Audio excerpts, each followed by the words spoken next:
Chapter 897. After a flash of light, Lu Ping appeared on the teleportation platform on the cliff of the underwater abyss. Originally, this stone platform could only be used to teleport blood condensation realm cultivators. But when Lu Ping was combing through the earth veins with Ling Long's help, he discovered the control board for the teleportation array formation in Fei Ling Mountain.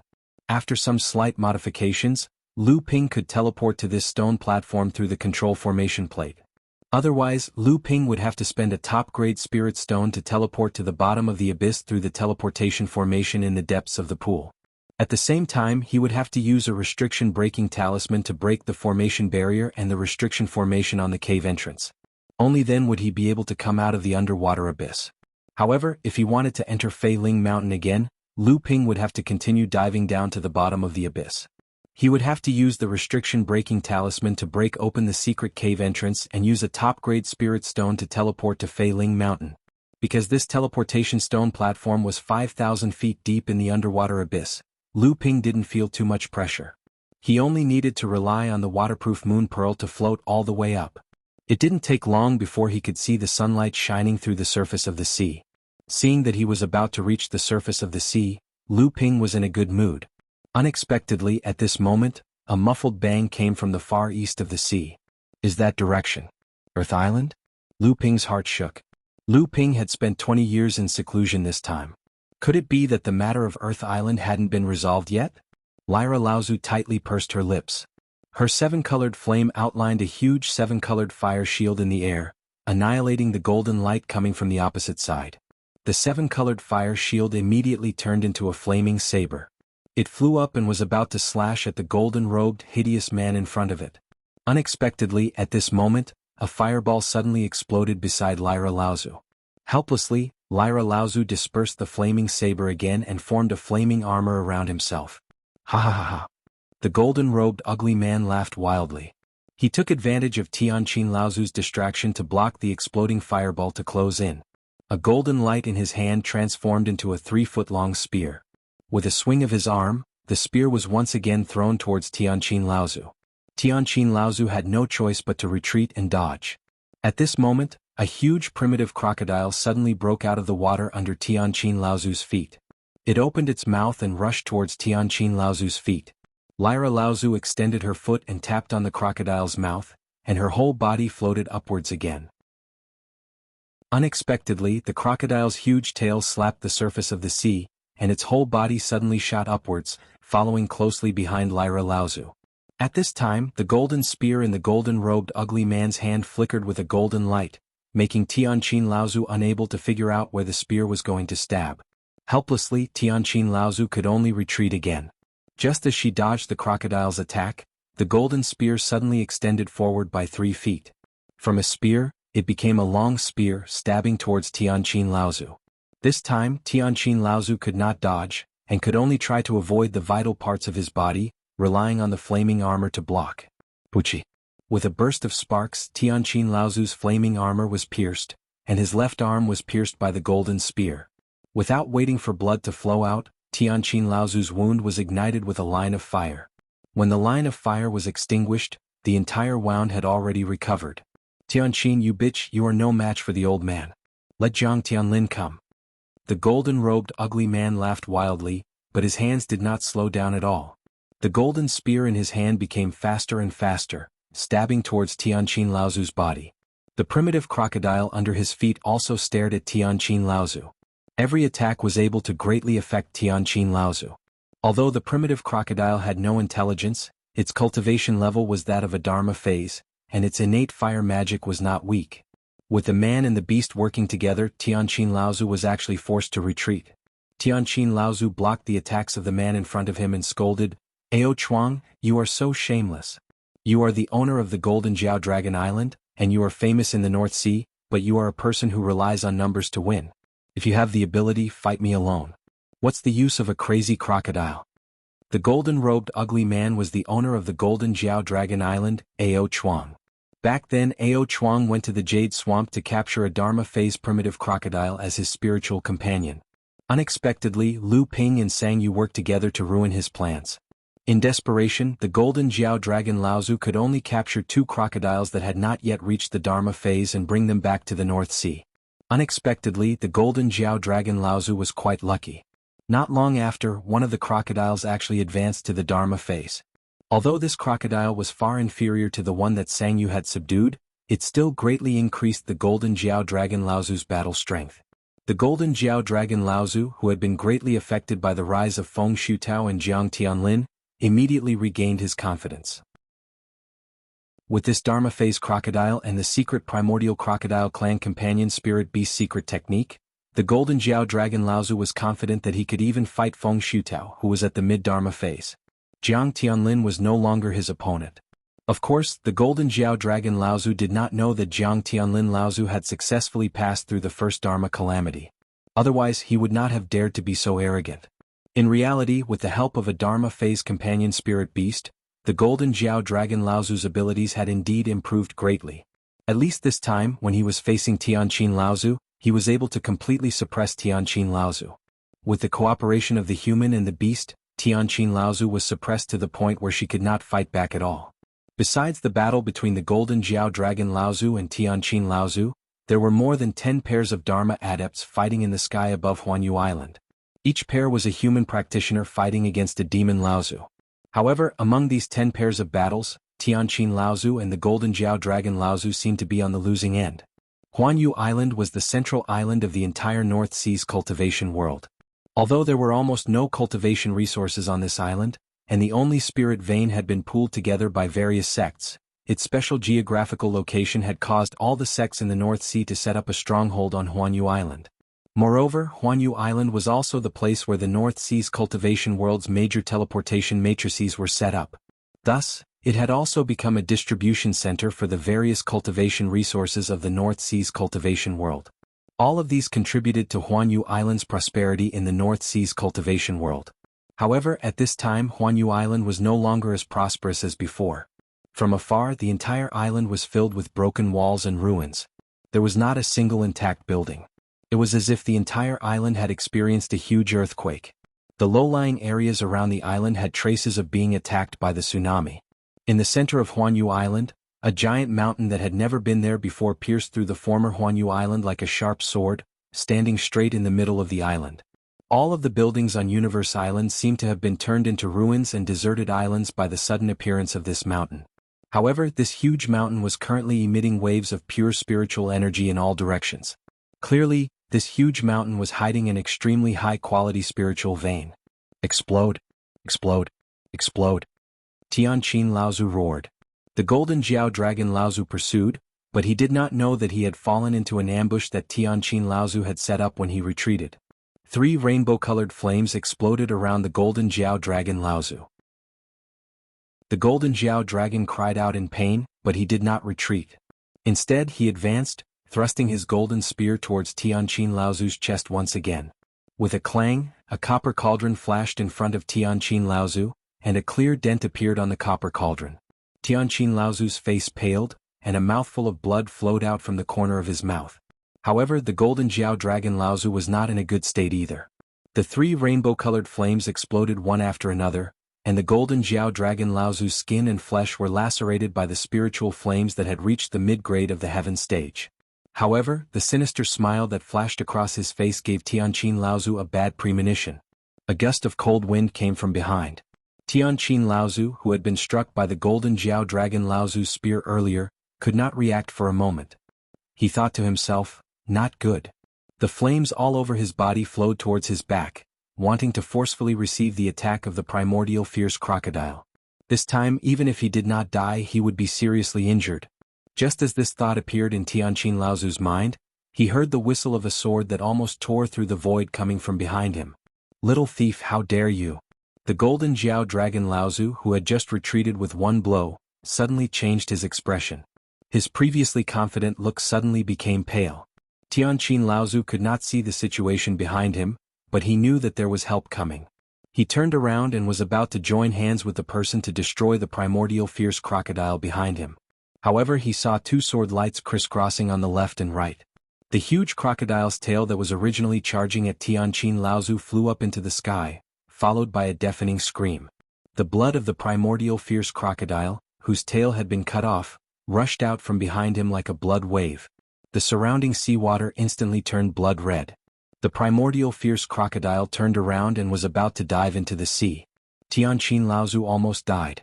How could she allow this beast to escape? However, before she could make a move, the golden Jiao dragon Laozu, who had retreated, chased after her like a crazy demon. Tianqin Laozu's heart moved, and she blocked the golden Jiao dragon Laozu head-on. However, the golden Jiao dragon Laozu was desperate at this time. Tianqin Laozu retreated again and again, but she never let the golden Jiao dragon Laozu break through her obstruction.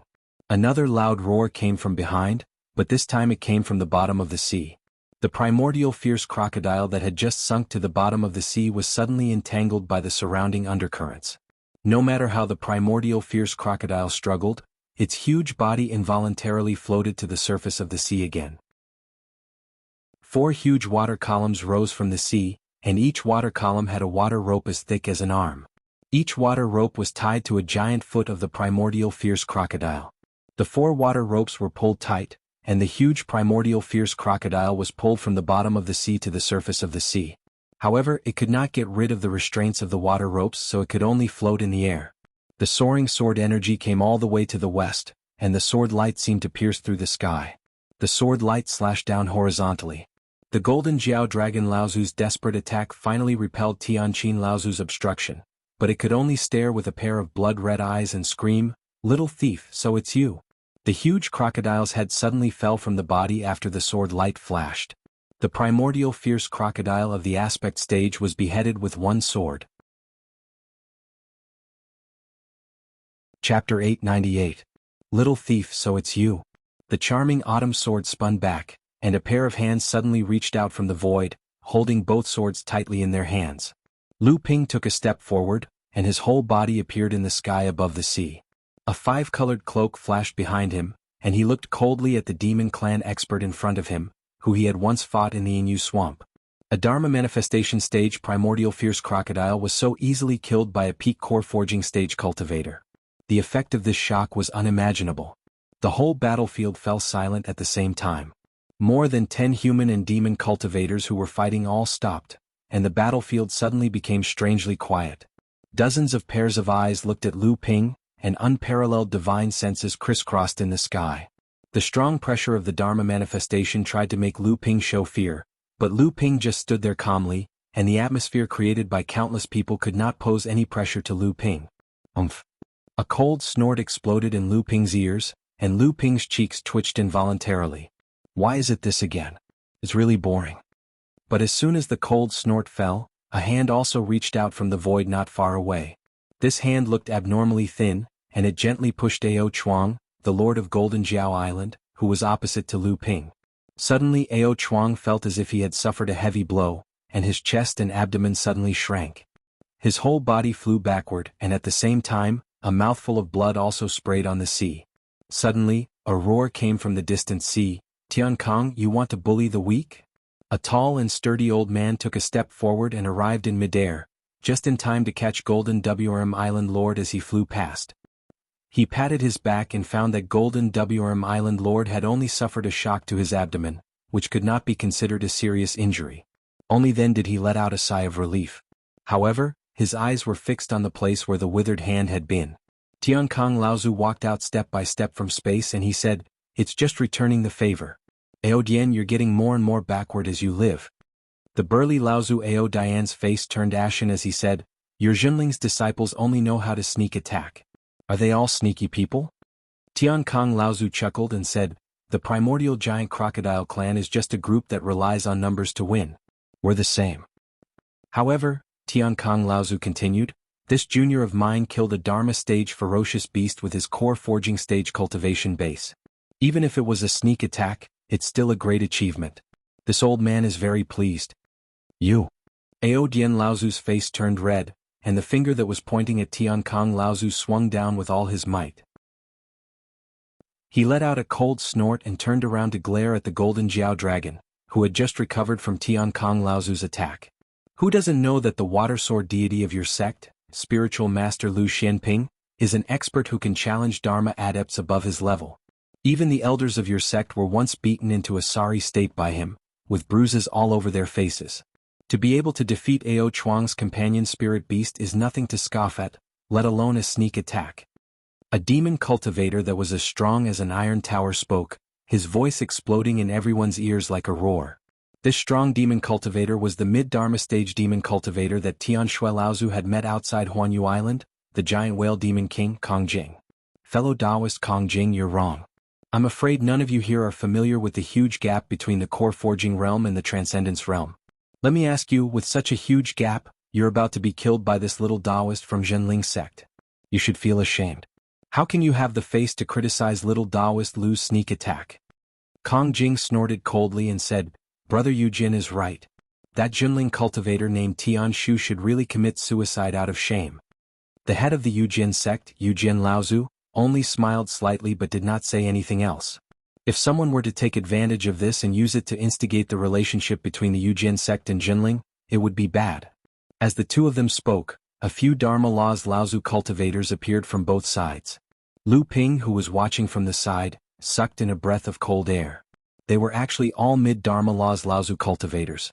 When Lu Ping was rushing over, he had noticed that there were people hiding in the void nearby, but he did not expect there to be so many of them. However, Lu Ping had noticed Tian Kong Laozu's aura. It seemed that because Tian Kong Laozu was about to be defeated, he wanted to make a move, which caused his aura to fluctuate slightly. It was also because he had confirmed that Tian Kong Laozu was here that Lu Ping dared to make a move so recklessly. Otherwise, Lu Ping would have used a safer method to help Tian Kong Laozu because of the cultivators hidden in the void. On the Zhenling side, Tian Kong Laozu was the leader. Tian Kong Laozu and Guotianshan Laozu were three Dharma Laws adepts. The other sects such as Xianling sect and Songhai sect also had their own Dharma Laws adepts and their respective mid-Dharma Laws Laozu cultivators. The demon race's Dharma Laws adepts also gradually began to gather, and the mid-Dharma Laws adepts who had been hiding in the void earlier also revealed themselves. However, after these mid-Dharma Laws Laozu cultivators revealed themselves, they looked at Lu Ping with a strange look in their eyes. However, these Laozu cultivators hid their feelings very well. If it were not for the fact that Lu Ping's divine will was different from that of ordinary people, he would have thought that these human Dharma Laws Laozu cultivators all approved of his actions this time. They were all people who hid daggers behind their smiles. Lu Ping knew that he had acted rashly this time, but Lu Ping did not regret it. His display of strength might have caused the enemy forces to secretly suppress him, but this was also an effective way to intimidate others. In fact, Tian Kong Laozu had also seen through this, which was why when Ao Dian Laozu had tried to use his divine will to attack Lu Ping, he had decisively attacked Ao Chuang, the owner of the Golden Dragon Island, and severely injured him. This was to serve as a warning to those who had ulterior motives. Lu Ping's appearance had actually eased the tension between the two sides. In the end, other than a few mid-Dharma Laws Laozu who seemed to have something to discuss, even Tianqin Laozu and Guotianshan Laozu had left temporarily. Seeing that there was nothing else for him to do, Lu Ping immediately wanted to return to Tianling Mountain. Unexpectedly, Tianqin Laozu said, "Kid, I haven't seen you for 20 years, and not only have your cultivation increased to the peak of the core forging realm, your strength has also increased to such a level. It seems that you have really achieved a 9th grade golden core." Lu Ping laughed and said, "Thank you for the compliment, Uncle Master." Tianshan Laozu, on the other hand, was deep in thought at the side. He said, "Nephew Lu, when you used your divine spells previously, most of them were used to suppress others. Although they were pure and heavy, the killing intent was not enough. This time, after the closed-door training, the divine swordsmanship was full of killing intent when used. It is said that the spiritual nature of the water from the thunder punishment is wild. After a cultivator melts it, his attack power will definitely increase greatly. It seems that it really lives up to its reputation." The Sky Zither elder laughed mockingly. "He doesn't have enough murderous aura."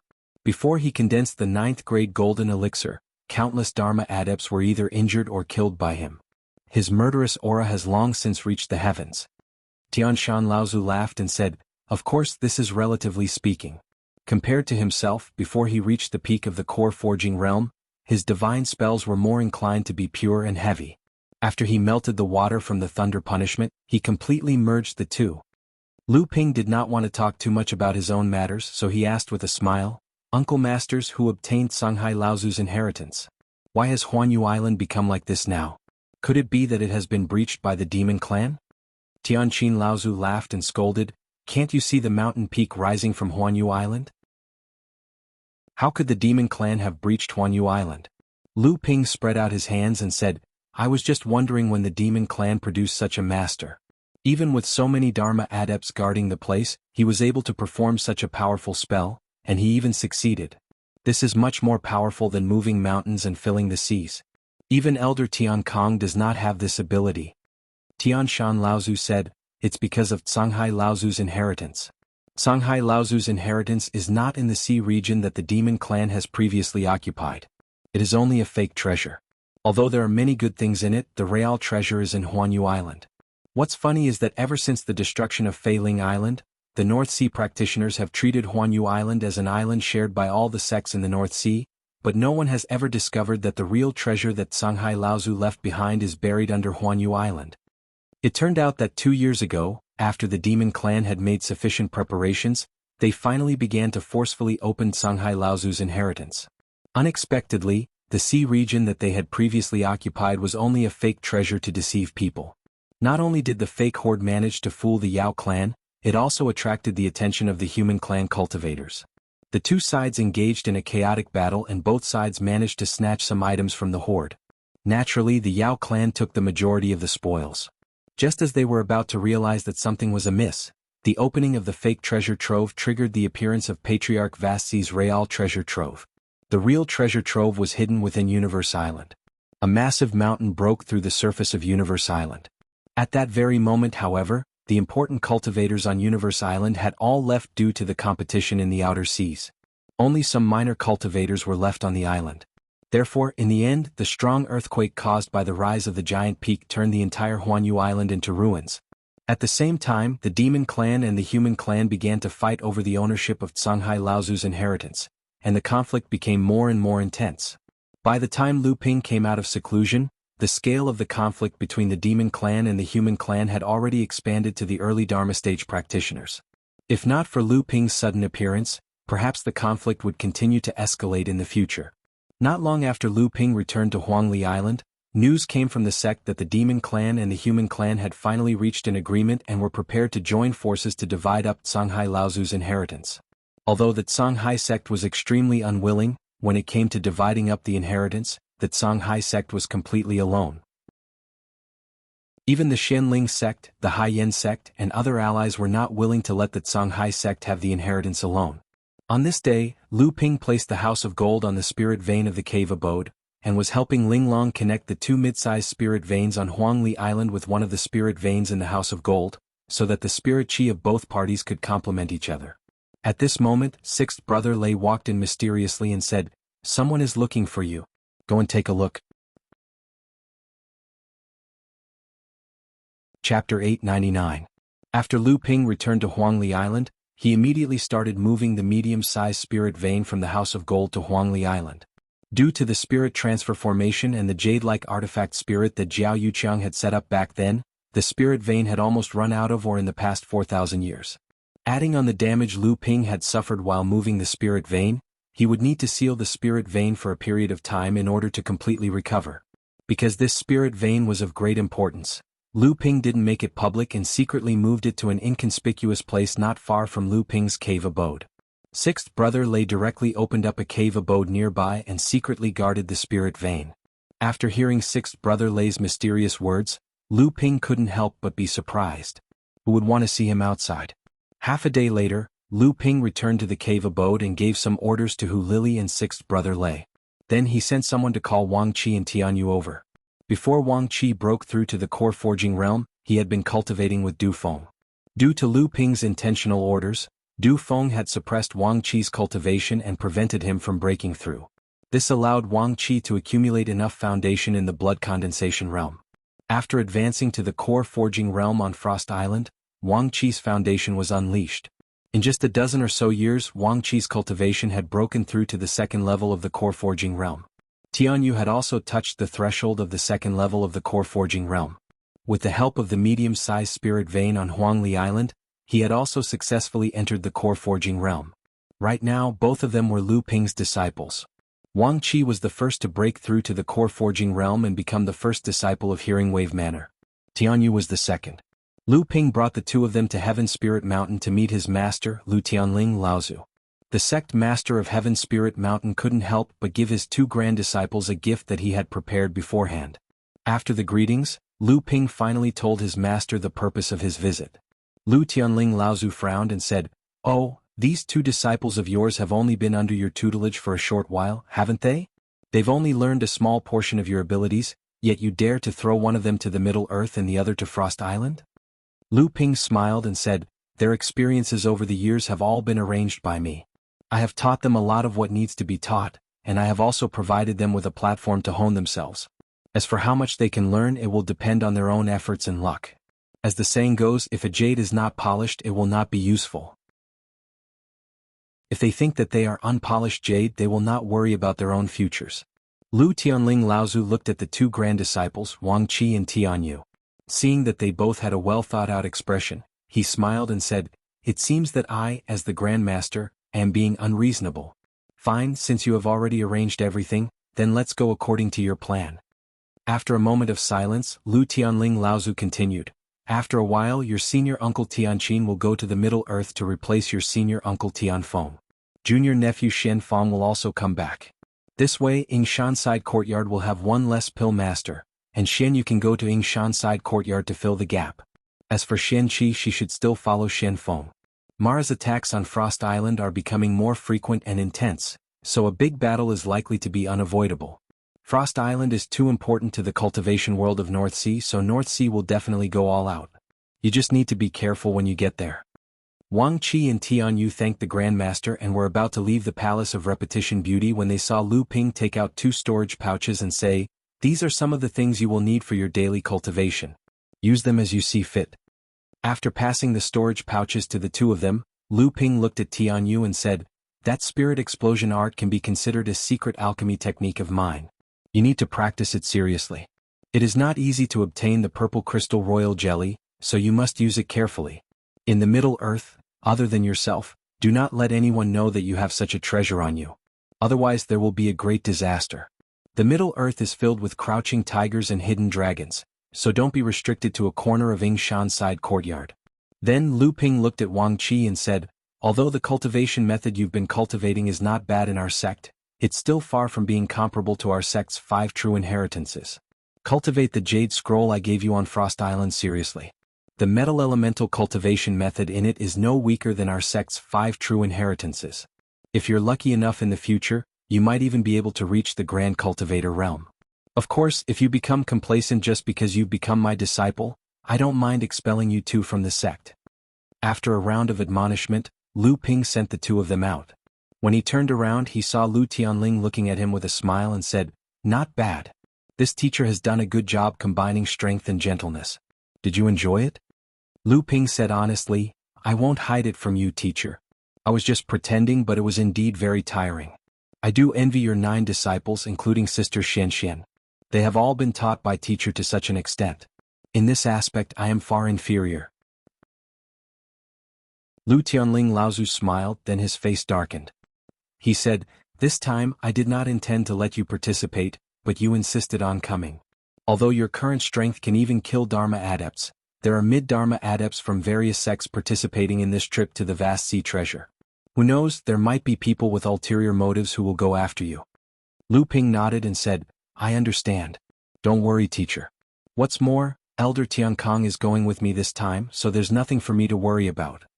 Lu Tianling Laozu smiled and said, "You're a smart one. However, this time when you enter the vast sea treasure, you have to be especially careful of the primordial crocodile clan practitioners. You killed the golden serpent Laozu's spirit companion beast, and his son, daughter, and adopted son also died by your hands. It can be said that there is an irreconcilable hatred between you and him." Lu Ping stepped on the ocean-crossing boat and sped all the way to a deserted island near Huanyu Island. Tiankong Laozu had already been waiting there for a long time. Because the buildings on Huanyu Island had all collapsed because of the vast sea treasure that had suddenly been unearthed, the practitioners of the various sects had no place to stay.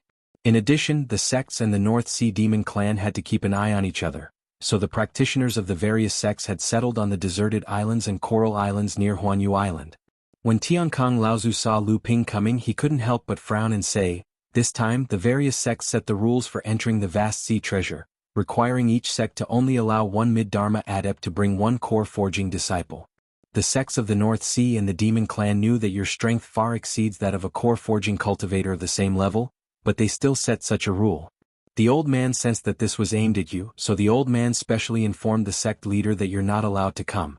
I didn't think that you'd come yourself. Lu Ping smiled and said, we still don't know what the situation inside the vast sea treasure is like, and the sects can't possibly come just for their disciples.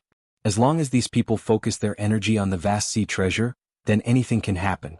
Furthermore, it won't be that easy for them to take the lives of their disciples. Tiankang Laozu laughed and said, looks like the old man is really getting old. I can't stand the vigor of you youngsters. Fine, although the old man doesn't have long to live, other than the Dharma adepts, these people are nothing to the old man. This time I'll let the old man go crazy with you. When Lu Ping saw Tiankang Laozu's wizened and old face, he sighed in dissatisfaction. Tiankang Laozu was originally the youngest disciple among the first generation of disciples that Jinling had reached the Dharma stage. His talent and training was not below that of Tianxiang Laozu. Originally, Jinling had high hopes for him, but after being schemed against by Xianling's sect, his foundation was damaged, and he could only use longevity pills to prolong his life. Fortunately, Tiankang Laozu took the opportunity to break through to the mid-Dharma stage, which prolonged his lifespan by 200 years. Now he only had 70 to 80 years left. Although Tiankang Laozu's words were passionate, Lu Ping could hear the love and concern in them. Obviously, Tiankang Laozu was willing to risk his life to protect Lu Ping.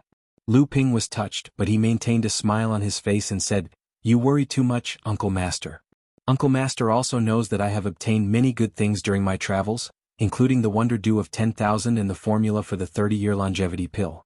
I have previously used the Wonder Dew of 10,000 to refine a 15-year longevity pill. This time, with the breakthrough in my training, I am confident that I can also refine a 20-year longevity pill. If I continue to practice my alchemy skills, when I can refine a 30-year longevity pill, I can consume 3 longevity pills. Even if I can't extend my lifespan by 90 years, I can at least extend it by 60 to 70 years. Seeing that Tiankang Laozu was only calmly listening to Lu Ping with a smile, Lu Ping continued, if you have this 130 to 140 years buffer, Uncle Master might be able to break through to the late Dharma stage. If you can really overcome the second Thunder Trial and become the second Grand Practitioner of our sect, not only will there be hope for our sect to become a large sect, but you will also be able to extend your lifespan by another 200 years. After listening to Lu Ping, Tiankang Laozu laughed loudly and said, you are an interesting kid, but these are all your own assumptions. The old man knows his own body very well. In these hundreds of years since he entered the mid-Dharma stage, the old man's training has not improved at all. This is a state where his body has aged to its limit. No matter how many longevity pills he has, he will only be able to prolong his life, let alone become a grand practitioner. Lu Ping could not help but feel anxious and said, no matter what, we have to give it a try. Moreover, Tiankang Laozu waved his hand, intending to interrupt Lu Ping's words, and said, there is no need to try.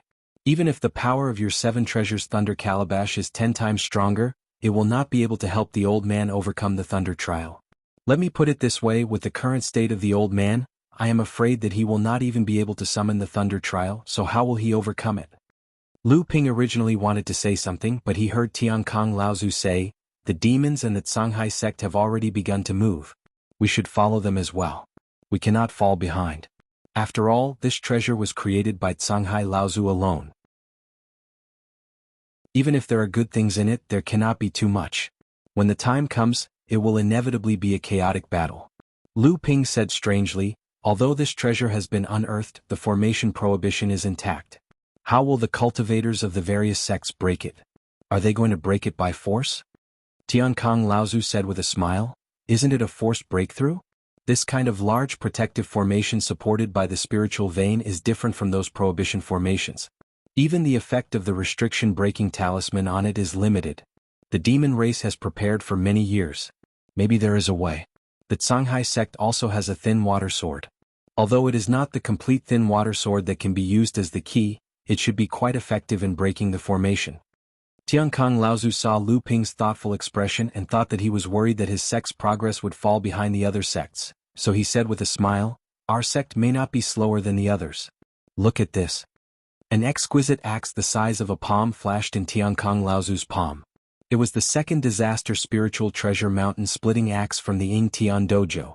Lu Ping suddenly laughed and said, "Martial uncle, maybe our progress can go ahead of the Canghai sect." After saying that, under the surprised gaze of Tiankang Laozu, the light of the long flowing sword also flashed in Lu Ping's hand.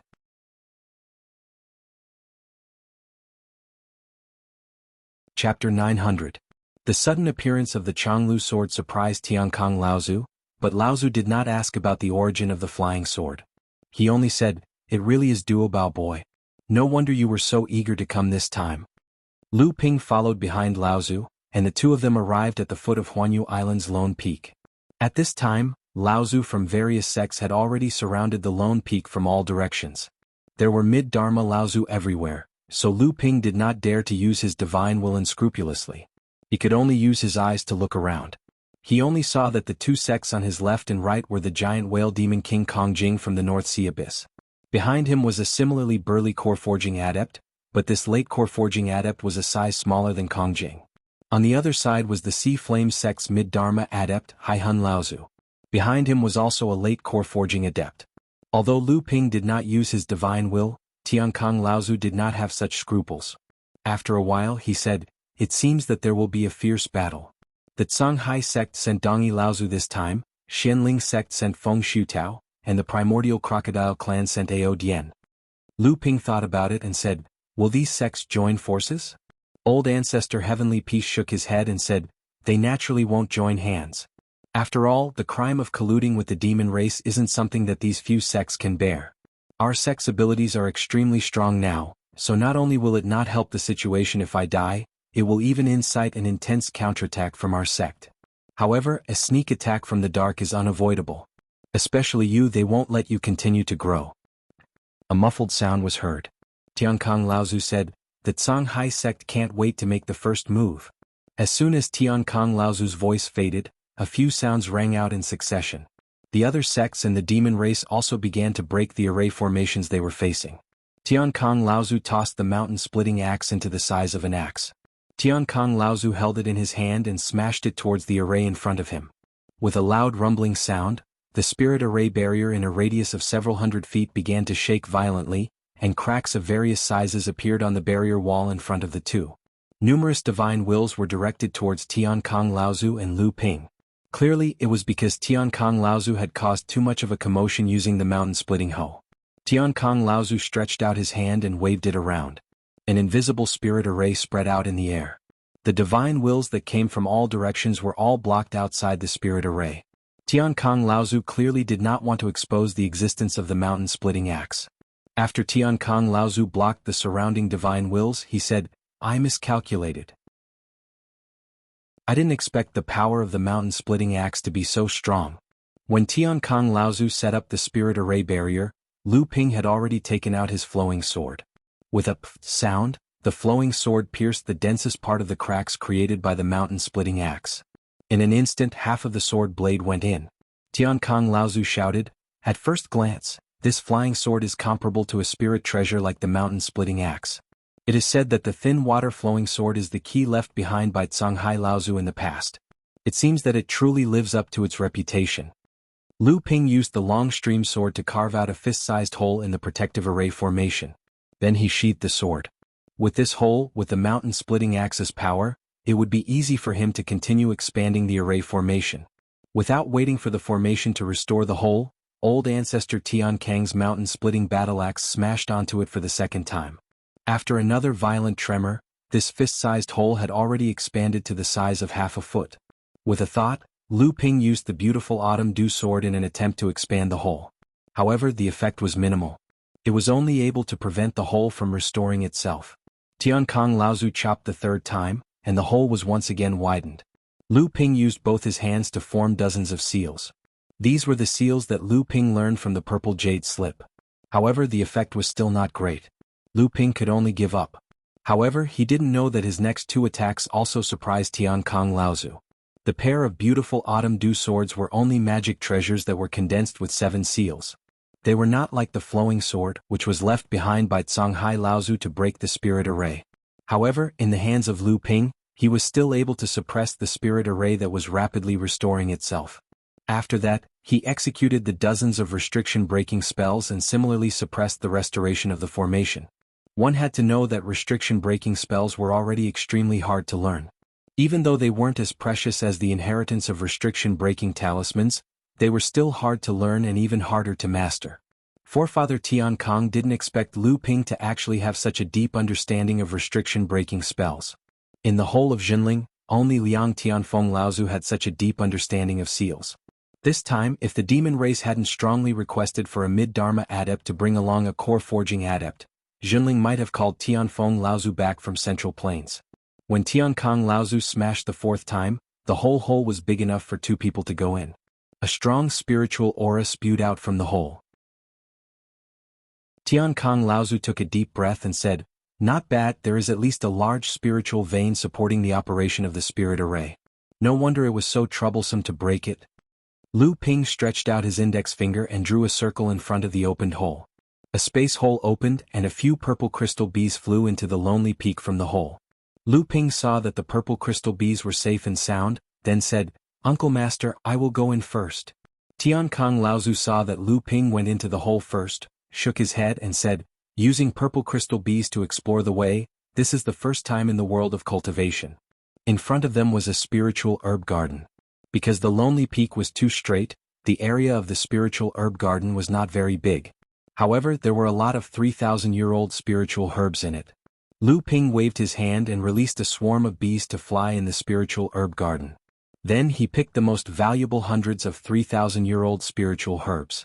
At the same time, he also collected many spiritual herb seeds that were extremely rare in the world of cultivation. After that, he stopped. When he looked up, he found that Tiankong Laozu was still working hard to collect these spiritual herbs. Different from Lu Ping's picking, Tiankong Laozu used a carpet collection method, trying to not let go of a single spiritual herb. Lu Ping smiled and said, "Uncle Master, let's go up quickly or we may fall behind." Tiankong Laozu was quite reluctant to look at the spiritual herb garden here, but he also knew that what Lu Ping said was the truth. He just said, "It's a pity for this spiritual herb garden. I don't know if this place can be preserved when the battle starts." Back on Fei Ling Island, Lu Ping had already seen the 3,000-year-old spirit herb gardens of large sections. Not to mention the spirit herbs there were all up to Lu Ping's whims. Naturally, this small spirit herb garden was no longer a rare sight. The relic left by Zhanghai Laozu, in addition to the mountain guarding formation that completely surrounded the entire lonely peak, was also divided into many areas, and each area was separated by a formation. Only by breaking through these formations could one break into a new area. Tiankong Laozu and Lu Ping, one with a battle axe and the other with a sword, cooperated with each other. Often, Lu Ping used the Changlu sword's ability to break formations to first open a hole in the formation shield, and then Tiankong Laozu used the tyrannical power of the mountain-splitting axe to expand the gap, gradually forming a gap that was big enough for two people to enter. The two people joined forces and moved forward at an extremely fast speed. It could be described as a rampage. In the blink of an eye, they had broken through the third formation shield. This place looked like a warehouse, but the things inside were not very good. Presumably, they were the things that Zhanghai Laozu had casually thrown away in the past. Most of them were ordinary magic tools, spiritual materials and the like. Lu Ping and Tiankong Laozu collected these things while asking Linglong's wine cauldron in the core space, "Linglong, there is a large spiritual vein here. Do you have a way to control it first?" Linglong's hands grasped the edge of the wine cauldron and took a deep breath. Suddenly, two streams of rich purple qi flew out from the danxia and entered Linglong's body through Linglong's nostrils. Linglong narrowed her eyes in extreme comfort, like a drug addict. Since Lu Ping had advanced to the peak of core forging, Linglong had become more dependent on Lu Ping's jinqi, and was no longer as picky as before. Hearing Lu Ping's question, she lazily said, "Linglong has no way, unless you can find a place that is connected to an earth vein, a spirit vein or a mineral vein. Only then may it be possible to establish a connection with a large spiritual vein along the earth vein. But at most, you can only influence a large spiritual vein. A large spiritual vein is not so easy to control, unless you can find the source of the large spiritual vein." Lu Ping said helplessly, "Then forget it." Lu Ping saw that Tiankong Laozu had already collected everything that could be collected, and the two of them began to crack the fourth protective array. The fourth protective wall was already at the waist of the lone peak. Behind the protective wall floated a dozen or so mystic treasures. Lu Ping scanned through them with his divine will and found that most of them were below the level of spirit connecting mystic treasures. Lu Ping wasn't interested in them at all. On the other hand, Patriarch Tian Kong continued to suppress the mystic treasures one by one and put them away.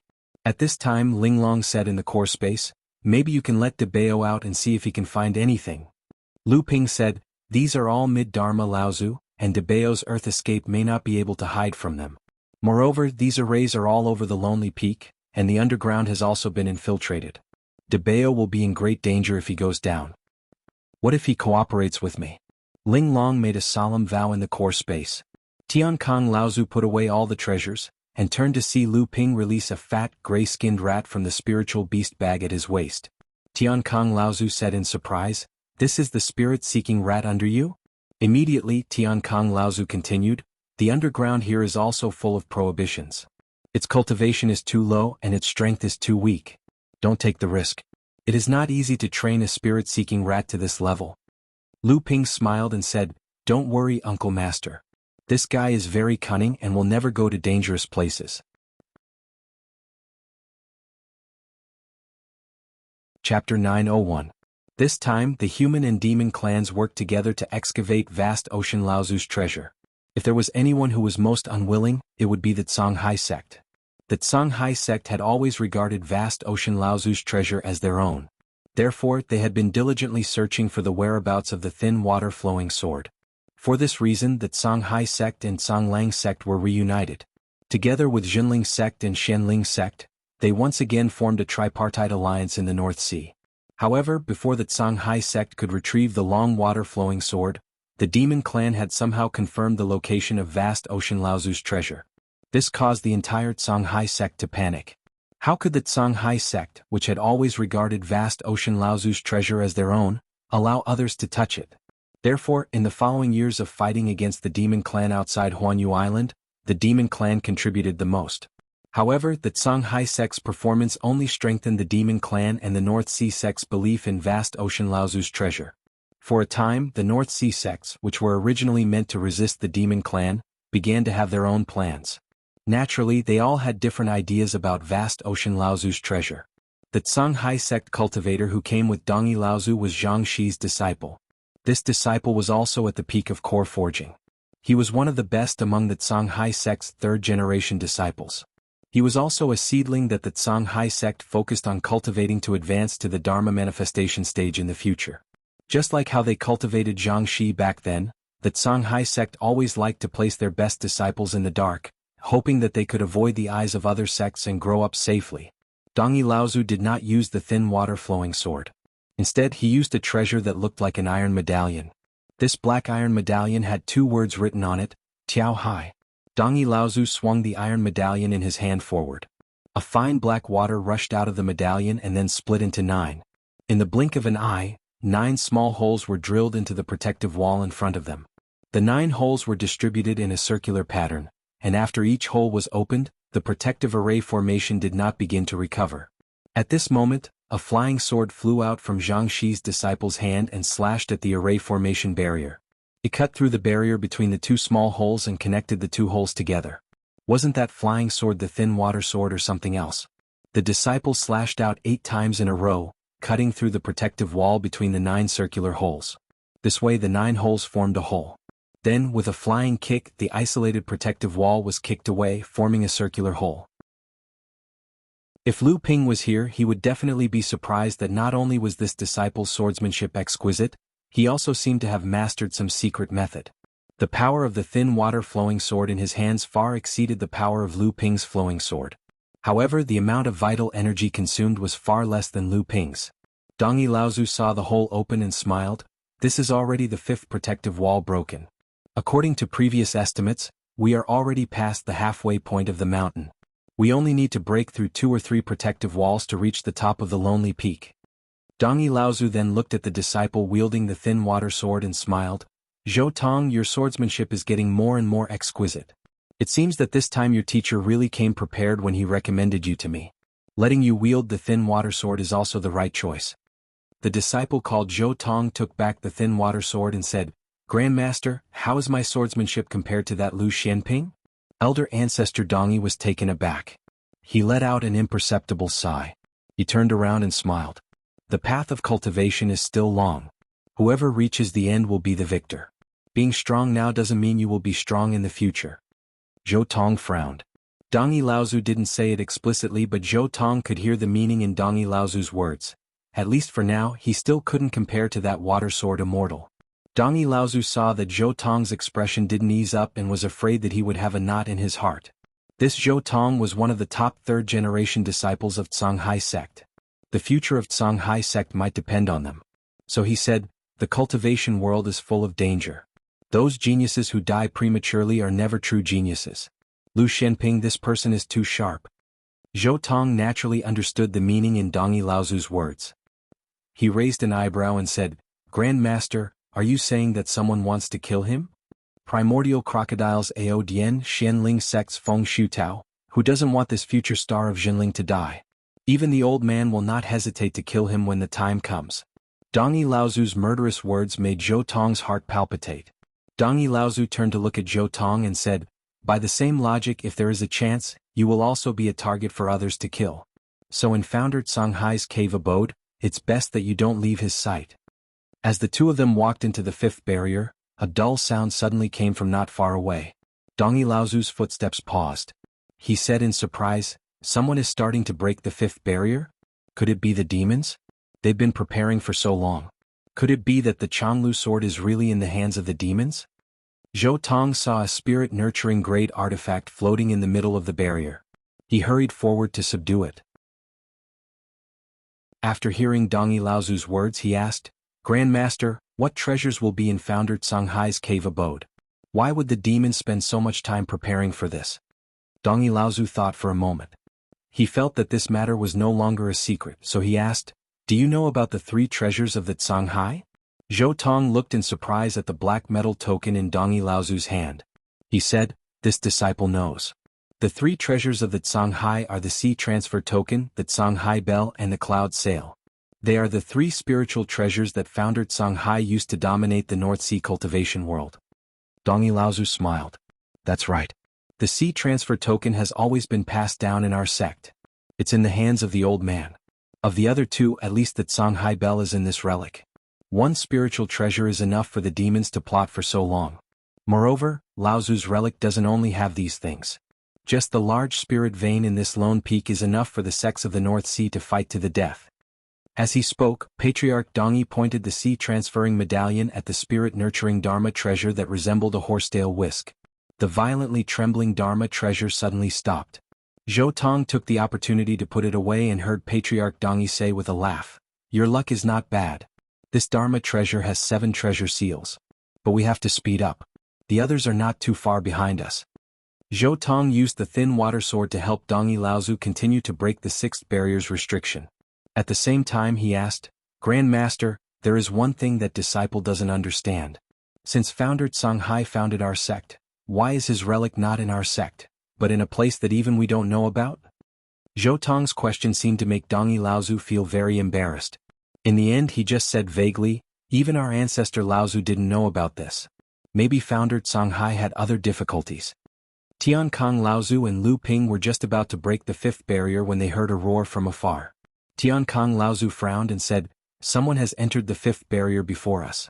I don't know if it's the demon race or Songhai sect. Lu Ping frowned and raised the flowing sword. He pierced 2 fist-sized holes in the protective wall that Laozu had cracked. He said, it should be Songhai sect. I always feel that there is a part of the flowing sword's power that hasn't been unleashed. And this hidden power seems to be specially designed to deal with this relic. Only Songhai sect's inherited secret technique can activate it. That Songhai sect can use the thin water sword's restraining function to the greatest extent. As long as the swordsman isn't too weak, he might be even more powerful than me.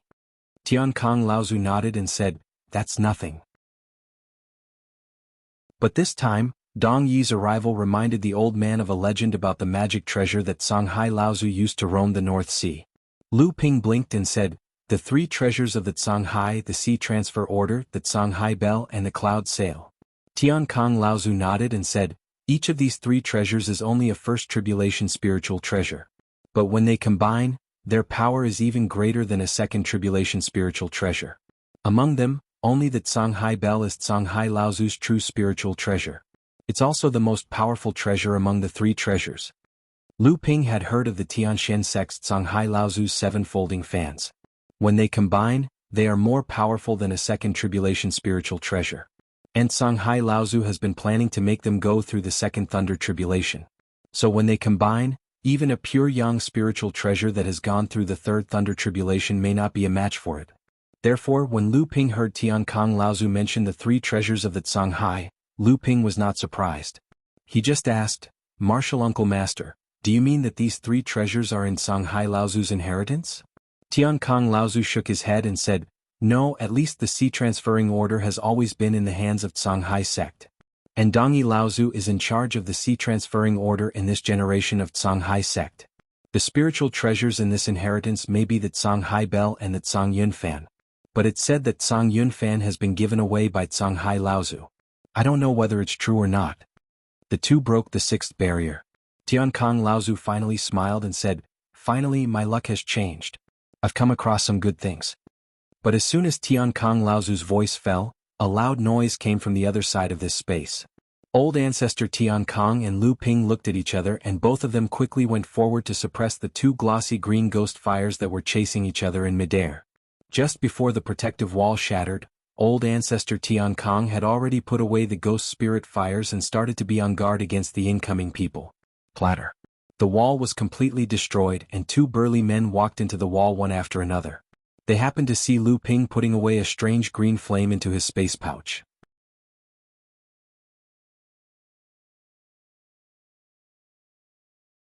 Chapter 902. So it's fellow Taoist Tiankong. The newcomer laughed, but when he saw the will-o-wisp disappear from Lu Ping's hand, his eyes narrowed. His ferocious aura and loud laughter caused the surrounding walls to vibrate. "Demon King Kong, you seem to have gone in the wrong direction. That's why you're late." Tiankong Laozu smiled. The newcomer was the great whale demon King Kong Jing Laozu. The burly man standing behind him looked very similar to Kong Jing, but his physique was slightly smaller than Kong Jing. Just as Kong Jing and Tiankong Laozu were confronting each other, Kong Jing looked at Lu Ping with surging battle intent. Lu Ping, on the other hand, stood quietly behind Old Ancestor Tiankong, his deep gaze fixed on Monster King Kong Jing. He basically ignored the core forging monster cultivator's provocation. Demon King Kong Jing and Old Ancestor Tiankong looked at each other silently for a moment. Suddenly, a smile appeared on Demon King Kong Jing's face and he said, "We have indeed come to the wrong place. Dao friend Tiankong, please forgive us." Tiankong Laozu also smiled and said, "The higher you go, the narrower the lonely peak becomes. It's inevitable that Demon King Kong made a mistake." Kong Jing shifted his gaze to Lu Ping and said, "You must be the famous water sword immortal, fellow Taoist Lu Xianping?" Monster King Kong Jing addressed Lu Ping as fellow Taoist, clearly putting Lu Ping on the same level as himself. Although the humans and monsters were enemies, it was precisely because of this that Monster King Kong Jing's words elevated Lu Ping's status even higher. A person's value could only be fully reflected by the opponent's affirmation. Therefore, not only did Lu Ping feel flattered by Kong Jing's action, even Tiankong Laozu was surprised. Lu Ping quickly said, "I don't deserve to be called a fellow Taoist. I am Lu Xianping." Not bad indeed. I just don't know if you can come out of this battle alive. Fellow Taoist Aodian has always been thinking about you, little friend." Kong Jing nodded approvingly and said, not bad indeed." After Demon Monarch Kong Jing finished speaking, he actually brought the core forging stage giant whale demon back through the open passageway. Lu Ping drew a hand seal in front of him and slapped it on the protective barrier where Kong Jing and the others had left. The damaged protective barrier that was shrinking instantly doubled in size, and in just a few moments, it was as good as new. This Demon King Kong Jing is quite interesting. He's quite ambitious. Old Ancestor Tiankong said thoughtfully as he glanced at the battle technique barrier that Lu Ping had repaired and was in perfect condition. Lu Ping thought for a moment and said, "Grand Uncle Master, what did Kong Jing say to you just now?" Tiankong Laozu looked at Lu Ping in surprise and said, "You can sense our secret voice transmission just now." Lu Ping nodded and said, "I can only sense your conversation, but I can't know what you are talking about." Tiankong Laozu praised, "I didn't expect your divine sense to be no weaker than the old man. No wonder." On the other side of the array formation, After Demon Monarch Kongjing and the other whale demon passed through the array formation, Demon Monarch Kongjing looked at the rapidly recovering array formation in silence. The moment the barrier wall recovered, Kongjing suddenly said, "You don't seem to be convinced?" The giant whale demon behind Kongjing said, "Father seems to think too highly of Lu Xianping." Kongjing didn't seem surprised at all. He just said indifferently, "You want to challenge him?" The giant whale demon hesitated for a moment and finally nodded. Demon Monarch Kongjing walked towards another stronghold. He said coldly, "You're courting death." The giant whale demon's face turned red. Seeing that Demon King Kongjing was about to break the protective formation, he quickly stepped forward and said, "Even if I'm not Lu Xuanping's match, what about Tian Kong? He's just a man who was lucky enough to live for a few years. With Father's cultivation at the peak of the mid-Dharma stage, you can definitely defeat Tian Kong. How could you let the two of them take the Jade Phosphorus Ghost Fires? Those are two low-grade heaven-level spiritual fires, and they are exactly what the giant whale tribe needs. Why do you think?" Kongjing Laozu stopped the Skyquake hammer he had just taken out and suddenly turned to look at the giant whale demon behind him. He shouted, "If I try to snatch them, you will be the first to die. How many moves do you think you can take from Lu Xianping?" The giant whale demon was stunned by his father's roar and could only stare blankly at the giant whale demon king in front of him. Seeing his son like this, Kongjing couldn't help but sigh in his heart. This son of mine has been in the deep-sea demon territory for too long. Although his cultivation isn't too bad, it can only be described as not too bad compared to Lu Xianping. His brain is really too simple. It looks like it's time to let him go out and train by himself. Lu Ping controlled the flowing sword to help Tian Kong Laozu expand the small hole in the sixth barrier wall. He said, "From what Kongjing said, it seems that Ao Dian wants to harm me. But why did he warn me like this? Could it be that the giant whale tribe and the primordial giant crocodile are enemies?" Old ancestor Tian Kong shook his head with a smile and said, "It's not a grudge, it's just that the giant whale demon race has thoughts of replacing him. That's why I said that Demon King Kongjing's ambition is not small." Lu Ping was surprised. He said, "The giant whale demon tribe is a match for the primordial giant crocodile? Did Demon King Kongjing discuss this with you, Uncle Master?" Tian Kong Laozu said, "No, this giant whale demon seems to have some kind of detection treasure on him that can detect the traces of the Jade Phosphorus Ghost Fire. Previously these two came for the Jade Phosphorus Ghost Fire, but we beat them to it. Kongjing wanted to exchange it with me after this." As he spoke, Laozu's mountain-splitting axe opened a hole in the barrier wall big enough for one person to pass through. He was the first to enter, and Lu Ping followed closely behind. However, just as Laozu stepped into the sixth barrier wall, and Lu Ping was still standing in the fifth barrier wall, two loud explosions sounded from the sixth and fifth barrier wall. Tian Kong Laozu shouted, "Not good, come in quickly." But it was too late. When the two explosions sounded in the two barriers almost simultaneously, Lu Ping already knew that he had fallen into someone else's trap. Sure enough, as soon as Laozu's voice fell, the explosion of spells came from the sixth barrier wall, and the hole in the barrier wall in front of Lu Ping rapidly shrank. Lu Ping looked back and saw Feng Shutao sneering as he rushed out of the broken barrier wall and pounced at Lu Ping. "Feng Shutao, how dare you cooperate with the primordial giant crocodile clan? How will your Xianling sect survive in the North Sea in the future? Will Dao Xing forgive you?" Tian Kong Laozu's roar came from the sixth barrier wall, but that didn't stop Feng Shutao from walking towards Lu Ping with a sinister smile on his face. But just as Feng Shutao was thinking about how to deal with this disciple that both Lu Tianling and Jiang Tianlin thought highly of, Feng Shutao's expression suddenly changed. A seven-colored light suddenly rose from Lu Ping's left hand, and he slammed his palm on the edge of the hole. The rapidly shrinking hole suddenly began to expand again, but Lu Ping's right hand shone with a six-colored light and slammed it on the hole again, and the hole expanded even faster. Lu Ping lowered his head and jumped through the hole. Feng Shutao's exasperated howl came from behind. "Seven-colored restriction-breaking talisman? That's impossible." As soon as Lu Ping passed through the hole, Feng Shutao's attack came one after another. The flowing sword in Lu Ping's hand suddenly turned into countless rays of sword light.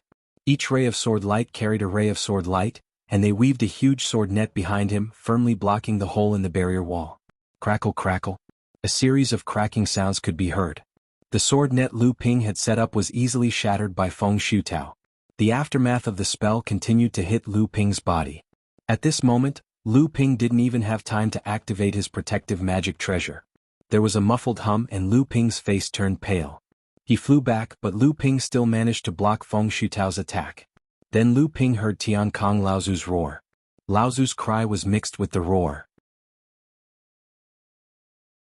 Lu Ping turned around and saw Aodian Laozu rolling on the ground. The huge axe was flying back, and Aodian Laozu looked at the axe flying back to Tian Kong Laozu with a face full of fear. "This is impossible. How can you have a second tribulation spirit treasure?" Aodian Laozu struggled to get up from the ground. Although Tian Kong Laozu's attack made Aodian Laozu look very miserable, it didn't actually do much damage to him. However, the impact of Tian Kong Laozu's mountain axe was too great. In just one exchange, Aodian Laozu and Feng Shutao's carefully planned ambush failed. Not far away, Feng Shutao was about to enter the barrier that Lu Ping had reopened when he heard Aodian Laozu's roar. What, second tribulation spirit treasure?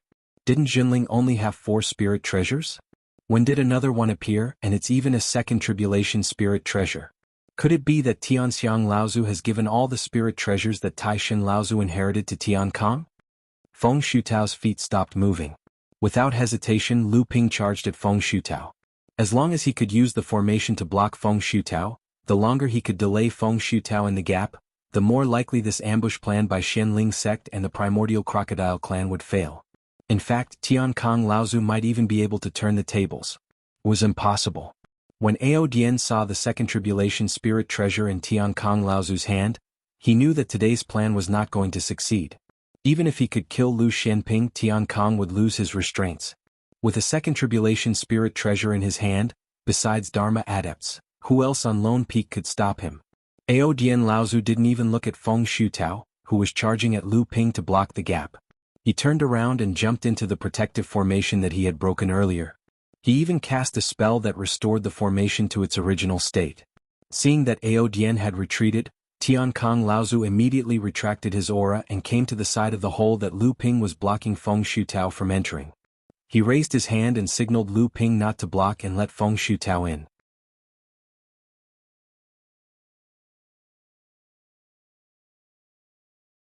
Chapter 903. Aodian Laozu did not feel any pressure when he retreated. He had colluded with the human cultivators to plot against the human cultivators. After all, he was just using them as a tool, and he could even cause internal strife among the human race. There was no need for him to feel guilty about anything. It was really difficult for Feng Shutao, who was still trying his best to attack the barrier entrance that was shrinking under Lu Ping's obstruction. He was still planning to attack Tian Kong Laozu, but he did not know that Aodian Laozu had already disappeared without a trace. "Aodian, please wait for a moment. The old man will be here soon." Even though Feng Shutao could only use 50 to 60% of his abilities in front of the barrier entrance, Lu Ping was still in danger under Feng Shutao's attack. Seeing Tian Kong Laozu's signal, Lu Ping began to go easy on Aodian. He pretended to be unable to take it anymore, but he used his divine consciousness to seal the entrance to prevent Feng Shutao from discovering that Aodian had retreated. After hearing Feng Shutao's roar, Lu Ping immediately took advantage of the situation. He stomped on the ground and borrowed the momentum from Feng Shutao's impact to throw himself backward. It looked like he was really sent flying by someone. Feng Shutao was overjoyed and rushed in. He shouted, "Aodian, my friend, the old man is here to help you." But what he saw was Lu Ping's mocking and pitiful expression. The mountain-splitting axe had expanded to 30 feet in the sky, and the blade alone took up 2/3 of its length. "Aodian, you've tricked me." Feng Shutao roared in anger. Tian Kong Laozu's attack was already aimed at Feng Shutao, who was caught off guard. Feng Shutao barely managed to use the Happy Rod, a first disaster spiritual treasure that Laozu had given him after he had reached the mid-Dharma stage. Dang! The sound of metal clashing made Lu Ping want to plug his ears. The merry pestle let out a series of whines as it was sent flying away by the axe. Feng Shutao didn't manage to dodge in time, and blood splashed everywhere. His entire left forearm was cut off by the remaining power of the axe, and the dust that was stirred up by the axe covered the entire space. When the dust settled, there was no trace of Feng Shutao in the 6th barrier. All that was left was a pool of blood on the ground and a forearm rolling in the dust. Although the fight had been short, both Tian Kong Laozu and Lu Ping had consumed a large amount of their true origin energy and magic power. Now that the summit of the Lone Peak was right in front of them, they knew that sharpening one's axe wouldn't delay the work of cutting firewood. So, they took elixirs in the stronghold and held spirit stones in their hands to recover. Perhaps it was because when Ao Dian Laozu and Feng Shutao had set up the trap, they didn't take out the treasures in the sixth layer's formation space to make it look more realistic. At least, Lu Ping and Tiankang Laozu were relieved to see the spirit sealing box, which had been knocked to the ground by the great fight but hadn't been broken. Tiankang Laozu opened the spirit sealing box and his eyes lit up. Then, under Lu Ping's curious gaze, he threw one of the items into Lu Ping's hands and said, "Let's keep these 2 items for ourselves. One for each of us." Lu Ping took the item that looked like a scroll. It seemed to be a charm, but Lu Ping didn't know what it was. So, he looked at Tiankang Laozu with an inquisitive look. Tiankang Laozu was pouring his true origin energy into the same scroll. Tiankang Laozu saw that Lu Ping didn't know what it was, so he explained, "This is called a cloning charm. You only need to pour your true origin energy into it and activate it with your divine will. Then, you can turn it into an outer body clone with the same appearance as you. Although it doesn't have intelligence and can only attack crazily, and it doesn't have any magical power, it can be a good shield in a crisis. It can save your life." Lu Ping looked at the talisman in his hand with surprise. The blue-purple true origin in his hand surged out and he poured his own true origin into the talisman. Although the clone talisman could only be used once and had many restrictions, it was still a life-saving technique. Furthermore, judging from the 7-colored light on the surface of the talisman, the value of this clone talisman was most likely not inferior to that of the 7-colored restriction-breaking talisman. Because of the battle just now and the refining of this cloning charm, a lot of time had passed. After the 2 of them recovered, they began to break the 7th barrier. This was the last barrier on Lonely Peak. After breaking the 7th barrier, they would reach the top of Lonely Peak. In the 7th barrier, Lu Ping and Tiankang Laozu had just put away a spirit-raising magic weapon. Lu Ping seemed to hear something and hesitated slightly. Tiankang Laozu saw this and asked, "What's wrong? Did you find something?" Lu Ping nodded and patted his chest. Linglong's wine cauldron flew out of the core space. Tiankang Laozu saw this wine cauldron was a novelty, but he was not surprised. He said, "This is the spirit treasure wine cauldron you subdued in Yingtian Dojo?" Linglong was well behaved. She knew that the person in front of her was a powerful cultivator. She stood up on the edge of the wine cauldron and said, "Linglong greets Laozu." Lu Ping knew that they had wasted enough time, so he asked, "Linglong, did you find anything?" Linglong reached out and patted, and the wine cauldron fell from mid-air. After a while, Lu Ping and Tiankang Laozu both noticed the abnormality below. "I didn't expect there to be a mineral vein here." When Tiankang Laozu saw Linglong's wine cauldron fall to the ground, he immediately noticed the movement of the earth veins under his feet. Tiankang Laozu cultivated the 5th Earth True Body technique, which was one of the 5 true skills of Jinling, so he was extremely sensitive to the changes of the earth veins. Soon he found that there was a mini-mineral vein hidden in the ground under his feet. Lu Ping explained with a smile, "Linglong is not actually doing this for this mineral vein. She can use this mineral vein to explore the direction of the Lone Peak's earth veins. From there, she can determine the location of the Lone Peak spirit vein, and to a certain extent, exert influence on the spirit vein." The earth veins often formed a huge underground network underground. Whether it was the spirit vein, the spirit stone vein, or the spirit material vein, they were all inextricably linked to the earth veins. Linglong could directly trace the direction of the earth veins through these extended relationships, and to a certain extent she could also sort out the earth veins. Tiankang Laozu immediately understood that Lu Ping was thinking about the large spirit vein in the Lone Peak. At this time, Linglong suddenly climbed out of the wine cauldron and said, "Ah, De Bao seems to have found the spirit vein, but he himself is trapped by the broken restriction formation deep underground." Lu Ping was shocked and said, "How is it? Is there any danger?" Linglong frowned and said, "I'll try." After saying that, the whole wine cauldron began to rotate above the ground, and below the wine cauldron was the location of the mini-mineral vein. Lu Ping's divine sense could only go down a few dozen feet with the earth vein, and then it could not go any further. However, Tiankang Laozu's face was full of surprise. When Lu Ping looked down, he saw that the part of Tiankang Laozu's feet that was in contact with the ground had been covered by a layer of yellow 5th Earth True Essence. In just a moment, Linglong breathed a sigh of relief and climbed out and said, "Thanks to Laozu's help, Linglong, and De Bao also has a 3-colored restriction-breaking talisman on him. He has broken free from the broken restriction formation." Lu Ping breathed a sigh of relief, but then he heard Linglong said, "Someone on the Lone Peak has reached the peak first." As soon as Linglong's voice fell, a deafening sound of metal suddenly exploded. Dang. Ling Long, who was clinging to the edge, fell into the wine cauldron, and even Tian Kong Laozu and Lu Ping were shocked by the sudden sound of the bell. Fortunately, both of them were extraordinary cultivators. Tian Kong Laozu was the first to wake up, and then Lu Ping also shook his head hard. The sea bell has been rung.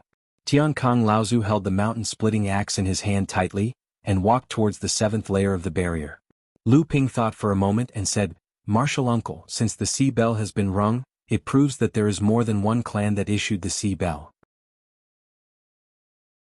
I'm afraid the sea bell has already caused a fight, so we don't have to worry." Tian Kong Laozu nodded and said, "Even so, we have to be here, or we won't even be qualified to covet the sea bell."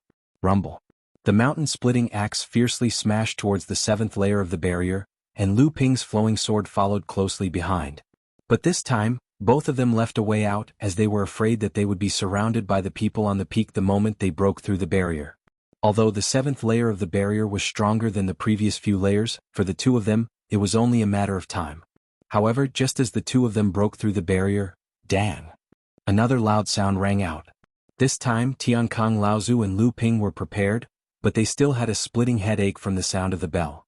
The sound of the bell was too coincidental, and Tian Kong Laozu and Lu Ping did not dare to be careless.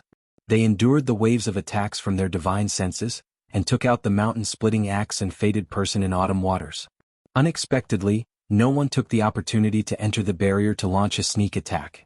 On the contrary, on the peak outside the barrier, the roar of the chaotic battle became louder. Tian Kong Laozu was the first to walk out of the barrier, and Lu Ping followed closely behind. In the middle of the peak, a huge bronze bell was suspended in the air. The huge body of the bell was engraved with countless mysterious runes and wave-like carvings. It was the legendary Sea Bell. At this time, fighting around the Sea Bell were Dong Yi Laozu of the Blue Sea Sect, Ao Dian Laozu of the Primordial Giant Crocodile Clan, Demon King Kong Jing of the Giant Whale Demon Clan, and Hai Hun Laozu of the Sea Flame Sect. The four Mid-Dharma Laozu were fighting together, and each of them had a First Tribulation spiritual treasure in their hands. In terms of cultivation, Demon King Kong Jing was the most profound, but in terms of strength, Dong Yi Laozu of the Blue Sea Sect was the first to reach the peak with the Sea Transferring Order, and was the first to ring the Sea Bell. Through the Sea Transferring Order and the Changlu Sword, he had already gained some support from the sea. Hai Hun Laozu had an easy journey. Even though he did not have the Thin Water Sword, nor did he have the full preparation of the Demon Clan, nor did he have the powerful spiritual treasure of Jinling, he was the third person to reach the peak. At that time, Ao Dian had already fought with Dong Yi Laozu. Even though Hai Hun Laozu also coveted the Sea Bell at this time, he had no choice but to join forces with Dong Yi Laozu in an attempt to expel Ao Dian. Unexpectedly, at this time Kong Jing Laozu suddenly attacked, and the whole scene suddenly became chaotic. Kong Jing Laozu took advantage of the chaos to ring the Sea Bell. To everyone's surprise, Patriarch Kong Jing also gained part of the Canghai Bell's recognition, and he rang the bell for the second time.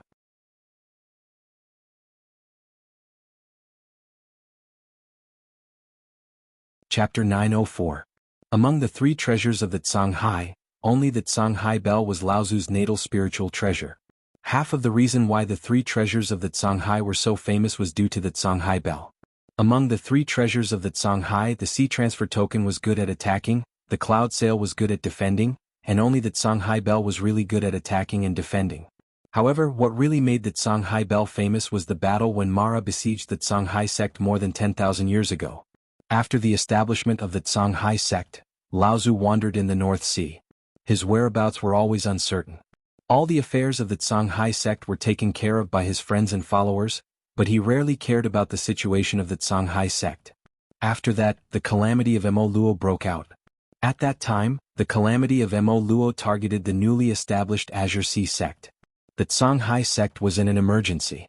The cultivators of the Canghai sect had no choice but to ask Canghai Laozu for help and ignite the talisman left by Canghai Laozu.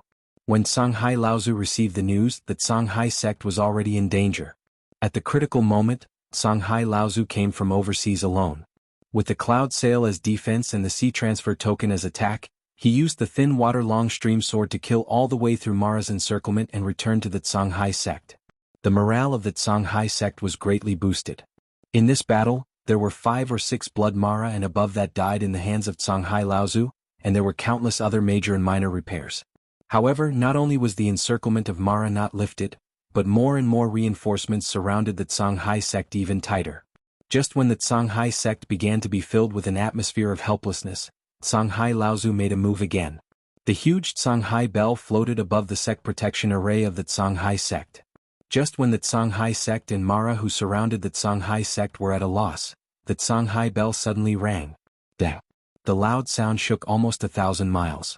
A ripple visible to the naked eye spread out from the center of the ocean bell.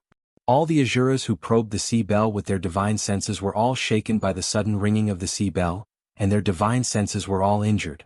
The more serious ones even turned into idiots, and some even bled to death from their 7 orifices. However, this was not what Sin was afraid of. The most terrifying thing was the reaction of the demonic cultivators hidden among the Asuras when the sea bell rang.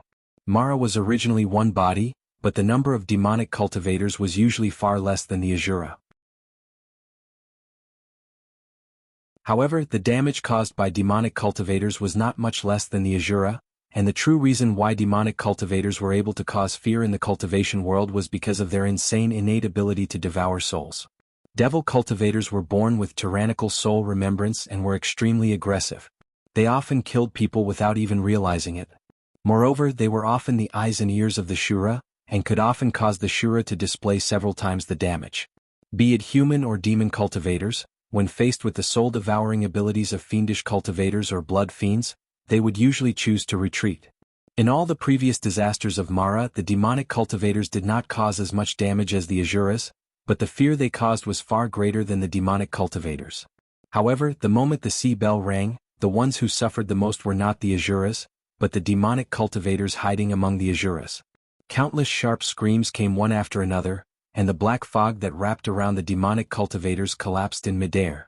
Within a radius of 30 miles, almost no demonic cultivators survived, including 3 blood Shuras and 1 jade Shura.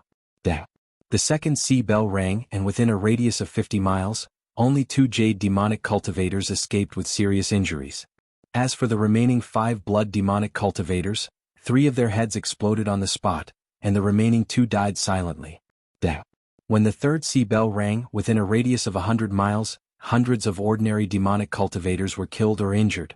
In addition to the number of dead and injured Shuras, after the third sea bell rang, the tens of thousands of Mara cultivators who had besieged the Blue Sea sect for nearly a month collapsed on the spot, and the siege of the Blue Sea sect was easily resolved by Ocean Laozu in such a shocking way. However, the strange thing was that although the sea bell was a powerful first calamity spiritual treasure, it should not have such a strong power. Ocean Laozu had also fought with others, but the sea bell had never exerted such great power again. It was not until Ocean Laozu fought with Mara several times that the sea bell finally regained its power in the Blue Sea sect when facing demonic cultivators. Only then did Ocean Laozu realize that the originally strong power of the sea bell was actually directed towards demonic cultivators. In the process of forging his own natal spiritual treasure, Ocean Laozu might have added some strange spiritual materials, or he might have unintentionally catered to some secret recipe. In short, the sea bell possessed a special technique that could cause great harm to demonic cultivators, and even Ocean Laozu himself could not explain the reason for this mutation. After the Battle of the Blue Sea sect, in order to resist the calamity of Mara, the cultivation world of the North Sea once had a craze of forging clock-type magic treasures. However, there had never been a treasure like the sea bell. Because of this, the value of the sea bell was even more obvious. Unfortunately, Ocean Laozu's whereabouts were uncertain. In the end, no one knew where he went, and the sea bell also disappeared with him until Ocean Laozu's cave abode rose strangely from the bottom of the Earth Island. As Ocean Laozu's natal spiritual treasure, the sea bell was naturally not something that anyone could ring. The Blue Sea sect, where Dongi Laozu came from, regarded itself as the inheritor of Ocean Laozu. It also had the sea transferring token, one of the 3 treasures of the sea, and Ocean Laozu's usual flying sword, the thin water sword, could ring the sea bell was naturally not surprising. However, Kongjing Laozu could also ring the sea bell. What was going on? Dongi Laozu looked at Kongjing Laozu with a livid face. The sea transferring token in his hand led several streams of water in the void, rushing towards Kongjing Laozu from different directions. Kongjing Laozu laughed loudly. With the sky quake hammer in his hand, he countered without showing any signs of weakness. The two immediately fell into a stalemate. Ao Dian Laozu and Hai Hun Laozu saw that Dongi Laozu and Kong Jing Laozu were suddenly fighting without a care in the world. Unexpectedly, the two tacitly did not make a move. Instead, they hit the sea bell floating in the sky at the same time. Poof, poof. Two muffled sounds were heard. Although the sea bell was continuously shaken by the two's continuous attacks, the sound was not like a bell being struck. It was more like a fart. Ao Dian Laozu turned to Kong Jing, who was fighting with Dongi Laozu, and said, Kong San, what is going on? How can you ring the sea bell? Kong Jing laughed and said, this is no secret. Sea Laozu is a senior of my giant whale demon clan. The Sea sect is a natal spiritual treasure that Sea Laozu painstakingly refined. As a descendant of the giant whale demon clan, I am naturally qualified to inherit the sea bell. What? Sea Laozu was actually a demon clan cultivator, and a giant whale demon clan cultivator at that? Not only Ao Dian Laozu and Hai Hun Laozu, but even Tian Kong Laozu and Lu Ping, who had just entered the mountain peak from the stronghold, were also in disbelief. The founder of the Sea sect, Laozu, was actually a demon cultivator. Could there be a bigger joke in the North Sea cultivation world than this? Almost everyone's eyes were on Dongi Laozu, who was fighting with Dongi Laozu. Dongi Laozu's face was livid, and the spiritual treasure in his hand was being wielded more and more fiercely, but he did not refute Kong Jing. Hai Hun Laozu hesitated for a moment, but still asked, Daoist Dongi, is Kong Demon King's words false? Dongi Laozu's face was so gloomy that it was about to drip water. He looked at Kong Jing Laozu coldly and said, my sect's ancestral spiritual treasure is not something you can lay a finger on. Dongi Laozu did not directly answer Hai Hun Laozu's question, but everyone present was smart and had already believed most of Kong Jing Laozu's words. Ao Dian Laozu suddenly turned around and asked, Kong San, did you also reveal to him about the Sea sect's ancestral spiritual treasure? Kong Jing Laozu denied and said, Daoist Ao, please be careful with your words. I did not know about the Sea sect's ancestral spiritual treasure beforehand. Ao Dian Laozu said angrily, bullshit, if you did not deliberately tell your son when he was passing by, how would he know about the ancestral spiritual treasure? Kong Jing's face changed and he said, Ao Chuang dared to pry into our clan's secret. Daoist Ao Dian, is this Ao Chuang's idea alone, or the primordial giant crocodile clan's idea? Ao Dian Laozu was stunned. He did not expect Kong Jing to unintentionally use his words against him. He could only say angrily, you were the one who did not pay attention to your words and others heard it. Who can you blame for this? Demon King Kong Jing snorted coldly and jumped up to ring the sea bell again, but he was held back by Dongi Laozu. Although Demon King Kong Jing's strength was slightly better than Dongi Laozu, there was a limit to his strength. In front of Dongi Laozu's mutually destructive fighting style, his hands and feet were tied. Although the sea bell could not be sounded by anyone other than the Sea sect and the giant whale demon clan, it did not mean that the sea bell could not be subdued by outsiders. It was just that the difficulty of subduing it was higher than the difficulty of these two. Tian Kong Laozu was about to enter the battlefield with the mountain-splitting axe in his hand, but Lu Ping unexpectedly grabbed his sleeve and said, Grand Master, please wait, now is not a good time to intervene. Tian Kong Laozu was a little confused and said, if we don't intervene now, I'm afraid the sea bell will be taken by others. Lu Ping gestured towards the group of four and said, Grand Marshal Uncle, I'm afraid these people already know that you have a second tribulation spirit treasure. In terms of strength, I'm afraid Grand Marshal Uncle is the strongest. However, none of them can do anything to each other. If you intervene now, they will definitely join forces to deal with you first. Lu Ping nodded and said, Grand Marshal Uncle, I'm afraid these people already know that you have a second tribulation spirit treasure. Tian Kong Laozu pondered for a moment and suddenly asked with a smile, Boy, do you have any plans? Lu Ping chuckled and said, Anyway, no one is willing to let Grand Marshal Uncle obtain the ocean bell. It's not only because you're obviously stronger than the others, but also because no one here is willing to see the sect's strength grow any further. If Grand Marshal Uncle forcefully interferes, you'll definitely be surrounded and attacked. So, why don't we go and take the spirit vein first? Lu Ping smiled and said, No matter what, no one is willing to let you obtain the ocean bell. Tian Kong Laozu said in a low voice, It is not just these few people who have entered the sea treasure. The other sects and the demon clan have not shown themselves yet, so it seems that there are even more people who want to take this spirit vein. Lu Ping said in a small voice, Grand Master, you have forgotten that we have a spy on the inside. Together with Linglong's strength, even if this spirit vein cannot be completely taken by our sect, we can still get a large portion. Tiankang Laozu slapped his forehead and said, "That's right, that spirit-seeking mouse of yours."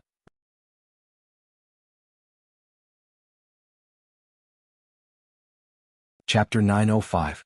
Dongyi Laozu, Kongjing Laozu, Aodian Laozu, and Haihun Laozu, who were in the midst of a chaotic battle, saw that Tiankang Laozu and Lu Ping had only stopped nearby for a short while before leaving.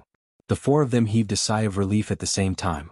The power of a second tribulation spiritual treasure was simply too great.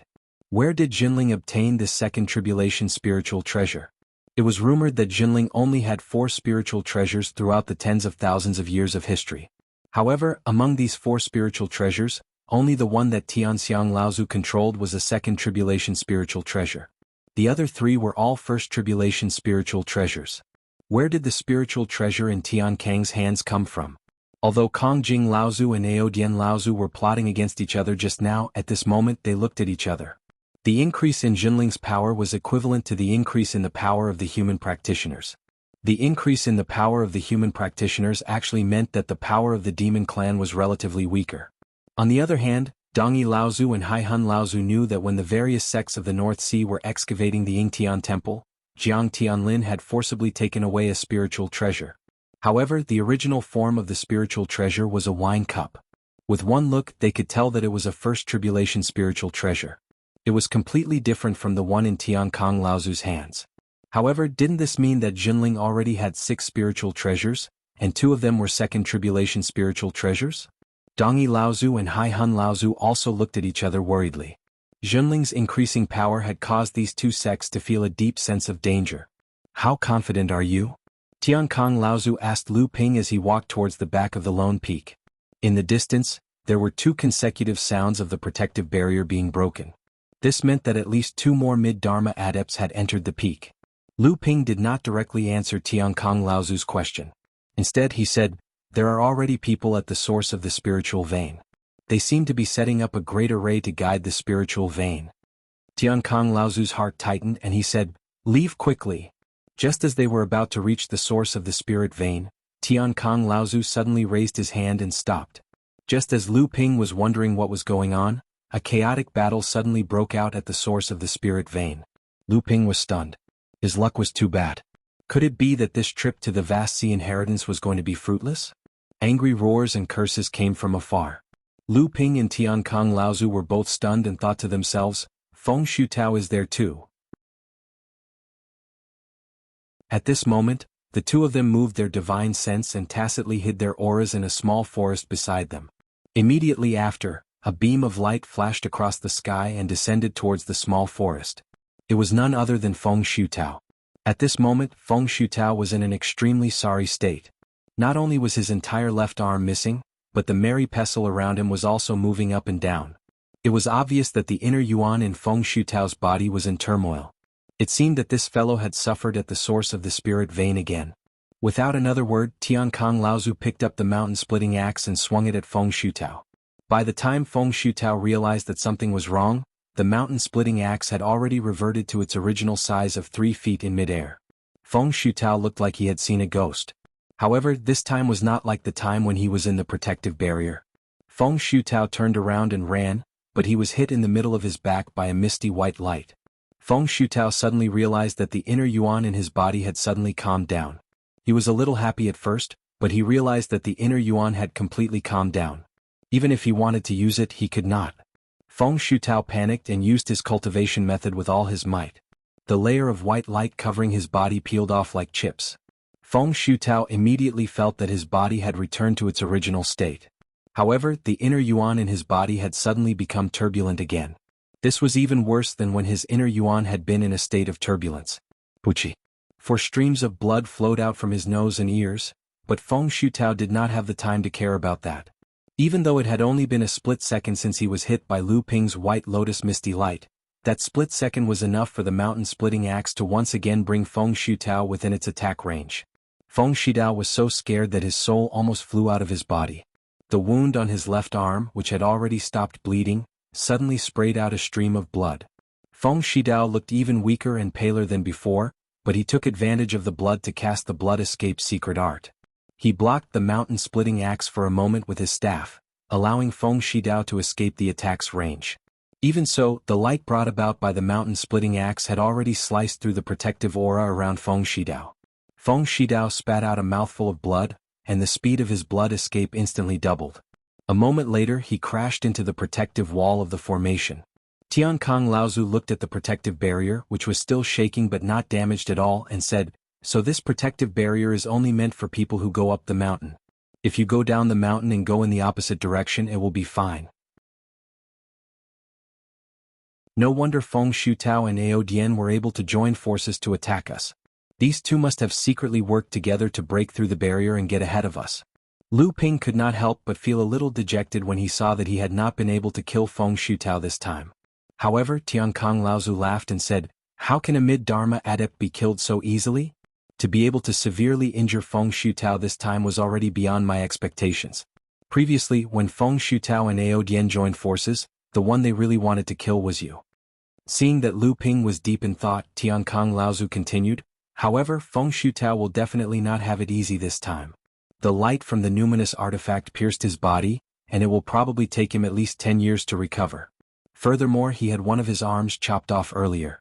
Even if the injuries he suffered are not as severe as the old man's, they have at least damaged his core, which has ruined his last hope of advancing to the late Dharma stage." Lu Ping and Tiankong Laozu saw that Feng Shutao had escaped and knew that they would not be able to catch up to him even if they chased after him. Thus, the two of them headed towards the source of the spirit vein. Previously, the two of them had tried to kill Feng Shutao, and it was likely that the people there had heard the commotion. However, they did not know if the two of them would end up like Feng Shutao. "Are you Taoist Tiankong?" A gentle voice came from the source of the spirit vein. Tiankong Laozu was taken aback and said, "Brother Yujin? Why are you here?" As they spoke, Tiankong Laozu and Lu Ping had already arrived at the source of the spirit vein. There were more than 10 practitioners there, and there were humans and demons. There were also 4 Dharma adepts, and one of them was the leader of the Yujin sect, Laozu Yujin Laozu. "Brother Yujin, why didn't you fight for the vast ocean bell and instead came here?" Songhai Laozu glanced at the 2 demon Dharma adepts at the side.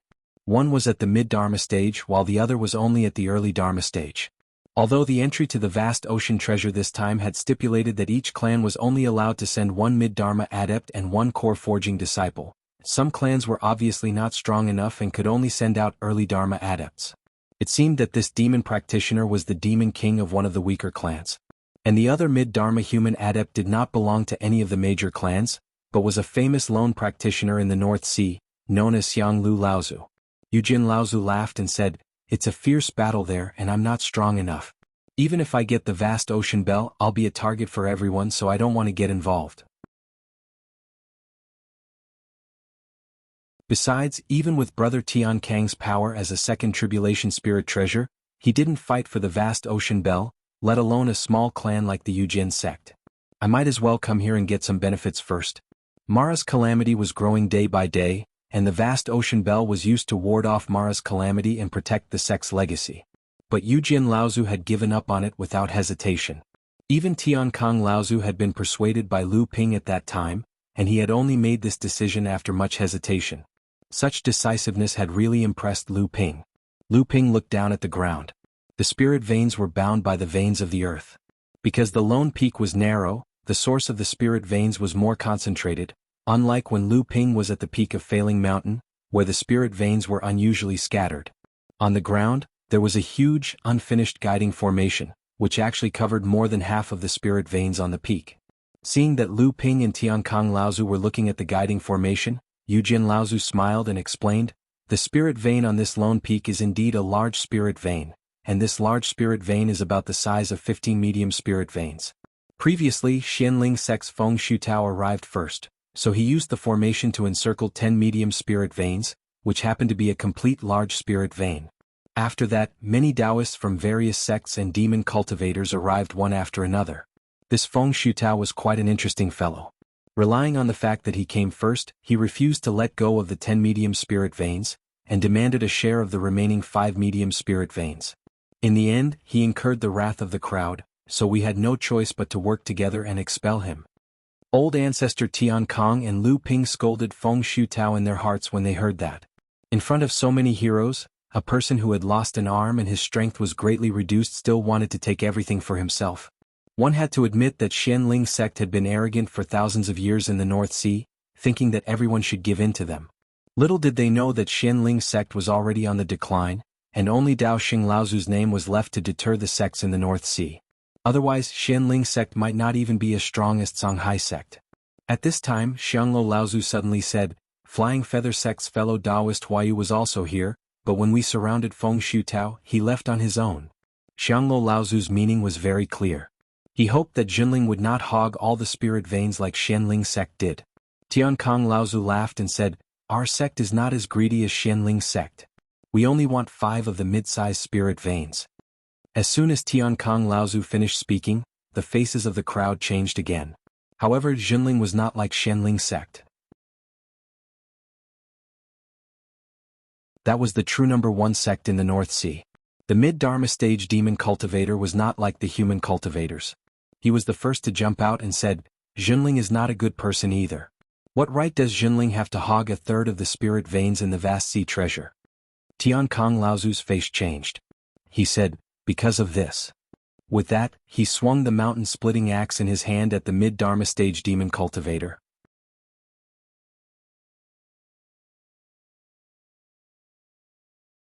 Chapter 906.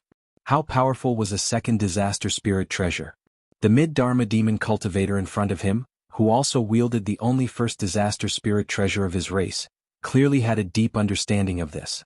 With just 3 strikes he was already at a complete disadvantage and he could only use all his skills to defend himself.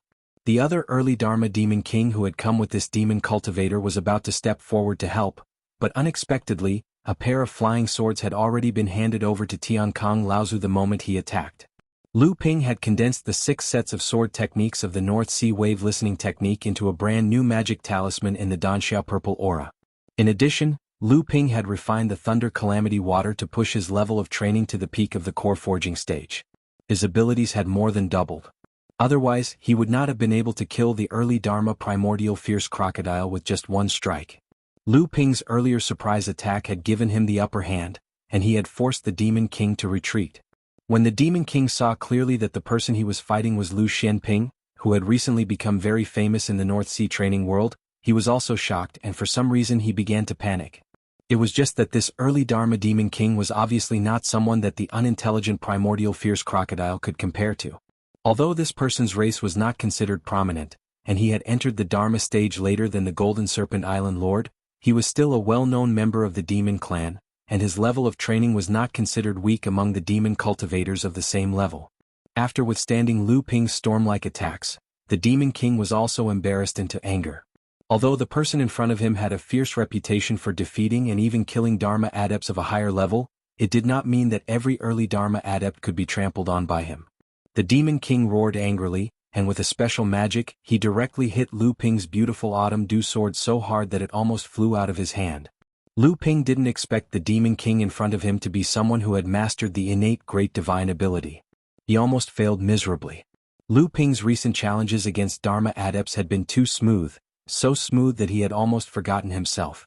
If not for the fact that he had advanced to the pinnacle of the core forging stage, this unknown Dharma Demon King in front of him might have even used his special ability to injure Lu Ping. Lu Ping's divine sense was strong, so he quickly controlled the twin flying swords from afar. Then he unleashed more than 100 sword strikes to nullify the Monster King's innate great skill. However, the Monster King managed to regain the upper hand. Now both sides were back on the same starting line. Ha! The Monster King roared angrily and a huge seahorse avatar floated in the air, glaring at Lu Ping like a tiger watching its prey. "Help me, I agree with what Brother Tiankong has said." Lu Ping and the Demon King were both stunned. When they turned to look, they saw that the battle between Tiankong Laozu and the mid-Dharma Demon King had already ended. From the Demon King's slightly disheveled expression, it was obvious that he had been defeated by Tiankong Laozu. When the Demon King looked behind Lu Ping, he did not know when the Jade Sword sect's Jade Sword Laozu was already standing in a position to help Lu Ping. It was obvious that if Lu Ping showed any signs of losing, Jade Sword Laozu would step in to help. The Demon King glared fiercely at Lu Ping, his eyes burning with the desire to fight. However, in the end he had no choice but to retreat to where the mid-Dharma Demon King was. Tiankong Laozu smiled and nodded in the direction of Jade Sword Laozu. Jade Sword Laozu also smiled and walked back to the position he had occupied earlier. Since Brother Ran Liang has no objections, these 5 medium spirit veins will be taken by our sect. Tiankong Laozu said to Jade Sword Laozu, Brother Jade Sword, how many do you intend to take? Jade Sword Laozu turned and looked into the distance. Another 2 Dharma adepts were rushing over. He understood Tiankong Laozu's good intentions, so he smiled and said, 2. I only need 2 medium spirit veins. 2 demon kings had yielded. Jade Sword Laozu was obviously in cahoots with Zhenling. The lone practitioner Laozu Xianglu naturally did not want to offend these 2 sections. Seeing this, he smiled and said, I am just a lone practitioner. I only need 1 medium spirit vein. Even Huayu Laozu, who had returned with Linggu sect's Nanyan Laozu, could only watch unwillingly as Jinling began to set up the spirit drawing formation, drawing all 5 medium spirit veins into the formation. At this time, another mid-Dharma adept had also rushed over. It was Chongming sect's Santan Laozu. With Jade Sword Laozu and Tiankong Laozu as support, they also drew 2 medium spirit veins. Just like that, Jinling's side alone had 9 medium spirit veins. Of the remaining 6, Xianglu Laozu had 1, Huayu Laozu had 1, Nanyan Laozu had 1, and the 2 demon kings had 3. As for the core forging adepts in front of these Dharma adepts, they did not have the slightest bit of weight. They were like children without the support of adults. They could only watch as the other sects divided up the benefits. Tiankong Laozu looked at Lu Ping. Seeing that Lu Ping had nodded, he then turned to Jade Sword Laozu and Santan Laozu, who had already finished setting up the drawing formation, and said, My 2 friends, please go ahead first. I will activate the formation later. Santan Laozu had a puzzled look on his face, but he heard Jade Sword Laozu say, That's good too. We will first draw this spirit vein away. As the earth shook and the mountains swayed, the 4 medium spirit veins began to move continuously through the earth veins. In an instant they had already left the spirit vein on the lone peak. However, it was unknown how long it would take for these 4 spirit veins to reach the mountain gates of Yujian sect and Chongming sect. And the drawing formation that was set up between the 2 sects would also consume more resources as time passed. Zhenling drew the most spirit veins, so it would take the longest time to activate the drawing formation, not to mention the time it would take for the spirit veins to move in the earth veins. At this time, Xianglu Laozu also began to activate the drawing formation. The other sects were also nearing the end of setting up the drawing formation. When old ancestor Tiankong saw this, he placed the 5 supreme-grade spirit stones in the center of the guiding formation according to the positions of the 5 spirit veins. The entire formation was instantly activated and started to circulate the formation with a commotion that was even more terrifying than when Jade Sword sect and Chongming sect activated the formation. At this time, the other sects also began to activate their drawing formation. Amidst the loud rumbling sounds, Lu Ping stood there motionlessly. If someone were to pay close attention to his face, they would see that rays of light blue light flashed across his face, and Lu Ping's entire face looked darker and darker. The entire lone peak shook for nearly 10 minutes before it gradually calmed down. Although the entire peak, which was originally full of spirit chi, was still filled with extremely thick spirit chi, this spirit chi was like water without a source, a tree without roots. Without the support of the spirit veins, this spirit chi would eventually dissipate between heaven and earth. Huayu Laozu of the Feiyu sect and Nanyan Laozu of the Linggu sect left in a hurry after the spirit veins were activated. After that, the 2 demon kings also left quietly. Xianglu Laozu, on the other hand, greeted Tiankong Laozu and the others. Tiankong Laozu was naturally very polite to Xianglu Laozu, a Dharma adept who was born as a rogue practitioner. Only Yujian Laozu and Santan Laozu were left. The 2 of them seemed to have something to discuss with Tiankong Laozu. Brother Tiankong, are you not interested in the sea bell? Santan Laozu saw that Yujian Laozu had spoken first, so he said directly, Brother Tiankong, if the 3 of us join forces, there is a high possibility that we can compete with the others. Tiankong Laozu laughed bitterly and said, This time I'm afraid I'll have to implicate the 2 of you. As he said that, he told the 2 of them about Lu Ping's analysis. He said, I didn't expect that this time I brought a second tribulation spiritual treasure, but I became the target of everyone. Now, whether it is the Demon Clan or the Blue Sea sect, the other cultivators, they don't want the Sea Bell to fall into the hands of our sect. If the 2 of you appear with me, we will definitely face attacks from both the Demon Clan and the Human Clan. Yujian Laozu and Santan Laozu both felt that it was a pity. However, it seemed that the two of them had not given up and still wanted to try their luck. After bidding farewell to Tiankong Laozu and San Tan, they headed towards the direction where the battle was going on. After the two of them left, old ancestor Tiankang's calm and composed expression changed. He hurriedly walked to Lu Ping's side and asked, "How was it? Did something happen to you, brat?" Lu Ping pulled the corner of his mouth and revealed an ugly smile. He said, "Fortunately, I managed to trick these people. Fortunately, I didn't attack the Jade Sword sect and the Chongming sect too severely. Otherwise, I would not have been able to hold on and would have been exposed in front of everyone." Tiankong Laozu heaved a long sigh of relief and scolded with a smile, "You little brat, don't pretend to be innocent after getting the benefits. In this world of cultivation, how many people can use a spiritual treasure at the core forging stage? And how many people can exert the full power of a spiritual treasure at the core forging stage?" After saying that, Tiankong Laozu changed his previous scolding expression and asked with a smile, "How was it? How many benefits did you get this time?" Lu Ping swallowed a rejuvenation pill and said with a smile, "I didn't expect that Linglong could be so powerful. There were 3 spiritual veins from the monster clan, 1 each from Feiyu and Linggu, and 1 from Xiang Lu Laozu, a rogue cultivator. There were 6 spiritual veins in total, and Linglong intercepted half of them. After all, the Jade Sword sect and the Chongming sect are allies of our sect. So, Linglong showed mercy and only intercepted 1 spiritual vein in total. The rest of the spiritual veins had already been sent to the main drawing formation of our sect when the great drawing formation of our sect was activated." Tiankong Laozu's eyes lit up. He said, "That is to say, our sect has quietly obtained 9 spiritual veins this time, which is almost equivalent to 1 spiritual vein of a large spiritual vein?" Lu Ping nodded and said, "That is correct. However, it is best for our sect to keep it a secret. We have to say to the outside world that we only obtained 2.5 or 3 spiritual veins, and we have to say this in advance. In any case, our sect is the closest to Universe Island, and we are the first to complete the drawing of the spiritual veins. When the time comes, with our sect's example, even if the other sects only obtained half of the spiritual veins, they will only suspect that it was Tsanghai Laozu who did it and not us."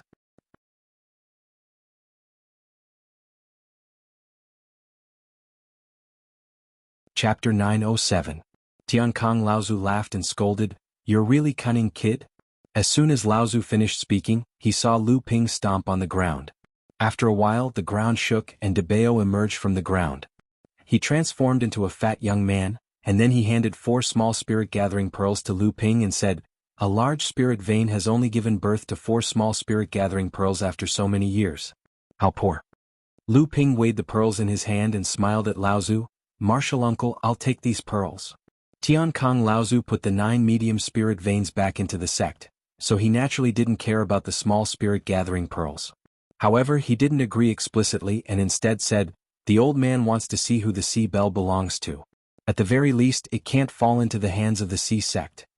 At this moment, Debao suddenly said, "Laozu, the spirit veins and the earth veins are starting to weaken, and the mountain guarding formation will collapse soon. At that time, the fight for the Sea Bell will probably become a chaotic battle between the human and demon races." Tiankong Laozu and Lu Ping hadn't thought of this and both of them were shocked. Lu Ping asked, "How long do we have?" Rumble. Before Debao could answer, the entire mountain guarding formation started to shake violently, and this was a sign that the formation was starting to collapse. However, although the formation had lost its foundation, it had been embedded in the earth veins for tens of thousands of years. Even without the support of the spirit veins, the process of collapse was still extremely long. Tiankong Laozu took off and said, "The old man wants to go take a look, you leave first." Lu Ping hurriedly said, "Martial uncle, I'd rather let the giant whale demon king get the Sea Bell than let Dongyi Laozu or Ao Dian get it." Tiankong Laozu disappeared in the blink of an eye. No one knew if he had heard Lu Ping's words. Following Tiankong Laozu's departure, Lu Ping seemed to feel that the sounds coming from the place where the battle had taken place earlier were getting more intense.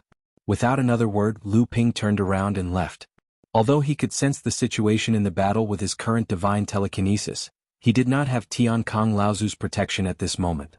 In the eyes of these Laozu, he was basically a delicious cake that everyone wanted a bite of. At this moment, it was more important for him to leave Earth Island first. Debao followed closely behind and said, "Boss, this is for you." Lu Ping took a sealed stone box from Debao's hands. He looked at Debao in confusion and asked, "What is this?" Debeo shook his head and said, I don't know either. I saw this box in the earth veins earlier and wanted to pick it up to take a look. Unexpectedly, I was trapped by the restriction formation deep in the earth veins. If it weren't for Linglong's help and the restriction-breaking talisman that boss left me, I'm afraid I would have died inside today. Lu Ping frowned as he looked at the stone box in front of him. Lu Ping was very familiar with the restriction set up on it, but it was precisely because of this that he could do nothing about it. This restriction could be considered a self-destructing restriction. Only Lu Ping could open it using the correct method. If the method was wrong or if it was forcefully opened, the stone box would inevitably be destroyed along with the item inside. Perhaps it really was a treasure. Lu Ping put away the item and Debeo immediately followed him and said, Boss, do you think this counts as a meritorious deed? If it weren't for my guidance, Linglong wouldn't have been able to intercept those spirit veins so easily. Lu Ping was too familiar with Debeo's skills. He didn't stop walking or raise his head. He directly asked, What do you want?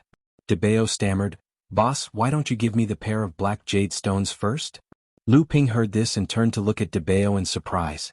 He said, What? You want to cultivate?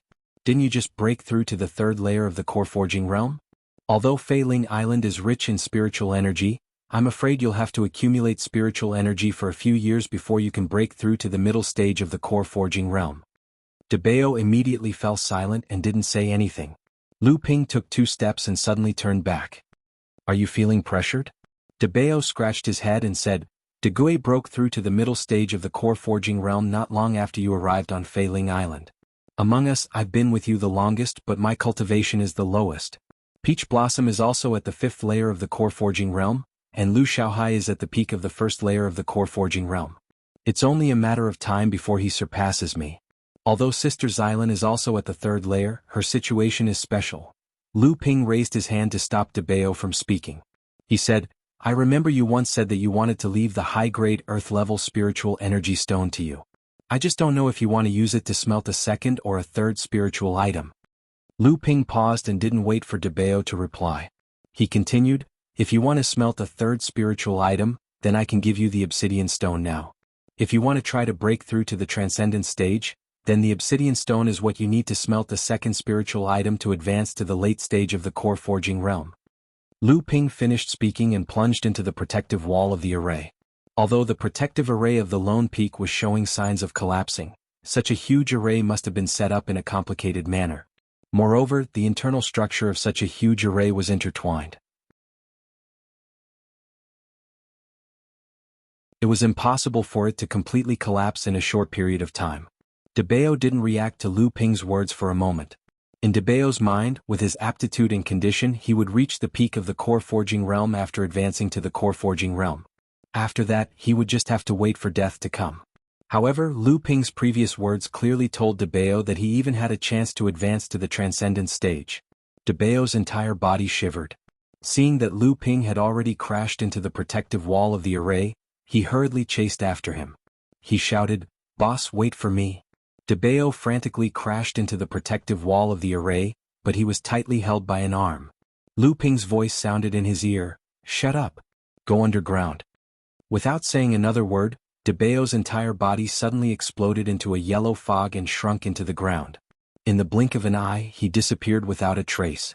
Just as Lu Ping crashed into the protective wall of the array, Lu Ping's divine will seemed to capture the aura of someone. However, this person was unusually cautious. In just a moment he disappeared from Lu Ping's divine will. At this moment, although the array had not collapsed, it had lost its previous strictness. Many loopholes had been exposed. If it wasn't for the fact that Lu Ping's divine will was different from that of ordinary people, perhaps he would not have noticed this little movement. However, it was also because of this fleeting movement that Lu Ping understood that this hidden person was coming for Lu Ping. Who could it be? If it was Laozu at the mid-Dharma stage, there was no need at all for him to play this kind of hide-and-seek game with Lu Ping. He could have directly come to take Lu Ping's life. Furthermore, at this time, all the mid-Dharma Laozu were probably gathered at the peak of Lone Peak.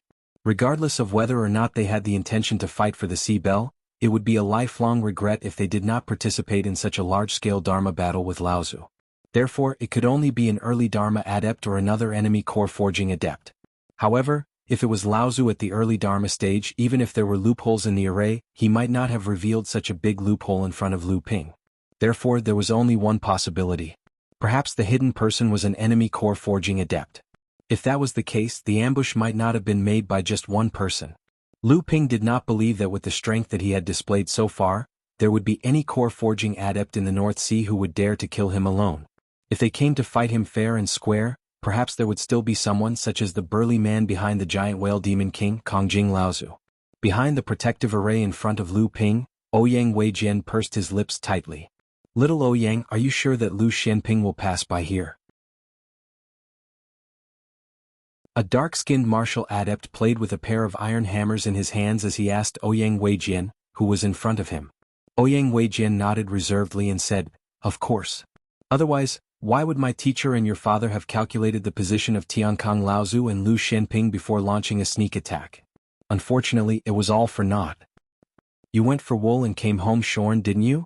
I heard that your teacher has now retreated with serious injuries, but brother Ouyang still dares to stay on Lone Peak. Such courage is really admirable." A mocking voice came from Ouyang Weijian's right side. Ouyang Weijian looked up and saw that it was Zhou Tong, the disciple of Zhang Shi from the Blue Sea sect. A trace of anger flashed across Ouyang Weijian's face as he said, "Who would have thought that Tiankang Laozu would actually have a second tribulation spirit treasure in his hands? Brother Zhou, don't go too far." Zhou Tong seemed to turn a blind eye to Ouyang Weijian's anger and continued to provoke him. "I heard that brother Ouyang has lost to Lu Xianping several times in the past, but was always able to escape with his life. In the eyes of many North Sea cultivators, I'm afraid this is already quite amazing, right?" Ouyang Weijian was furious. A middle-aged cultivator behind Zhou Tong hurriedly said, "You two, right now we should join forces to deal with Lu Xianping. Let's talk about private matters after this matter is over." Zhou Tong smiled and didn't say anything. Ouyang Weijian forcefully suppressed his anger and glanced at the middle-aged cultivator with slight disgust. If the giant whale demon clan's Kong Zhuang hadn't suddenly changed his mind, Ouyang Weijian wouldn't have found this person to make up the numbers. Although this person could be considered as a veteran core forging stage cultivator in the demon clan, and he was a cultivator of the same generation as his teacher Feng Shutao, Ouyang Weijian really didn't trust this person's strength. If it wasn't for his mistake just now, it was very likely that it would have aroused Lu Xuanping's vigilance. Ouyang Weijian knew that Lu Xuanping's divine sense cultivation was extremely high. The four of them occupied the four corners of the array formation space. This way, no matter where Lu Ping rushed in, he would be surrounded by the four of them, and the four of them could then lay down the array formation to kill Lu Xianping. At this moment, if Lu Ping was present, he would be able to recognize at a glance that the dark and strong Kong Zhuang cultivator was the primordial giant crocodile clan cultivator who chased after Lu Ping in the deep sea demon territory. His name was Ao Li, and he was the younger brother of the Golden Dragon Island Lord Ao Chuang.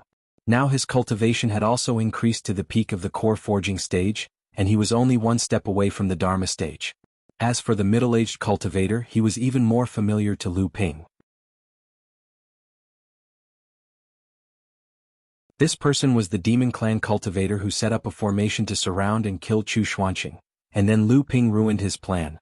Nearly 100 years had passed and this person had not broken through the Dharma stage, but he was only one step away from the Dharma stage.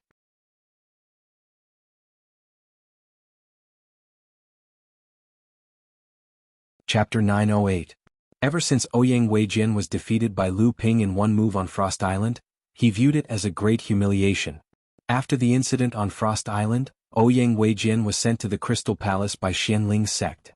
In Water Crystal Palace, Ouyang Weijian had to endure the discrimination and supercilious looks from everyone in Water Crystal Palace. There were even times when he had to become a practice target for those direct disciples. Even after being trampled on time and time again, he still had to put on a smiling face to welcome them. For Ouyang Weijian, who was regarded as a genius in Xianling's sect, this was worse than death. However, he could only endure it. Because Ouyang Weijian, who was regarded as a rising star in the North Sea, couldn't find any sense of superiority among his peers here.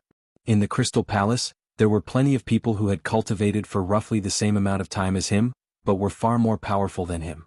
His pride and dignity in the past were completely worthless in front of these people, and could only be used as a topic of conversation for them to despise him even more.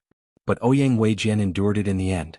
Over the years in the Crystal Palace, he no longer focused on improving his cultivation. Instead, he began to polish his own foundation. At the same time, he used the cultivation resources in the Crystal Palace to extensively study the specialties of various sections. He gradually began to learn from the strong points of others and compare them with his own natal sword art, the romantic Merry 18 swords, which greatly improved his swordsmanship. As a result of his efforts, Ouyang Weijin was finally able to hold on against the air cultivators of Crystal Palace for a longer period of time. Eventually he was able to stand on equal footing against them. Rather, he was even able to emerge victorious against cultivators of the same level as him. And the biggest change brought about by the increase in strength was that Ouyang Weijin gradually began to gain the recognition of these arrogant direct disciples. The previous supercilious looks and ridicule had disappeared, and Ouyang Weijin seemed to have once again returned to the ranks of the proud sons of heaven of the past. Over the years, although Ouyang Weijin did not deliberately improve his cultivation level, he had unknowingly raised his cultivation level to the peak of the core forging realm. Compared to his previous cultivation level, which had always been ahead of Lu Ping, Ouyang Weijin's cultivation speed was not as fast as before. However, Ouyang Weijin could feel that his strength had improved with each passing day. This time, Ouyang Weijin could be said to be full of confidence when he returned to the North Sea. He believed that this would definitely be a journey that would allow him to wash away his previous humiliation and make his name known throughout the North Sea. However, after he returned to the North Sea, a bucket of cold water poured over the confidence he had accumulated bit by bit over the years. Lu Xianping had defeated the Dharma adept, Tianshu Laozu, as a core forging level 9 adept. This was impossible. Ouyang Weijin roared hysterically in his heart. This must be Junling's plot, a plot designed to make Lu Xianping famous, and the price was only the sacrifice of an ordinary Dharma adept's reputation. Compared to Junling's future, the sacrifice of an ordinary elder was nothing. Tianshu must have gone easy on Lu Xianping. He desperately needed to verify this news. However, from his own sources this news was true. Ouyang Weijin was able to persevere under the ridicule of the Crystal Palace adepts. Naturally, he was a person with a strong heart. Although the result of Lu Xianping defeating Dharma adept Laozu was a huge blow to Ouyang Weijin's confidence was not destroyed. He had stayed in the East Sea for decades, and his vision and knowledge were no longer comparable to before.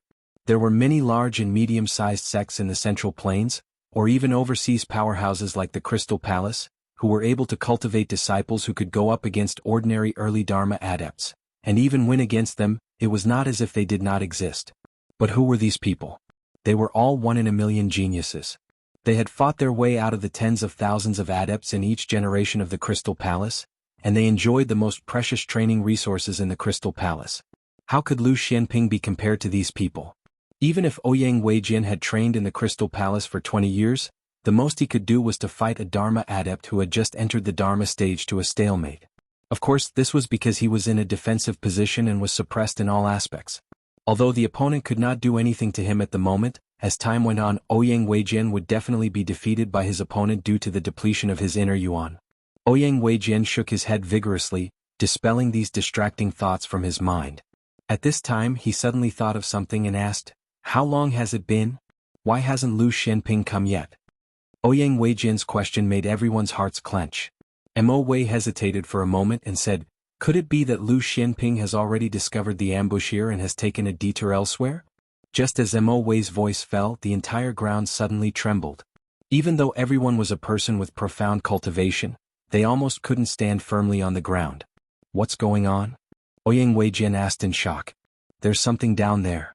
The one who spoke was Ao Yong. The knuckles of his hands that were gripping the iron hammer were already faintly blue, and it was obvious that he was ready to strike. "Is it Lu Xianping's doing?" Just as Mo Wei finished speaking, Zhou Tong had already brought out his thin water sword. But then there was a scream. Everyone was shocked. When they turned to look, they saw Mo Wei's eyes wide open as he stared at the tip of the sword sticking out of his chest. His eyes were filled with endless fear. He couldn't figure out who the murderer was. Was it Lu Xianping? How did he get behind him, and how did he manage to stab the flying sword into his back so accurately through the protective formation wall? However, he would never have the chance to get the answer to these questions. Zhou Tong, Ouyang Weijin, and Ao Li began to move together, gradually forming a triangle, directly facing Mo Wei's position. Zhou Tong's eyes narrowed as he watched the sword tip suddenly retract from Mo Wei's chest. He exclaimed, "Changlu's sword." Mo Wei fell as the sword tip retracted. The power of the protective wall behind him was greatly reduced due to the lack of the support of the spirit vein. The Changlu sword pierced through the protective wall again and began to cut a circle on the protective wall under the different gazes of the three people. Then there was a clang, as if the person behind the protective wall had kicked it. The protective wall that was cut by the Changlu sword evaporated into specks of spirit qi and finally dissipated. Lu Ping strode in from behind the protective wall.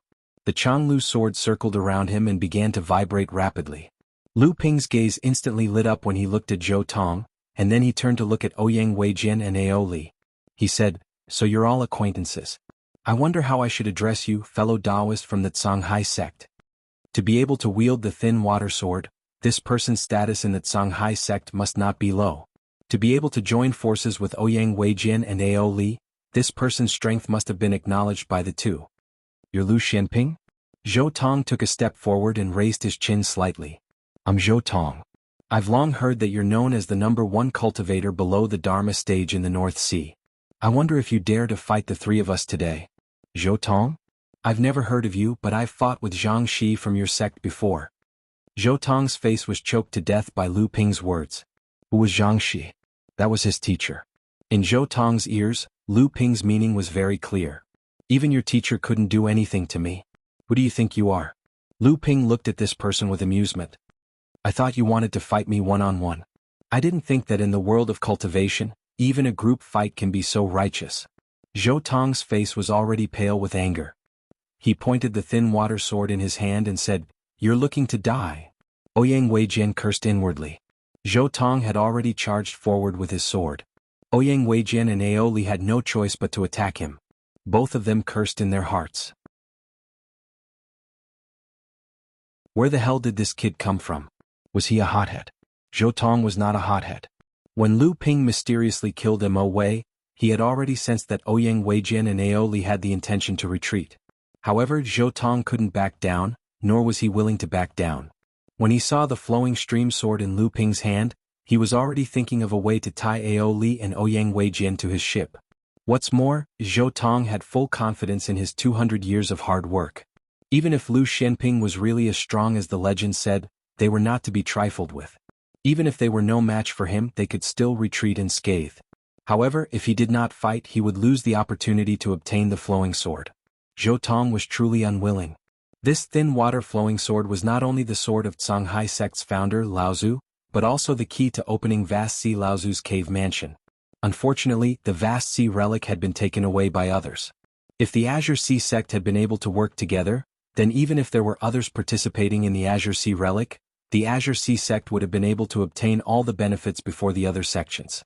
It would not have been like now, where the Azure Sea sect had only obtained 10 to 20% of the relic, and there were quite a few treasures that were accidentally destroyed when they were forcibly breaking through the passport barrier.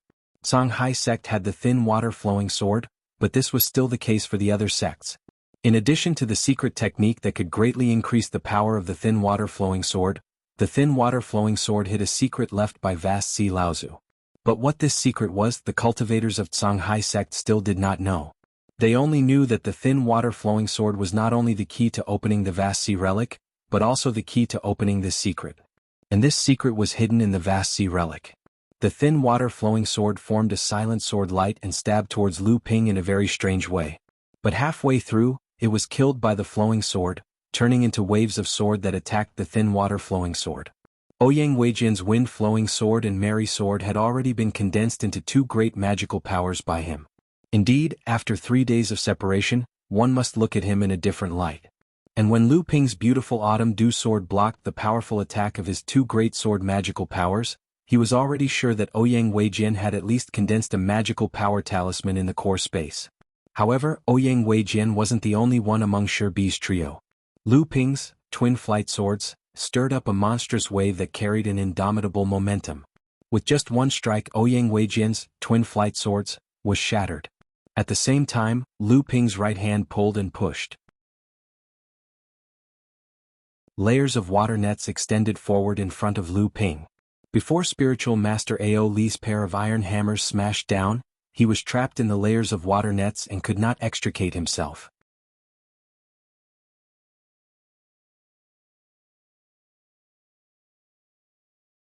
Chapter 909. When Lu Ping sensed Mo Wei's aura, he had Debao sneak into the ground and then used Linglong to disturb the earth's veins, causing a strong earthquake nearby. Debao took advantage of the chaos to approach the surface and began to determine their positions. Although this would expose Debao to them, in the face of a sudden earthquake, Ouyang Weijin and the others' first thought was to protect themselves instead of trying to kill the peeping Mo Wei. Although they had thought of using the barrier space of the mountain shielding formation to trap Lu Ping and also calculated the direction Lu Ping would take, they had forgotten that the mountain shielding formation was on the verge of collapse and its defensive power was rapidly weakening. Moreover, the long stream sword in Lu Ping's hand had a natural restraining effect on the mountain shielding formation. Previously, if Lu Ping wanted to pierce through the mountain shielding formation, he would at least need Tiankong Laozu to smash it with his axe first. But now, Lu Ping could directly cut through the shield with the long stream sword. This was also the reason why Lu Ping was able to get behind them in such a short time. Although Zhou Tong had only been in the cultivation world for a short time, it did not mean that he did not know his own limits. Even if Lu Xuanping's defeat of his own sex Laozu was fake, the fact that he had killed the Golden Jiao Island Lord's companion spirit beast in front of so many people could not be faked. Be it Ouyang Weijian or himself, neither of them had the strength to fight Lu Xuanping alone. However, Mo Wei had been killed by Lu Ping at the beginning, so the formation that the four of them had prepared could not be used. If they really wanted to fight Lu Xuanping to the death, the three of them would have to work together. However, in a situation where both Ouyang Weijin and Aoli had the intention to retreat, Zhou Tong could only escape with them. Once the three of them split up and Lu Xuanping decided to chase after them, the three of them would likely be defeated by him one by one. Zhou Tong brought Ouyang Weijin and Aoli with him to fight Lu Ping and try to snatch the long stream sword in Lu Ping's hand. However, they all ignored the fact that although Lu Ping was known as the Water Sword Immortal, he was never a pure sword cultivator. Under Lu Ping's moving mountains and filling seas, Aoli's twin hammers would be inexplicably diverted every time he struck. Or when he struck with his hammers, countless forces would appear from all directions, wearing down the power of his hammers layer by layer. In the end, he had no choice but to withdraw his exhausted hammers. Otherwise, once he was trapped in Lu Ping's Jinyuan net, he might not even be able to protect his magic weapon. Aoli was at a loss. If he advanced, his attacks would not be able to get close to Lu Ping. If he retreated, Lu Ping's Jinyuan net would wrap around him at any time. When that happened, Aoli would be at his mercy. He could only bite the bullet and cooperate with Ouyang Weijin and Zhou Tong to attack Lu Xuanping. This was not them besieging Lu Xuanping. In reality, Lu Xuanping alone was entangling the three of them. Although they had already overestimated Lu Xuanping's strength, the truth was that the pride in their hearts made them unwilling to see Lu Xuanping as an opponent on a higher level than them. They only subconsciously saw him as an expert on the same level as themselves. The reason was very simple. Only by doing so would they have the courage to continue chasing after Lu Xuanping. Otherwise, they would forever lose the qualifications to stand in front of Lu Xuanping. Seeing the situation clearly, Aoli wanted to retreat. But at this moment, there seemed to be a huge flaw on Lu Ping's side. Lu Ping's Sea of Hundred Rivers flow sword skill suddenly crumbled, but it wasn't a complete collapse. Instead, it was more like a torrent of water gushing out of the east flowing river sword skill. The autumn waters flowing sword skill swept up a monstrous wave, and with an unstoppable momentum, Lu Ping executed the east-flowing river sword skill to its fullest. When Zhou Tong saw that Lu Ping suddenly shifted the focus of his attack to Ouyang Weijin, he was overjoyed. He did not care about cooperating with Ouyang Weijin and directly rushed forward to snatch the flowing river sword. Lu Ping's divine sense suddenly felt a tug. If Lu Ping had not poured enough true essence into the flowing river sword, then even if he did not seize the flowing river sword, he would have made Lu Ping suffer a loss. The Blue Sea sect really had a secret technique on the flowing river sword. Lu Ping's mind turned, and his divine sense and true essence simultaneously mobilized. Without weakening the power of the Great River Flow's East Sword technique, he began to fight with Zhou Tong for control of the flowing river sword. At this time, Aoli finally saw a flaw. At this time, Lu Xuanping had placed most of his attention on Ouyang Weijin and Zhou Tong. This was a once-in-a-lifetime opportunity. Aoli threw the pair of iron hammers up, and the hammers that were originally 1 foot long doubled in size. Aoli held them tightly in his hands and spun them twice before they flew out. The pair of iron hammers smashed towards Lu Ping with great power. The net of true essence that had formed in front of Lu Ping was instantly torn apart in the face of absolute power. Aoli was already imagining the scene of Lu Ping's flesh and blood splattering everywhere. He could not help but lick his lips, but then his eyes widened as if he had seen a ghost. Boom! Lu Ping's entire body was smashed to pieces, but the scene of flesh and blood splattering everywhere did not appear. Instead, it was as if a torrential rain had fallen from the sky. At the same time, another Lu Ping strangely appeared in front of Zhou Tong. How could this be? At the moment when the iron hammers smashed into Lu Ping's body, Aoli's divine will could still clearly feel the vitality flowing through Lu Ping's body. How could it have changed so suddenly? Could it be that Lu Xianping had already mastered the space magic before he had even reached the Dharma stage? Thinking of this, Aoli could not help but feel a thump in his heart. When he turned to look, a shocking scene appeared again. Ouyang Weijin had actually escaped. Yes, he had escaped. When Ouyang Weijin saw Lu Ping suddenly display such a magnificent great magic swordsmanship, he already knew that Lu Ping's target was not him. Naturally, Ouyang Weijin did not have the ability to resist such a great magic swordsmanship, but this did not mean that Ouyang Weijin could not escape or dodge this great magic swordsmanship. In a situation where there were many people attacking, such a large-scale great magic swordsmanship was not worth using. This was because in a situation where the opponent could escape or dodge, the cultivator would only be wasting their true essence and dharmic powers in vain. Lu Xianping had been cultivating for more than 100 years and had fought countless battles, big and small. How could he not know this? But he still did it. This meant that Lu Xianping had other intentions. He was creating an opportunity for himself, an opportunity to break out of the situation. But this opportunity was under Lu Ping's great magic swordsmanship, and Ouyang Weijin could not stop it. Was Lu Xianping still invincible? A sense of helplessness swept through Ouyang Weijin. He clearly knew Lu Xuanping's intentions, but he could not stop it. Since he could not stop it, this battle was bound to be lost. Then he had to escape. Fortunately, Lu Xuanping's use of this great magic swordsmanship meant that the person he was plotting against was not him. He could use this opportunity to escape. Otherwise, once Lu Xianping broke out of the situation, the first person he would kill would definitely be him. Ouyang Weijin turned around and fled. This time he did not even have to deliberately dodge the great river flow's east sword technique behind him. Aoli was only stunned for a moment.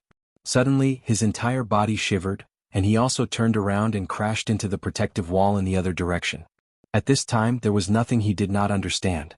His priority was to save his life. Fortunately, the formation was getting weaker.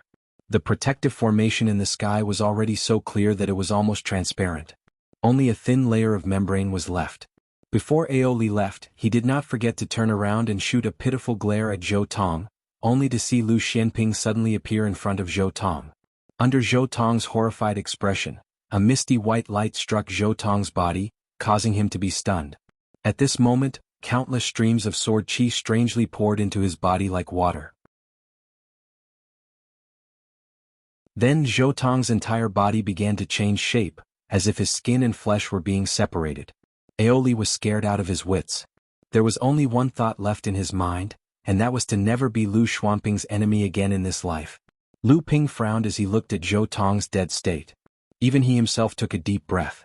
Lu Ping didn't expect that the water seep sword skill could be used in such a way. However, this method was a little too cruel. He didn't expect that he would be able to kill Zhou Tong in such a unique way when he didn't use his flying swords. Lu Ping did not doubt that as long as he made a cut on Zhou Tong's body, he could completely peel off a piece of human skin. Lu Ping shook his hand and shot out a silver flame, turning Zhou Tong's body into flying ash. Only then did he take the ownerless thin water sword. Bluish-purple true essence surged out from his hand, and the foreign true essence in the thin water sword was completely expelled. The lingering true essence in the thin water sword was also annihilated by Lu Ping's divine sense. Even if Lu Ping's true essence was vigorous and tyrannical, it was still beyond Lu Ping's ability to refine the thin water sword as smoothly as the Jianghu sword in a short period of time. He could only carefully polish it in the future. However, just as Lu Ping began to refine the thin water sword, the Jianghu sword unconsciously began to hover around the thin water sword. As Lu Ping completed the initial refinement, not only the Jianghu sword, but the thin water sword also began to tremble violently. The two flying swords seemed to be resonating with each other. The clear and melodious sword cry even shattered the large protective array behind Lu Ping. Lu Ping's expression changed. He put away the two swords and grabbed a bao from the ground. His feet flashed and he fled towards the periphery. The protective barrier that was originally shattered by the sword cry of the two swords was like a signal. The already precarious mountain protective array on the entire lonely peak instantly began to collapse on a large scale. A ray of light suddenly landed in the area where Lu Ping was previously. Dongyi Laozu walked out of the ray of light with a cold face. The traces of the fight caused Dongyi Laozu's expression to change again and again. In the end, he could only fly away with a trace of luck.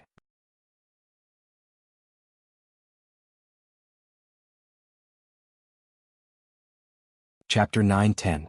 Lu Ping sprinted all the way down the mountain and recalled the purple crystal bees. He didn't even bother to collect the spiritual herbs on the ground. He exited the mountain range's formation and fled in a conveyance light. Behind Lu Ping, with the complete collapse of the Lone Peak formation, the entire Lone Peak began to shake. Countless sand and stones fell from the Lone Peak, which then developed into a large-scale collapse of the mountain. In the end, the entire mountain began to collapse. Lu Ping didn't stop at all along the way. The news of Zhou Tong's death hadn't spread yet. If Dongyi Laozu got the news, he would definitely do everything possible to hunt him down. Now he could only fly all the way back to Tianling Mountain to be the safest. Otherwise, even if he stayed on the island under Jinling's jurisdiction, he might be found by the furious Dongyi Laozu. However, Lu Ping had to stop after flying for less than 10 miles. But Lu Ping wasn't worried at all. Instead, he was greatly relieved. Celestial Phenomenon Laozu looked at Lu Ping, who stopped in front of him, and asked with a smile, "Kid, you are running away in such a hurry. Is there anyone in the North Sea who dares to hunt you down?" Lu Ping took a deep breath and stepped forward to say respectfully, "Disciple greets Grand Uncle Master." After thinking about it, he bowed to the old man next to him and said, "Junior greets Senior Dao Sheng." Lu Ping didn't know why the two giants of the North Sea would appear here, but there was no doubt that he couldn't be lacking in etiquette. After bowing, Lu Ping said, "Disciple seems to have caused trouble. Grand Uncle Master Tian Kong has other matters to attend to, so Disciple has to return to Tianling Mountain first to seek protection from the sect." Celestial Phenomenon Laozu smiled and said, "It seems that you have caused a lot of trouble in the North Sea." As soon as Celestial Phenomenon Laozu's voice fell, a long roar came from afar with strong anger and murderous intent. Celestial Phenomenon Laozu raised his head and looked in the direction of the roar. He said, "It seems that you have caused a lot of trouble. Daoist Dongyi seems to be very angry. Could it be that you are going to kill Zhang Shi?" Lu Ping was stunned and said, "I know my limits. I can't kill Zhang Shi's disciple. But it seems that Zhang Shi's disciple was killed by me." Ancestor Dong Yi landed heavily on the surface of the sea, his face cold as he stared at Lu Xianping, who was standing in front of Ancestor Tianxiang. Terrifying killing intent surged from his body. However, in front of these two supreme figures of the North Sea cultivation world, Dongyi Laozu had no choice but to retract his aura. Lu Ping told Dongyi Laozu and Celestial Phenomenon Laozu and Dao Xing Laozu about how Zhou Tong and the other three failed to ambush Lu Ping and how Lu Ping killed two of them instead. Celestial Phenomenon Laozu smiled at Dongyi Laozu and said, "Daoist Dongyi, did this grand disciple make any mistakes?" Dongyi Laozu snorted coldly but didn't say anything. Obviously, he had tacitly agreed that Lu Ping was telling the truth. Seeing that Dongyi Laozu didn't say anything, Celestial Phenomenon Laozu continued, "Daoist Dongyi, you came here in such a threatening manner. Is there something important that you want my grand disciple to do?" Dongyi Laozu snorted, but he didn't dare to be presumptuous in front of Celestial Phenomenon Laozu. He cupped his hands and said, "Daoist Tianxiang, it wasn't easy to raise my grand disciple to die in the hands of your sect's disciple. Don't you have an explanation?" Celestial Phenomenon Laozu asked curiously, "Oh, what explanation does Daoist Dongyi want?" Dongyi Laozu suppressed his anger and said, "Even if my grand disciple plotted against your sect's cultivator first, he still died in the hands of your sect's enlightened Lu Xianping. Death is a big deal. In that case, should enlightened Lu Xianping return our sect's Canghai Laozu's thin water unending sword?" Celestial Phenomenon Laozu and Dao Xing Laozu looked at Lu Ping in shock. Lu Ping said, "May I ask Senior Dongyi, did your sect bring the thin water unending sword into the Canghai legacy?" Dongyi Laozu's face darkened, but he didn't dare to deny it in front of the two Celestial Phenomenon Laozu. He could only say, "No, but the thin water unending sword belongs to our sect's ancestor, Canghai Laozu. This is a well-known fact in the North Sea cultivation world." Celestial phenomenon. Laozu understood Lu Ping's meaning. He turned to Dongi Laozu and said, "This is Taoist Dongi's fault. I've long heard that your sect has found the thin water unending sword, but there has been no news of the flowing sword. This means that the flowing sword doesn't belong to your sect. Since my grand disciple obtained it, it naturally belongs to him. What belongs to Songhai Laozu doesn't also belong to your sect." Dongi Laozu angrily said, "Songhai Laozu is our sect's ancestor. This is a well-known fact. Our sect has inherited the thin water unending sword for thousands of years. How can you say that the flowing sword doesn't belong to our sect?" Lu Ping argued, "Songhai Laozu is the ancestor of the giant whale demon race, Laozu. According to what Senior Dongi said, the thin water unending sword should also be an inheritance of the giant whale demon race?" Lu Ping's words were clearly out of the expectations of Celestial Phenomenon Laozu and Dao Xing Laozu. Both of them looked at Dongi Laozu with inquisitive eyes. Dongi Laozu fiercely glared at Lu Ping. Unexpectedly, a voice came from behind him. "Fellow Taoist Dongi, don't tell me you want to deny it? On the lonely mountain peak, that giant whale demon King Kong Jing was able to ring the Songhai bell. Let me ask you, other than your Songhai sect, who else can ring the Songhai bell without refining it?" Tian Kong Laozu descended from the sky, clasping his hands towards Celestial Phenomenon Laozu and Dao Xing Laozu. He looked at Dongi Laozu and said, "Could it be that your Songhai sect has colluded with the giant whale demon race and revealed the Songhai sect's inheritance to them? What nonsense." Facing Tian Kong Laozu, Dongi did not feel the pressure that he felt when facing the two great cultivators. He said sternly, "How could my Songhai sect collude with the demon race?" Tian Kong Laozu looked up to the sky and laughed twice in surprise. He said, "That's strange. The monster cultivator Laozu's sect is irreconcilable with the demon race. In that case, the legacy of the founder of the sect, Laozu, should not belong to your Songhai sect. Fellow Taoist Dongi, please go back." Dongi Laozu hated Tian Kong Laozu for exposing that Songhai sect's secret, but at this moment he was under the eaves. He could only say in a low voice, "Well, even if the Changlu sword was obtained by your sect's spiritual master Lu Xianping, the thin water sword was obtained by him from a cultivator of our sect. This is not wrong. Please return the thin water sword to the old man." Tian Kong Laozu's face also darkened. He said, "Aha, is it right and proper for your sect's disciple to ambush a cultivator of our sect? If the ambush failed, we would have to exchange the weapon back and wait for your next sneak attack. How can there be such a good thing in the world?" Dongi Laozu became serious at this time. He turned to Dao Xing Laozu and said, "Fellow Taoist Dao Xing, among the cultivators who ambushed Lu Xianping was Ouyang Weijian of your sect. He was the one who told the old man about the matter of our sect's disciple being killed. What do you think?" Dao Xing Laozu had not said much since he and Tian Xiang Laozu arrived, but Dongi Laozu's words forced him to express his opinion. He frowned and said, "Fellow Taoist Dong Yi, it's better to give this matter further thought." Dongi Laozu did not expect Dao Xing Laozu, who was known as the #1 expert in the North Sea cultivation world, to say something like this. After a moment of shock, he laughed angrily and said, "Fellow Taoist Dao Xing, perhaps you still don't know that your sect's Feng Shu Tao has been injured by Tian Kong. He has no hope of advancing to the late Dharma stage in this life. Now that you know this, I wonder if you will give this matter further thought." Tian Xiang Laozu's face suddenly darkened. Tian Kong Laozu reached out to touch the storage bag at his waist and looked at Dongi Laozu with a hint of murderous intent.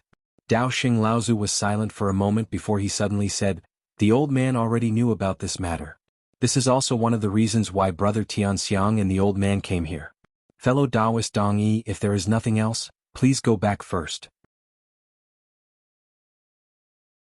Dongi Laozu, who had calmed down, finally sensed something from Dao Xing Laozu's retreat, so he did not say anything and turned to leave. Tian Xiang Laozu looked at Tian Kong Laozu and Lu Ping, then turned to Tian Kong Laozu and said, "Junior brother, you go back to Tianling Mountain first. The old man and brother Taoist Dao Xing still have things to discuss." After Tian Kong Laozu had left, Tian Xiang Laozu suddenly said, "Feng Shu Tao should not join forces with the demons." After a moment, Dao Xing Laozu said, "Feng Shu Tao has no hope of advancing, so he has been punished." "That's not enough. This cannot be allowed to happen." Dao Xing Laozu sighed and said, "What is brother Tian Xiang planning?" Tian Xiang Laozu smirked and said, "With Qiao Feizhou gone, there is one less Dharma plane cultivator among the 12 families of North Sea. Dao Xing Laozu came to a realization and said, "The spirit stone mine of Frost Island." Tianxiang Laozu nodded slightly and said, 25 of the share belongs to Jinling. Dao Xing Laozu sighed and said, "Good." The two stood there without moving. After a while, it was Dao Xing Laozu who spoke first and said, "The ocean bell is of great importance. What do you think, brother Tianxiang?" Tianxiang Laozu did not hesitate and said, "Let's recruit them based on our own abilities. As long as it does not affect our plan to fight against Mara, we will not interfere. Otherwise, we will lose the support of the hundreds of thousands of lone cultivators in the North Sea." Dao Xing Laozu thought for a moment and said, "All right, this person is quite lucky." Tianxiang Laozu did not comment and said, "Let's go, don't let the two of the demon race wait too long. This universe island collapsed suddenly, and there are many things left inside. Let's let our disciples practice." Lu Ping followed Tiankang Laozu and flew all the way to a medium-sized island closest to Universe Island under Jinling's jurisdiction. There was a teleportation formation here that led directly to Heaven Spirit Mountain. It was only then that Lu Ping thought of something. He asked, "Martial Granduncle who obtained the ocean bell?" Tiankang Laozu looked like he had seen a ghost and said, "Xiang Lu." Oh. Lu Ping thought he had heard wrong and said, "How could it be him?"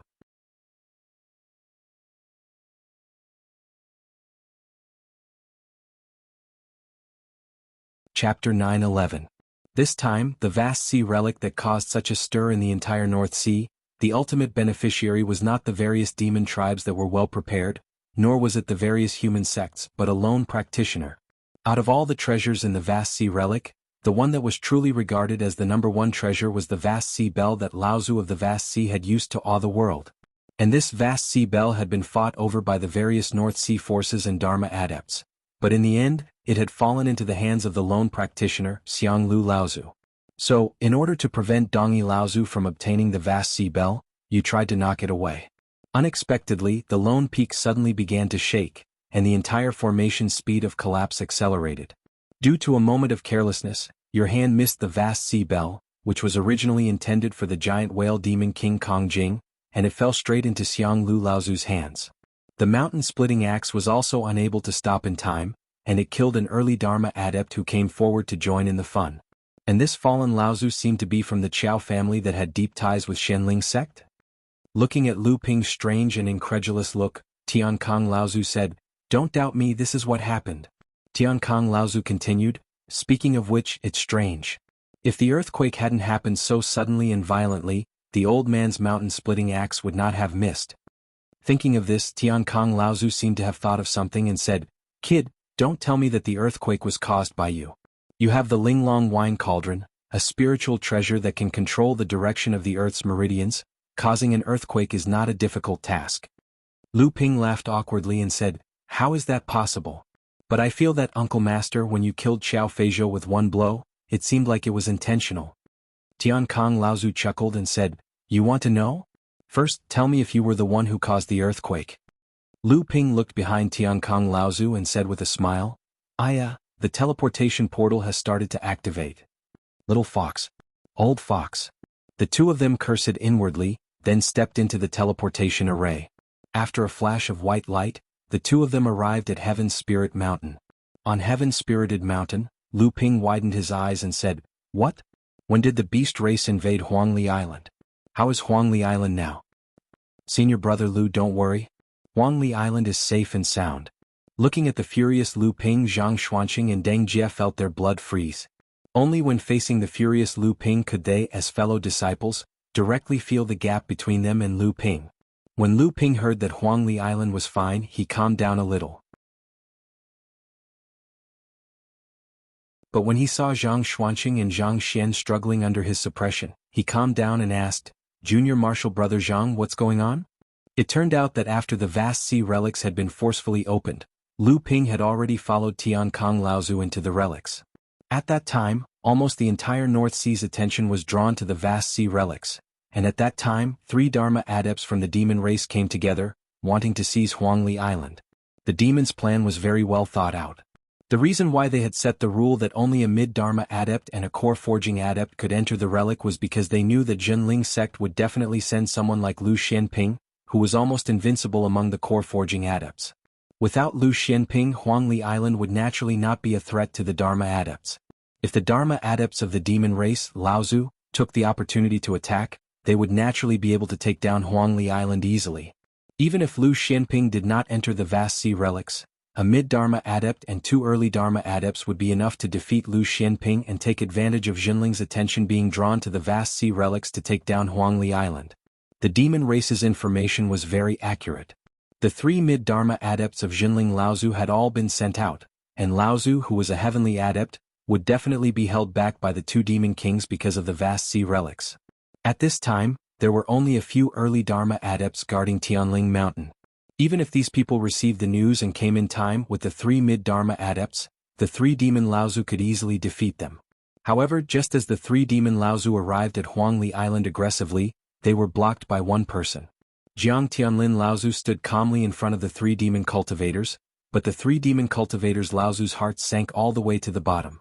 When did this Jiang Tianlin pass the thunder trial? Why did they not know anything about it? The 3 demon cultivators Laozu were filled with hatred, but now they had no choice but to face the person in front of them. The demon race's original plan was very good. They wanted to take advantage of the fact that Jinling's mid-Dharma adepts Laozu and heavenly adept Laozu were busy, and then use a mid-Dharma adept to attack and take over Huangli Island. This way they could use the power of their cultivation to defeat everyone in Jinling. However, no matter how much they thought about it, they did not expect that Jiang Tianlin, who had been staying in Tianling Mountain to prepare for his first thunder trial, had already reached the mid-Dharma stage. Jinling's mid-Dharma adept Laozu might not be able to handle it, but Laozu did not lack early Dharma adepts.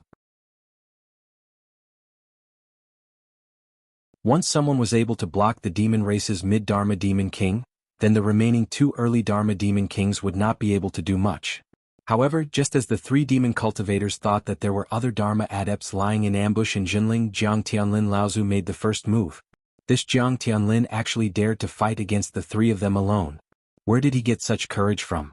Just based on the fact that he had just cultivated a Dharma soul to advance to the mid-Dharma stage?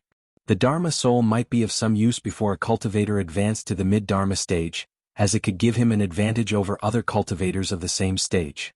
However, after advancing to the mid-Dharma stage, the advantages of the Dharma soul would be lost. At this point, Jiang Tianlin would be no different from other mid-Dharma adepts. The 3 demon cultivators Laozu rushed forward together, but the result was depressing. Although Jiang Tianlin had just advanced to the mid-Dharma stage, his level of practice was enough to suppress the mid-Dharma demon king, and he even had the strength to deal with the attacks from the other 2 early Dharma demon kings. For a moment, Jiang Tianlin Laozu was still able to hold his own against the 3 of them. As time dragged on, it seemed that Jinling's reinforcements would arrive soon. The 3 Laozu demon kings began to use their trump cards. Since there was no hope of conquering Huangli Island, as long as they could seriously injure Jiang Tianlin, the top expert among the second-generation disciples of Jinling, it would be a worthwhile trip. However, at this moment Jiang Tianlin Laozu took out a small tree. Strictly speaking, it was a small tree-shaped treasure, and there were 108 green leaves hanging from it. The mid-Dharma demon king gasped.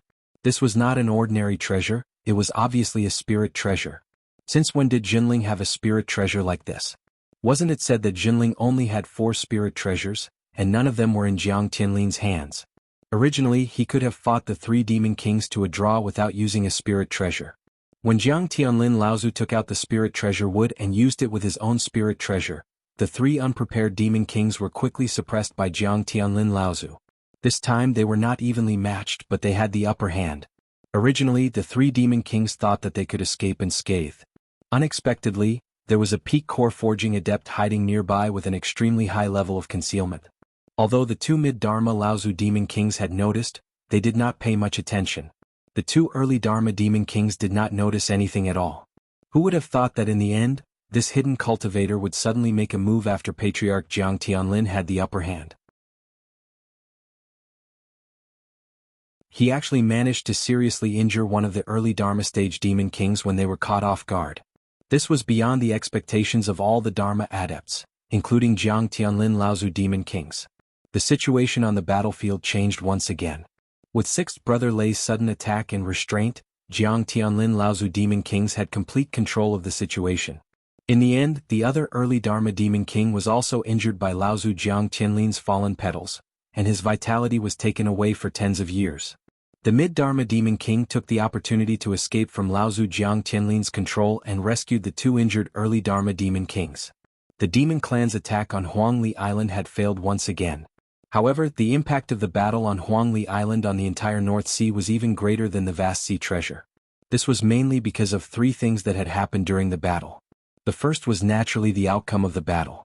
Jiang Tianlin Laozu had successfully advanced to the mid-Dharma stage and had a first Calamity Spirit treasure. He had battled against the Demon Kings of the Demon Clan and was not at a disadvantage even though he had fought 1 against 3. This had a huge impact on the entire North Sea. The number of Dharma adepts in Jinling had already caused the entire North Sea to look askance. Jiang Tianlin Laozu Jiang Tianlin's powerful strength after advancing to the mid-Dharma stage had caused a huge impact on the entire North Sea training world. Then there was the appearance of that spirit treasure. In addition to the wine cup-shaped auxiliary spirit treasure that Jiang Tianlin had previously obtained in the Yingtian dojo, as well as Patriarch Tiankong's invincibility in the vast sea relics with a second tribulation spirit treasure, Zhenling sect now had at least 7 spirit treasures in front of the cultivation world of the North Sea, 2 of which were second tribulation spirit treasures. However, who knew if there would be an 8th spirit treasure appearing in Jinling? The second matter was the peak core forging adept, 6th brother Lei, who had taken the opportunity to injure an early Dharma adept of the Demon Clan. Information about this person was quickly gathered by the various sects in the North Sea. They only knew that this person was not a Jinling adept but had been appearing in Huangli Island for the past 20 years. He seemed to have a close relationship with the owner of Huangli Island, Lu Xianping. However, the thing that made the entire North Sea training world shudder was the fallen petals profundity that Jiang Tianlin Laozu had used to injure the early Dharma adept. After Jiang Tianlin Laozu Jiang Tianlin had advanced to the mid-Dharma stage, he had also successfully elevated his natural great ability to the supreme level.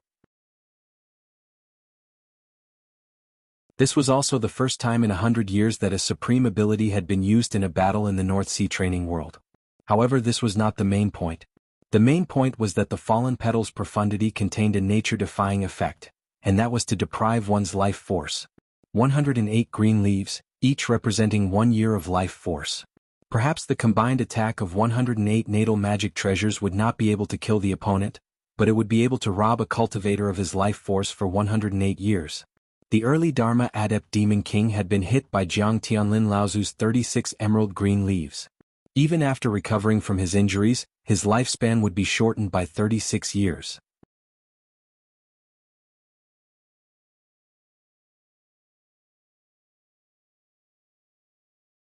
Chapter 9-12. After Lu Ping returned to Huangli Island, he learned about the details from Hu Lili. His teacher, Lu Tianling, had already sent someone over to find out more about Lei Laoyu's background. A cultivator who was at the peak of the core forging stage and could even fight against an early Dharma Demon King had suddenly appeared in front of everyone in Jinling. Not only would the sect pay special attention to him, but even Jiang Tianlin Laozu had personally come to ask about Lei Laoyu's background. Lu Ping had no choice but to tell Jiang Tianlin Laozu about the process of subduing Lei Laolu.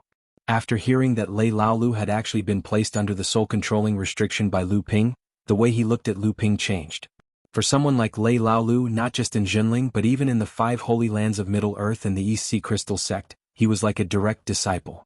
Even in the North Sea, perhaps only Ouyang Weijian could compare to him. However, this person, who would be nurtured as a treasure in any sect, had been used by Lu Ping to guard his home with the soul-controlling restriction. Not to mention Jiang Tianlin Laozu, even if Tianxiang Laozu was here he would not feel the same way. After sending off Jiang Tianlin Laozu, Lu Ping gave Hu Lili the 4 spirit gathering pearls that he had obtained from the vast sea relic, then went into the secret room. After spending nearly a month, Lu Ping had finally refined the thin water sword to the point where it was like the flowing water sword. Just as Lu Ping finished refining the thin water sword, the flowing water sword combined and swam around Lu Ping's body like a pair of fish. The cheerful sound of the sword echoed throughout the secret room. Lu Ping's divine will captured something as the flying sword circled around him. As the 2 swords trembled, Lu Ping's divine will seemed to sense that something had broken. He hurriedly probed into the swords and found that a layer of previously undetectable restriction runes was undergoing a rapid transformation. Lu Ping did not know the depth of it, but thinking back to when Dongi Laozu had repeatedly asked for the thin water sword, there must be some secret hidden within the flying swords. At this moment, the transformation of the hidden restriction runes was completed. Lu Ping's inner Yuan and Divine will instantly refine the newly formed restriction runes. Lu Ping's expression suddenly changed to one of joy. What a brilliant restriction technique. It was actually able to hide a treasure restriction in such a mysterious and ingenious manner.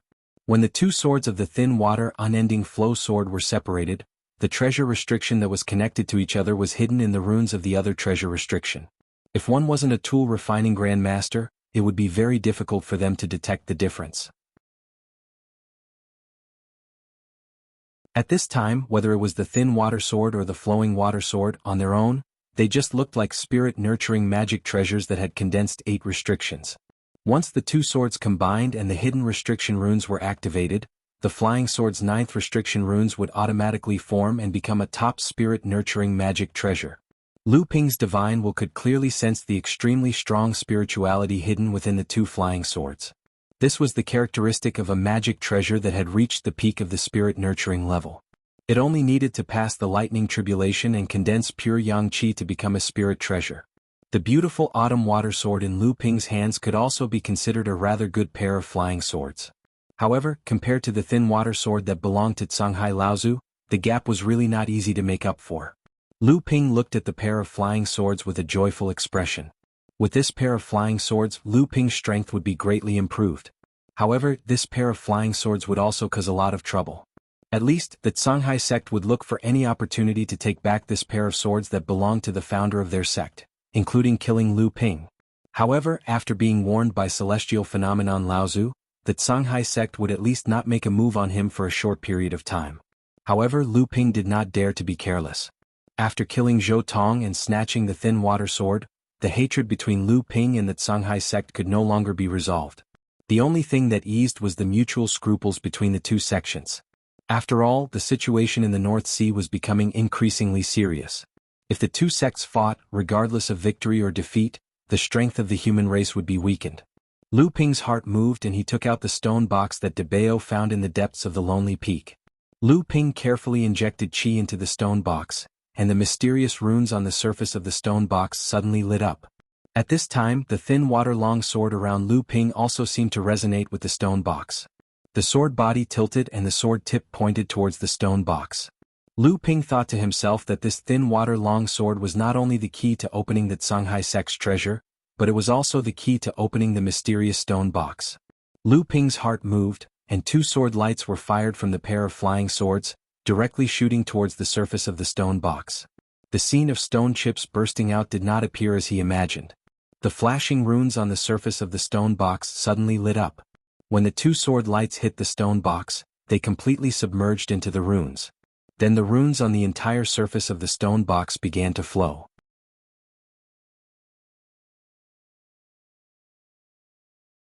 The speed of the flow was so fast that even Lu Ping's spiritual force could not capture it. At this moment he heard a kacha sound, and a fine crack appeared in the middle of the stone box. Lu Ping was overjoyed and slowly opened the stone box. A purple jade slip lay in the middle of the stone box. Lu Ping raised his eyebrows and held the jade slip in his hand. His spiritual force quickly entered it and began to read the contents. As he read it, a few days passed. It was not that the contents were complicated, but that the jade slip recorded a set of supreme sword technique inheritance of Canghai Laozu. Lu Ping was momentarily fascinated by it and began to figure out and cultivate it on the spot. Therefore it was delayed for a few days. However, although this sword technique inheritance was precious, what Lu Ping valued more was what was recorded at the end of the jade slip. After Lu Ping came out of seclusion, the first news he heard was that there were problems with the spirit veins drawn from the various sects of the North Sea and the demon race's vast sea heritage. First, Junling, who was closer to Huanyu Island, claimed that out of the 5 medium-sized spirit veins that Tiankang Laozu had drawn from the Lone Peak, only 3 ended up in Junling's main spirit veins. Back then, Tiankang Laozu had forcefully snatched away 5 medium-sized spirit veins from the Lone Peak. At that time he had offended many people. Therefore, after hearing this news, many people from the various sects of the North Sea and even the demon race clapped their hands and secretly mocked Junling for getting what he deserved. However, not long after, news came from Feiyu and Lingu sects that only half of the spirit veins they had drawn from the Lone Peak ended up in their sections. At this time, the North Sea cultivators began to realize that there seemed to be a problem. Sure enough, Yujin sect and Chongming sect both claimed that the spirit veins they had drawn were severely depleted. Out of the 2 medium-sized spirit veins, only 1.5 were in their hands. Even Xianglu Laozu, who had obtained the vast sea bell and had been hiding until now, released the news that he had only obtained half a medium-sized spirit vein. This time, other than Xianling's sect, the other sects were no longer gloating. Due to Feng Shutao's foolish actions, Xianling sect's losses in the vast sea heritage almost outweighed their gains. When the entire Xianling sect received the news of the severe depletion of the spirit veins, they naturally cheered loudly. It was just that these cheers made people feel sour. Lu Ping smiled. If the various sects knew that the strange depletion of the spirit veins was actually caused by Lu Ping, who knew how many sects would come knocking on his door? However, 9 medium-sized spirit veins were almost equivalent to the replenishment of a large spirit vein. To the entire Xianling sect, this was undoubtedly a great boost.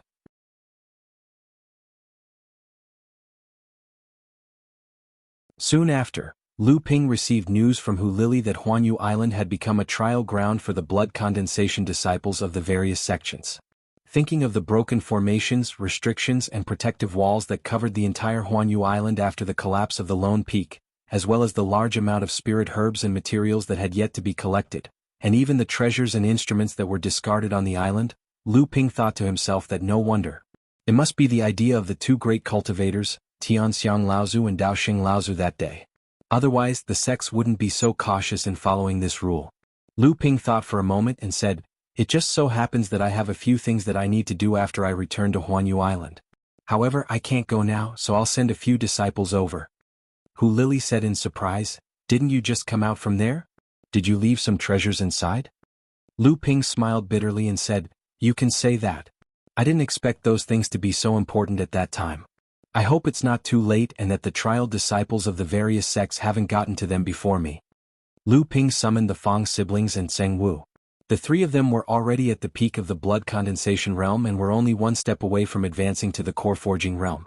He told the 3 what he wanted to find one by one, then sent them to Huanyu Island to train on their own. At the same time, he told them not to reveal the purpose of this trip. If anyone asked, they should just say that they were going out to train. After thinking for a moment, Lu Ping gave them a few single-colored and 2-colored restriction-breaking talismans and instructed them not to reveal these talismans in front of others. Then he told them to find Debao and get a few suitable instruments to protect themselves. After sending the 3 of them off, Lu Ping thought for a moment and sent out a sound transmission sword. The next day, Du Jialua arrived at Huangli Island from Tianling Mountain. Ever since Lu Ping returned to Huangli Island, Du Jialua had come to visit Lu Ping several times. However, he didn't run into him even once. What he didn't know was that Lu Ping had already seen him in the Baiying Tower. Disciple greets Uncle Master. Although Du Jialua was almost certain to become Lu Ping's disciple, Lu Ping had instructed him that he would only accept Du Jialua as a disciple after he had advanced to the core forging stage. Furthermore, Du Jialua was not allowed to reveal his relationship with Lu Ping. Thus, even though Du Jialua was already at the 8th layer of the blood condensation realm and was about to advance to the peak of the blood condensation realm, and his earth-based techniques were quite famous among the 4th-generation disciples, he still didn't formally acknowledge a master. He only trained with perfected master Lu Xinyuan. Lu Ping passed a jade scroll to Du Jialua. After thinking for a moment, he tossed a jade token to Du Jialua and said, "Go to Huanyu Island and find what's recorded on this jade token. After that, go to the crafting hall and look for Grandmaster Chen Lian. Give this jade token to him and he will know what to do." Du Jialua took the token and was about to leave when Lu Ping called him back and handed him an escape talisman weapon. "I've already filled this talisman weapon with inner yuan. When you're in danger, just activate it and cultivators below the Dharma manifestation stage won't be able to do anything to you. Use it well."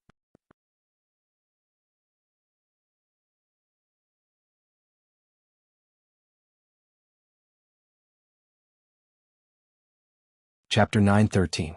After Xianglu Laozu obtained the vast ocean bell, he hid his tracks and did not appear in the North Sea cultivation world. The sects Laozu all extended an olive branch to the independent mid-Dharma Laozu of the North Sea in view of the destructive power of the vast ocean bell against Mara. However, there was no response. At one point, Lu Ping wanted to use Ling Long to find the approximate location of Xianglu's old feet through the traces left in the earth veins by forefather Xianglu. But unfortunately the mountain collapsed and the earth veins shifted. The entire Huanyu Island was in ruins, so even Ling Long herself couldn't find it. Seeing that the situation on Frost Island was becoming more and more tense, the sects all sent out messages, hoping that Xianglu Laozu would help the human cultivators defend against Mara's attack. When the news came, the entire North Sea cultivation world noticed the subtle changes. It seemed that if this Xianglu Laozu did not appear, not only would he offend the sects of the North Sea, he would also be placed on the opposite side by the entire North Sea cultivation world. After all, the calamity of Mara would sweep through the entire cultivation world. Every cultivator had the duty to fight against Mara. However, if Xianglu Laozu appeared, then it would be hard to say if he could continue to control the vast ocean bell under the pressure of the sections. Recently, another piece of news spread like wildfire. That was the Qiao family, one of the 12 families of the North Sea that had Dharma Laozu as their leader. Laozu was mistakenly killed by Tiankang Laozu during the battle for the vast ocean treasure. Without Dharma Laozu, the Qiao family was in a constant state of anxiety. There was news that Junling and Xianling sect would work together to divide the Qiao family's share of spirit stones on Frost Island. However, neither Junling nor Xianling sect's Dharma Laozu directly responded to this matter. It was as if the two sects did not know about this. However, this also made the other 11 forces feel relieved. They were afraid that the sects of the North Sea would plot against them for their share of spirit stones. These clans usually only had 1 or 2 Dharma adepts in their ranks. There was no way they could compete with the 9 great sects of the North Sea, which had at least a mid-Dharma adept in their ranks like Laozu. Right now, the situation on Frost Island was growing more and more severe. It was obvious that even Mara had been attracted by the spirit stone mines on Frost Island. At that time, all the sects and families would definitely send out their elites to protect Frost Island. If the sects took the opportunity to plot against the Dharma idol Laozu of these families and forces, they would not be a match for him. Therefore, these 11 sects became more and more united.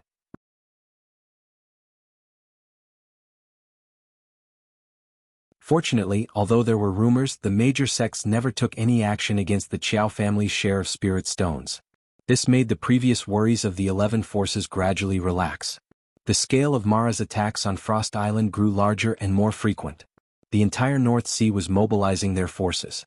Frost Island could be said to be the most important object in the entire North Sea cultivation world. It was also the first large-scale battle between the North Sea cultivation world and Mara. Junling was also constantly making preparations. Naturally, Lu Ping was also called up. However, before he went to Frost Island, Fornax Laozu had already sent him a message, asking him to make a few batches of soul return pills. The soul return pill was a strange pill recipe that Lu Ping found in the Clear Stream cave abode. It could repair a cultivator's damaged divine consciousness. It was targeted at cultivators who had been seriously injured by the soul-devouring magic of the demonic cultivator. The main material to make the soul return pill was the soul-devouring crystal of the demonic cultivator. The grade of the soul return pill depended on the grade of the soul-devouring crystal of the great demonic cultivator. The soul return pill made from the soul-devouring crystal of the great demonic cultivator could heal cultivators who had been injured by the great demonic cultivator's soul-devouring crystal. The soul return pill made from the soul-devouring crystal of the blood demonic cultivator could also heal cultivators who had been injured by the blood demonic cultivator. By the time Lu Ping and Fornax Laozu had finished making a few batches of soul return pills, the battle on Frost Island was already in full swing. Both sides had suffered heavy casualties. On Junling's side, even though spiritual master Xianxin was personally in charge of the mother-child traction formation, it was said that the number of core forging cultivators who had died during this period of time was in the double digits, not to mention the other sections. However, this was also because Junling occupied the largest area on Frost Island, so the area he was defending was naturally the largest. Even though Junling's current strength could be said to be the best in the cultivation world of the North Sea, he could only fight head-on like this. As time went on, the number of casualties would naturally increase. Other than those who had died, there were even more people who were injured. Fortunately, the entire pill pavilion was operating at full capacity during this period of time. With Lu Ping's help, Junling's various healing pills were considered sufficient, reducing many of Junling's losses. On this day, Lu Ping finally completed the mission that Fornax Laozu had given him. Thinking that he was going to Frost Island soon, he walked towards the artifact forging hall. After guiding the 9 mid-sized spirit veins over and merging them into the main vein of the spirit vein on Tianling Mountain, the concentration of spirit energy on the entire Tianling Mountain had obviously increased. Although Junling had tried his best to slow down this process to avoid arousing too many people's suspicions, For someone like Lu Ping who had extremely long divine senses and was extremely sensitive to spirit energy, it was extremely clear. Chen Lian saw Lu Ping from afar and waved at him, saying, "You're here at just the right time. Saves me the trouble of looking for you." Lu Ping smiled, "Not bad, you've already advanced to the late stage of the core forging realm. It looks like becoming a Grandmaster Artificer won't be a problem." Chen Lian threw a psychic jade pendant to him and said, "Here, this is your jade pendant. I've already condensed 2 psychic spirit treasures on it, and it's almost reached the limit of this psychic jade pendant's quality. If you want to improve it further, I'm afraid you'll have to find better spirit materials." Lu Ping held the jade pendant in his hand and played with it. After hanging it on his waist, he could see through the 3 pure true pupils that the psychic jade pendant was filled with a misty light. Lu Ping took off the jade pendant again and said, "This jade pendant was given to me as a greeting gift by my senior sister when I became my disciple. Originally, I only wanted to refine a top-grade magic tool, but I happened to find some suitable spirit materials, so I upgraded it all the way until now." Chen Lian said, "Although this psychic jade pendant can be considered a rare and precious treasure, it has innate limitations. The amount of spirit energy it can gather is almost a hair from 9 oxen for you and me. For early-stage core forging realm cultivators, it has some use. However, if you can find 10 millennia spirit jade, you may be able to upgrade it to the level of a spirit-nurturing magic treasure. In that case, it may be of some use to cultivators like me. Moreover, after using the 10 millennia spirit jade to upgrade its quality, it may have the qualifications to challenge the Thunder Tribulation and become a spirit treasure in the future." "How can 10 millennia spirit jade be so easy to find? That thing is not inferior to a high-grade heaven-ranked spirit treasure. With a piece of 10 millennia spirit jade, you can directly refine a spirit treasure. Why would you use it to upgrade this psychic jade pendant?" Lu Ping also had Linglong's wine cauldron in his hand. These things that were precious to others naturally didn't catch his eye. Under Chen Lian's surprised gaze, Lu Ping threw the jade pendant back to him and said, "You're right. This psychic jade pendant was originally not upgraded for me. In a few days there might be a boy who will bring my jade pendant to you. At that time you can give this jade pendant to him."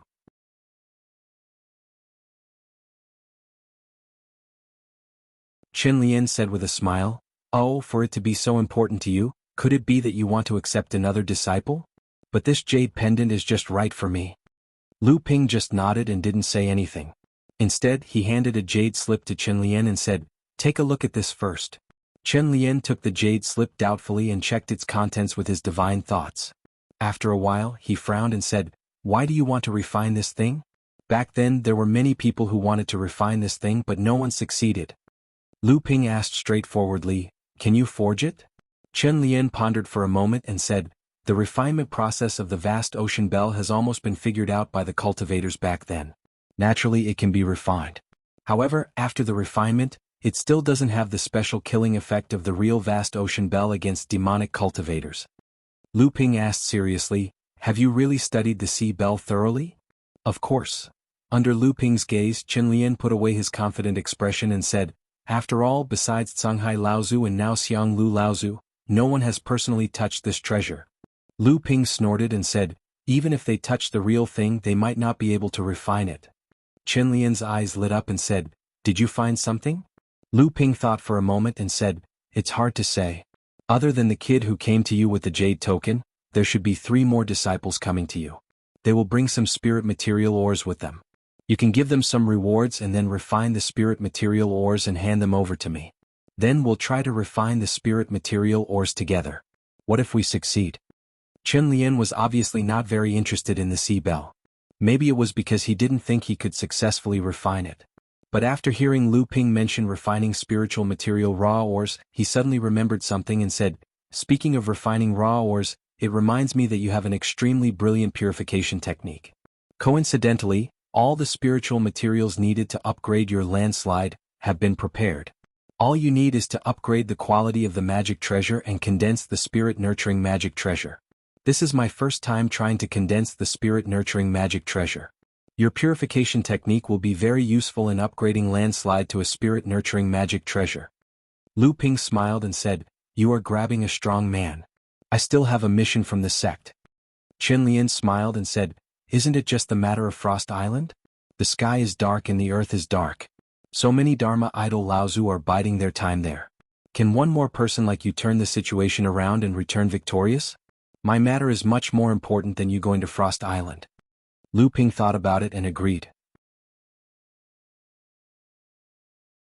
If Chen Lian could successfully upgrade this time, he would be Junling's second Grandmaster Artificer after Tianjiang Laozu. The significance of this wasn't any less than that of a Grandmaster Alchemist in the Pill Pavilion. The sect had no reason to stop him. 3 months later, a dull bang came from the artifact forging hall. The ground shook violently and the entire artifact forging hall started to shake as if the entire artifact forging hall was about to collapse. Many alchemists ran out of the artifact forging hall and saw Tianjiang Laozu standing at the door of an artifact forging room in the distance. Just when everyone was confused, the door of the artifact forging room suddenly opened. A haggard-looking Lu Ping and a dirty-looking Chen Lian walked out one after another. However, they didn't hide the joy in their eyes.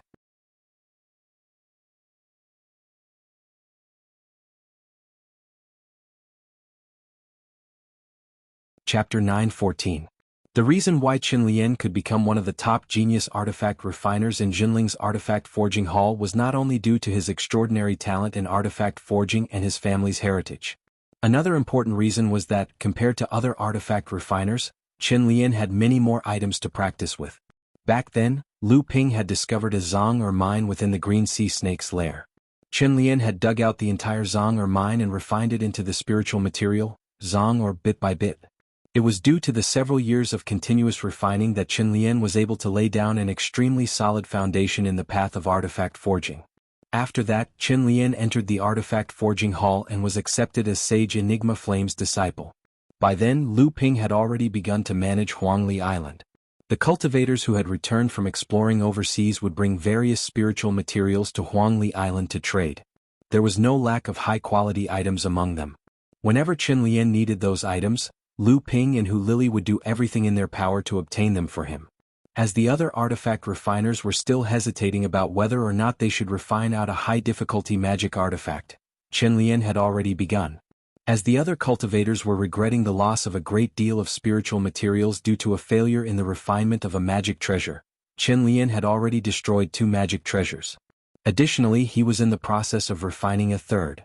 It would not be an exaggeration to say that the reason why Chen Lian's artifact forging skills could improve so quickly was partly due to his talent and partly due to the sufficient supply of spiritual materials.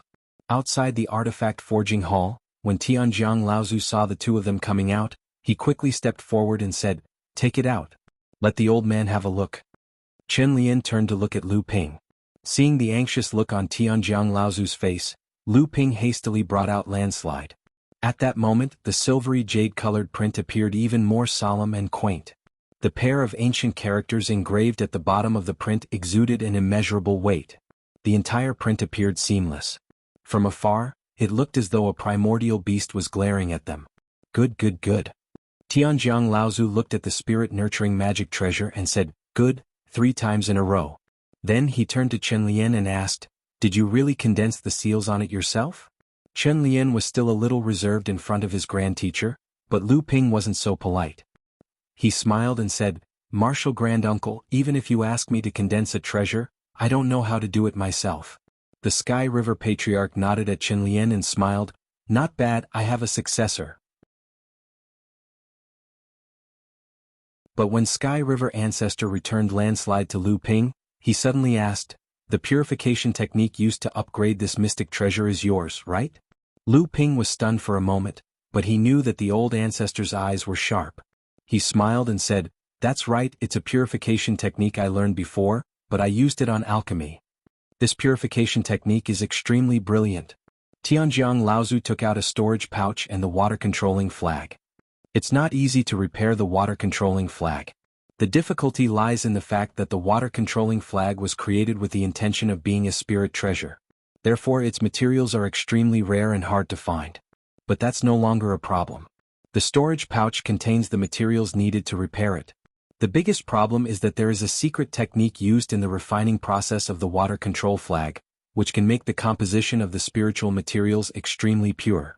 With the current means of the old man, it is not impossible to make it, but it will take too much time and energy. Now that you have this set of purification secret technique in your hand, cooperate with him again to repair the water control flag. After that he turned around and left. Lu Ping looked at his back and suddenly noticed that Tianjiang Patriarch seemed to have relaxed, as if a heavy burden had been lifted from his shoulders. However, the Patriarch seemed to have aged even more, and his back view looked unusually bleak. Seeing that the Tianjiang Patriarch had gone far away, Chen Lian suddenly said, "The Tianjiang Patriarch once told me that he only had 2 wishes. The first was to refine a spirit treasure for the sect to pass on to the younger generation. The second was to nurture a weapon-refining grandmaster to inherit the legacy of the weapon-refining hall." Lu Ping laughed. Although Ancestor Tianjiang didn't personally refine a spirit treasure, both the mountain-splitting axe and the wood in Uncle Jiang Tianlin's hands were repaired and modified by Ancestor Tianjiang. This can be considered as fulfilling one of his long-cherished wishes. Now that you were able to condense the 7th restriction on the landslide, even though you borrowed my strength, you can barely be considered a master refiner. Ancestor Tianjiang's 2 wishes have been fulfilled. He should be happy for the rest of his life. Chen Lian nodded, yet his expression didn't turn for the better in the slightest. Instead, he seemed to be even more serious as he said, "Do you know why Ancestor Tianjiang risked his life to repair the mountain-splitting axe and called me over to assist him?" Without waiting for Lu Ping to answer, Chen Lian continued, "It's not only because of his obsession and his long-cherished wish for the path of refining, but also because his lifespan is running out." Looking at Lu Ping's shocked expression, Chen Lian continued, "In fact, Grandmaster Ancestor didn't even need my help to repair the mountain-splitting axe. These few years, Grandmaster Ancestor only wanted to pass on his knowledge to me. He hoped that I could become a Grandmaster Artificer in his lifetime so that when his lifespan comes to an end, there would be someone to inherit the Pavilion of Smithing's legacy and bring it to greater heights." Chen Lian said apologetically, "Originally, I didn't have much confidence in making a spirit-nurturing treasure. I needed to slow down and accumulate some experience. However, I also wanted to become a master refiner as soon as possible so that Ancestor Tianjiang can fulfill his long-cherished wish. That's why I had to use Landslide as a test subject." Lu Ping patted Chen Lian's shoulder emotionally and said, "There's no need to be so polite between us. Now that Landslide has successfully condensed the 7th enchantment and upgraded it to a spirit-nurturing treasure, you are now a true Grandmaster Craftsman. Senior Marshal Uncle Tianjiang must be very happy. You should be happy." Chen Lian smiled bitterly. Lu Ping continued to ask, "Earlier you said that Ancestor Tianjiang doesn't have much time left in his lifespan?" Chen Lian nodded and said in a low voice, "Although Ancestor Tianjiang entered the sect late and did not rank high among the first generation of practitioners, he matured slowly. Actually, his lifespan is second only to Ancestor Tianxiang and Ancestor Tianfan among the 6 Laozu of the first generation. He has long passed the threshold of 800 years old. Ancestor Tianxiang suffered many injuries in his early years and has no hope of entering the mid-Dharma stage. I estimate his lifespan to be around 900 years old." Lu Ping nodded. Only now did he realize that although these younger disciples had their own achievements, after thinking about it carefully, he realized that they had always been under the protection of the first generation of practitioners. That was why they had been able to grow so fearlessly until now. But now, he suddenly realized that this layer of protection had actually been provided for them for a long time, to the point where it was on the verge of collapsing. At that moment, Lu Ping's mood became exceptionally heavy. He even seemed to be a little hesitant, not knowing what to do next. Tianxiang, Tianfan and Tianshui Laozu were still fine, but Tiankong Laozu only had a few decades left in his lifespan. Tianjiang Laozu probably had less than 100 years left. Although Tianlu Laozu was slightly better off, he had probably passed the threshold of 700 years. Even if he could live 1,000 years, he would only have about 200 years left. Furthermore, although early Dharma adepts had a lifespan of 800 to 1,000 years, that 1,000 years was just an upper limit. Very few early Dharma adepts could actually reach this height. At this moment, Chen Lian pulled himself together and said, "Forget it, let's not talk about these heavy matters. Let's first see how to repair your water-controlling flag. This is the work of the Fei Ling sect's crafting grandmaster, Jiao Yuqiang.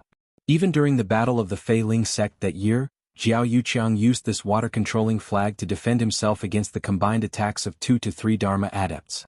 If I can repair it, I believe that my crafting skills will improve by leaps and bounds." Lu Ping laughed and said, "Don't you need to rest for a while? Upgrading Landslide has already put so much effort into both of us." Chen Lian waved his hand and said, "I know a little about your level of cultivation. With just a few days, how could your inner yuan be depleted? Crafting weapons is not like making pills. You need to strike while the iron is hot. Lu Ping knew that Chen Lian was anxious, so he let him be. Fortunately, although the spiritual materials needed to repair the water-controlling flag were extremely rare, there were not many of them. The reason why it had not been repaired in the past few thousand years was because the crafting hall had never mastered an extremely advanced purification technique. In the blink of an eye, another half a year had passed. The battle on Frost Island had gradually escalated. Bloody Mara and the Dharma adepts frequently clashed. Even the Jinling sect was gradually filled with a somber atmosphere due to the increasing number of casualties. At this moment, in Lu Ping's hand, there was a small triangular flag that was only the size of a palm. Layers of black light hung down from the small flag. The damage on the flag had already been repaired. Now the water-controlling flag was a true spiritual treasure. Chen Lian watched from the side as Lu Ping happily played with the water-controlling flag in his hand. He smiled and said, "The crafting of this water-controlling flag is really exquisite. This time, repairing the water-controlling flag will be a great help to my crafting skills." Lu Ping suddenly waved his hand and put away the water-controlling flag. He said seriously, "Do you want to learn this spirit fire smelting purification technique?" Chen Lian's eyes brightened, but then he smiled and said, "This is your trump card, right? Are you really willing to teach me?" Lu Ping chuckled and said, "This spirit fire smelting purification technique was originally a smithing technique, but I combined it with other alchemy techniques to form a new purification technique. If you can help me forge the ocean bell, I will teach you this secret technique." Chen Lian said without thinking, "It's a deal." But then Chen Lian said, "You must have some other plans, right?" Lu Ping chuckled and said, "That's right. You still need to forge a sword for me." "Sword? What sword?" Chen Lian was confused. Based on his understanding of Lu Ping, this would not be an easy task.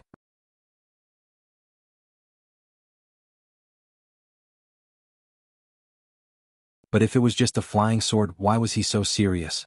A sword that you can only forge after you enter the Dharma stage.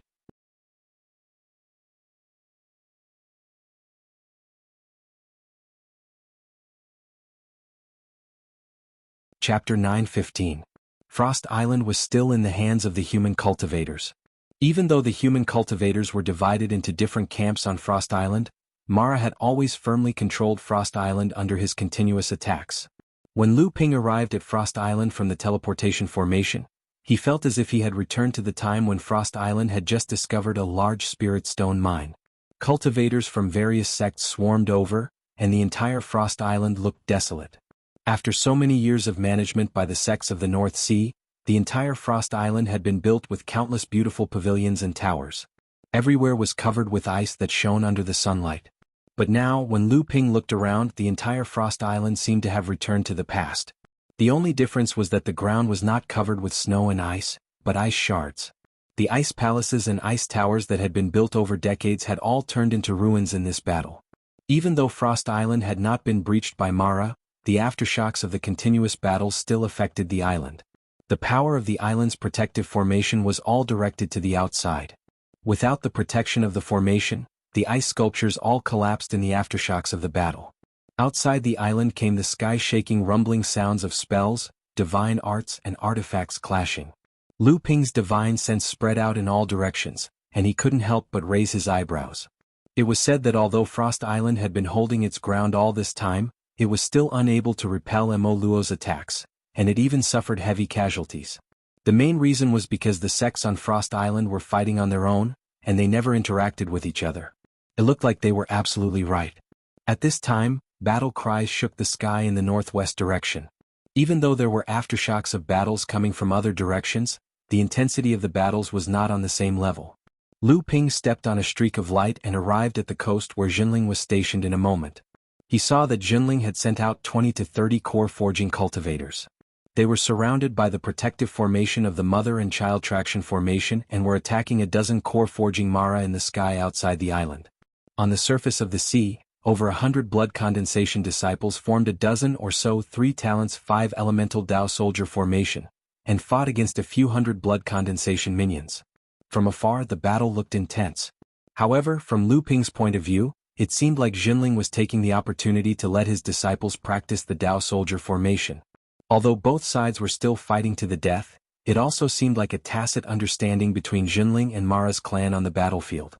Lu Ping didn't care too much.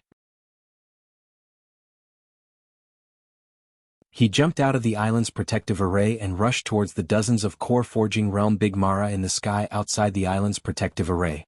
However, this time Lu Ping was much more cautious. When his divine sense rushed out of Frost Island, he had already carefully checked the surrounding void. Other than the divine senses that Laozu were familiar with, the Dharma Plane Blood Mara really didn't appear nearby. Lu Ping's sudden appearance not only surprised the dozens of Big Mara in the sky above Frost Island, but also surprised the Jinling cultivators. However, when the Jinling cultivators saw that the person who appeared was Lu Ping, their original reproachful expression instantly turned into joy. Many of the Jinling cultivators who were watching the battle on the island even cheered. At the moment when Lu Ping appeared, 2 blue rainbows shot out from his body. The Autumn Water Sword and the Yi-Rin Sword respectively killed 2 Azuras that were equivalent to early core forging cultivators. The 2 Azuras tried to dodge, but the flying spiral chain kill was famous for its speed and difficulty in dodging. It was a famous ambush sword art in the cultivation world, not to mention that they were only Azuras that were equivalent to early and middle core forging cultivators. Of the 2 Azuras, one was beheaded and the other was cut in half. They roared as they fell towards the sea, but Wang Qi immediately followed up and pierced through their skulls.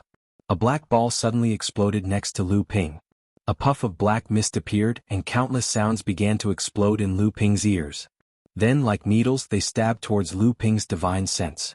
Lu Ping snorted coldly and suddenly turned around to shout at the black mist, "Jia!"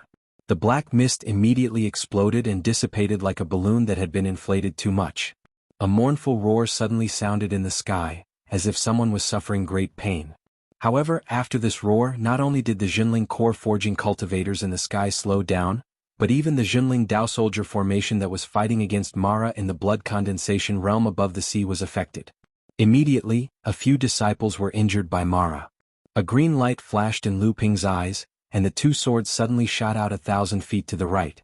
With a twist and a twist, the mournful roar stopped abruptly. Severed limbs and a cloud of blood mist scattered in the air 1,000 feet away, and a head with blood flowing out from all 7 orifices fell into the sea, creating a huge splash. At that moment, a Azura suddenly appeared behind Lu Ping. With a sinister smile, it threw a huge machete at Lu Ping's back. Just as the machete was about to hit Lu Ping's back, the machete seemed to have sunk into layers of sponge. The force contained in the machete was being stripped away layer by layer. Seeing that the situation was not good, the Azura wanted to withdraw the machete and retreat. Unexpectedly, when it pulled back, it found that transparent threads had already wrapped around the machete. The Azura shook with all its might, trying to disintegrate the transparent threads on the surface of the machete. However, the speed at which the threads wrapped around the machete was much faster than the speed at which it disintegrated. At that moment, the Azura realized that the transparent threads were actually tiny water lines. The machete had already been wrapped so tightly that only an outline was left. The Azura's sneak attack happened in the blink of an eye.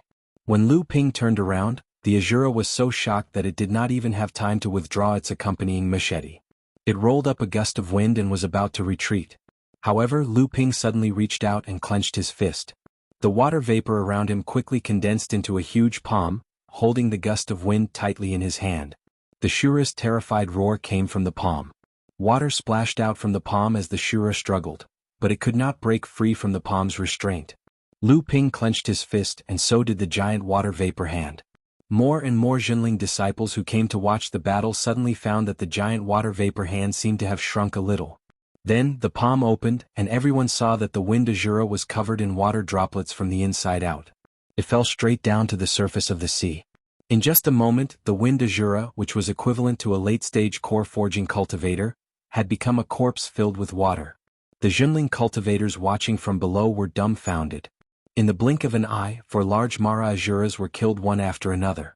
The Jinling cultivators watching the battle were filled with excitement, and the Jinling cultivators who participated in the battle were also greatly boosted. On the other hand, the group of Azuras were in chaos. Some continued to charge forward bravely, while others began to flee.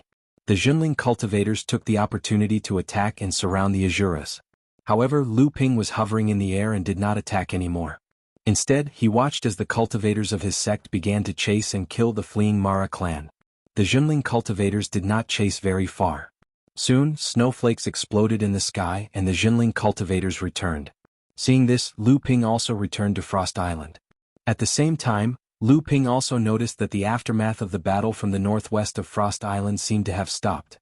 Either Mara had stopped attacking or Xianling's sect, which was defending the northwest, had repelled Mara's attack. Without exchanging greetings with the many Jinling disciples, Tian Shui Laozu's voice was already roaring in Lu Ping's ears. "Brat, hurry up and get over here." Lu Ping cupped his hands apologetically to his fellow disciples, and hurried towards the temporary palace. Although many of the ice sculptures on Frost Island had collapsed, the temporary palace was still the place where the Jinling Laozu rested. Naturally, it would not collapse from the aftermath of the battle. In the temporary palace, the two Laozu, Tian Fan and Tian Shui, took the first seats. Tian Fan Laozu had been operating in the East Sea for more than 20 years. After the crisis on Frost Island, Jiang Tianlin Laozu went to Jingzhi Island to replace him. Tian Fan Laozu and Tian Shui Laozu were gathered on Frost Island. This was equivalent to a Dharma adept, and it could be seen how much importance Jinling placed on Frost Island. Under the two Laozu were Guotianshan Laozu, Chu Xuanqing Laozu, and Yuan Shenshu Laozu. Jinling had unknowingly set up 5 Dharma adepts on Frost Island. Lu Ping was greatly shocked. He did not know why Jinling would set up such a force in such a secretive manner, but it had never appeared on Frost Island before. Could it be that they had really come for the Spirit Stone mine on Frost Island? Or perhaps the disaster of Mara this time had really reached such a serious stage. Below them were Spiritual Master Xian Qin and Spiritual Master Xian Senior. "Do you know how much blood Mara was paying attention to you at that time?" Tian Shui Laozu's face was as cold as frost. When he saw Lu Ping enter the palace, he immediately yelled harshly. Lu Ping knew that his appearance just now had almost ruined something. In reality, he had already realized something after killing 4 Mara in a row. That was why he did not participate in the encirclement against Mara. He hurriedly smiled and said, "This disciple greets Laozu and senior ants." Seeing that no one paid attention to him, he smiled and said, "This disciple had just arrived here and saw that my sect's disciples were fighting against Mara. That was why I lent a helping hand. I did not think that I would attract 3 blood Mara Laozu to watch from the shadows. I am ashamed." At this time, Tianfan Laozu opened his eyes and said, "There is also a Jade Azura." When Lu Ping heard this, he was shocked and said, "Even a Jade Azura appeared?" Then he thought of something and looked at the 5 Laozu. He suddenly said, "No wonder 5 Laozu came all at once." Even Senior Ant Master Tianfan rushed back from the East Sea. Tianfan Laozu smiled and shook his head, saying, "5? It's 6. When Lu Ping heard this, he was stunned. Before he could carefully ponder what Tianfan Laozu meant, he heard Tian Shui Laozu say coldly, "Even now, you still think that you are a core forging disciple? 3rd-generation minor repairs? You are looking down on yourself too much." Lu Ping didn't say anything. At this time he could only listen and learn. Otherwise, the furious Tian Shui Laozu would think of other ways to punish Lu Ping. Back then, Jiang Tianlin Laozu and Lu Tianling Laozu had suffered a lot in her hands. Only Tianqin Laozu was favored by her. Lu Ping knew that he didn't have Tianqin Laozu's ability. At this time, Guotianshan Laozu suddenly said, "Junior nephew Lu has just arrived at Frost Island. Perhaps you don't know the situation yet, so it's hard to avoid mistakes. Although we have exposed a lot of our strength, at least we have forced out a Jade Azura. It can be said that there are gains and losses." Among Jinling's 2nd-generation disciples, other than Tianqin Laozu, only Tianshan Laozu, this kind and honest person, had not been trained by Tian Shui Laozu. Tian Shui Laozu still gave him some face and didn't give Lu Ping a hard time.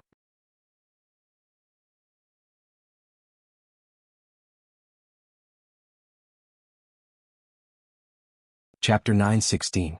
In the world of practitioners, Mara, who was equivalent to the blood condensation stage, was called Little Mara, while those in the core forging stage were naturally called Big Mara. As for those in the Dharma Mara, there were some changes. Due to the existence of spiritual treasures, they were classified more carefully. When Mara had just become a blood Mara, his cultivation level was equivalent to that of an early Dharma adept. However, because Mara usually had spiritual treasures accompanying him, almost every Mara's strength was above that of an early Dharma adept. Normally, only mid-Dharma adepts would be able to deal with them. However, after Mara had become a blood Azura, there was still a way for him to improve. Above Mara there was still the Jade Mara. This kind of cultivation level was equivalent to that of a mid-Dharma adept, but its strength was close to that of a late Dharma adept. Perhaps only Tian Shui Laozu and Tian Fan Laozu together could deal with it. And above the Jade Mara there was another kind of Mara. This kind of Mara was something that even great adepts would have to avoid. This kind of Mara was someone who dared to fight against the pure Yang Laozu. After Tian Shui Laozu heard Tian Fan Laozu's words, she just glared at Lu Ping. The two did not speak. However, some things had to be made clear, so Tian Fan Laozu spoke at this time. Times are different now. Your identity has changed since you defeated Tian Shu and killed the Golden Jiao Island Lord's spiritual companion. You are no longer the water sword deity, but more importantly, you are an expert who is no weaker than the Dharma adept Laozu. You are someone who can control the fate of the sect. Your every word and action can even be used to represent the whole of Zhenling. Lu Ping was dumbfounded by Tian Fan Laozu's words. He could not be bothered to admire Tian Shu Laozu's embarrassed and angry expression. He said, "Grand Uncle Master, your disciple does not dare to accept your words." Chu Tiansheng Laozu, who was standing at the side, started laughing. Tian Shui Laozu glared at him fiercely. Chu Tiansheng Laozu immediately put on a straight face and said, "This is not a question of whether you are qualified or not. It is a fact that others will see it this way. Although you are not a Dharma adept, you have the strength of a Dharma adept. Naturally, others will see you as the 14th Dharma adept of our sect." Chu Tiansheng Laozu paused for a while, as if recalling the incident where he avoided the battle and went to the Central Plains. His tone softened and he said, "Anyway, it is the same for the Shura. With your strength participating in the battle just now, in Mara's eyes, it is us humans who broke the rules first. If their blood demons or even the Jade Shura were to attack our low-level cultivators, what would happen then?" It was not that Lu Ping did not realize the problem that Chu Tiansheng Laozu mentioned.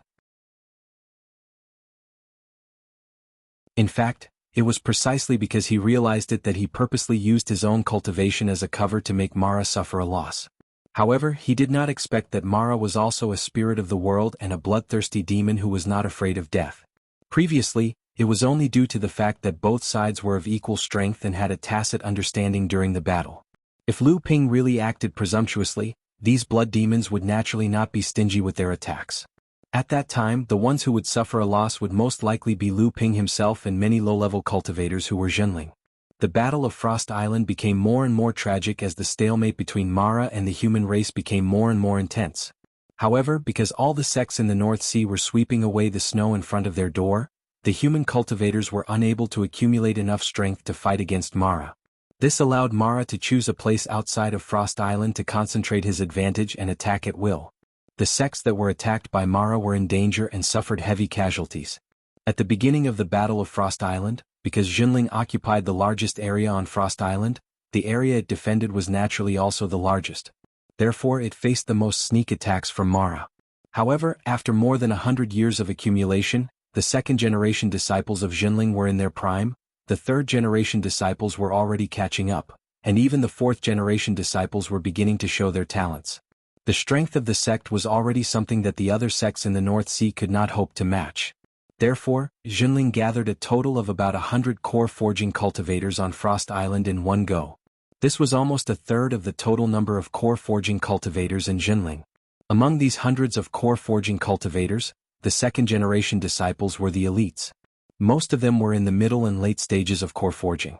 The third-generation disciples were the main force. Most of them were in the middle and early stages of core forging. There were also some powerful disciples like Du Feng, Zhang Xianbei, and spiritual master Xuanyu who had entered the late stage of core forging.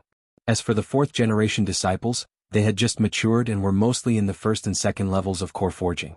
With such a powerful group of cultivators, the 3 talents 5 elements Dao soldier formation, formed by almost 1,000 blood condensation disciples, and the support of the nearby Jade Sword sect, Chongming sect, and Water Mist Pavilion, Zhenling was able to give Mara a powerful counterattack every time he was attacked. As time went by, these Mara gradually realized that there were a few areas on Frost Island that were quite strong. Every time Mara attacked Frost Island, he would suffer heavy casualties. Based on their instincts, these evil Luos had consciously avoided the few areas where the Zhenling sect was the strongest when they attacked the Huangli Island's Grand Formation.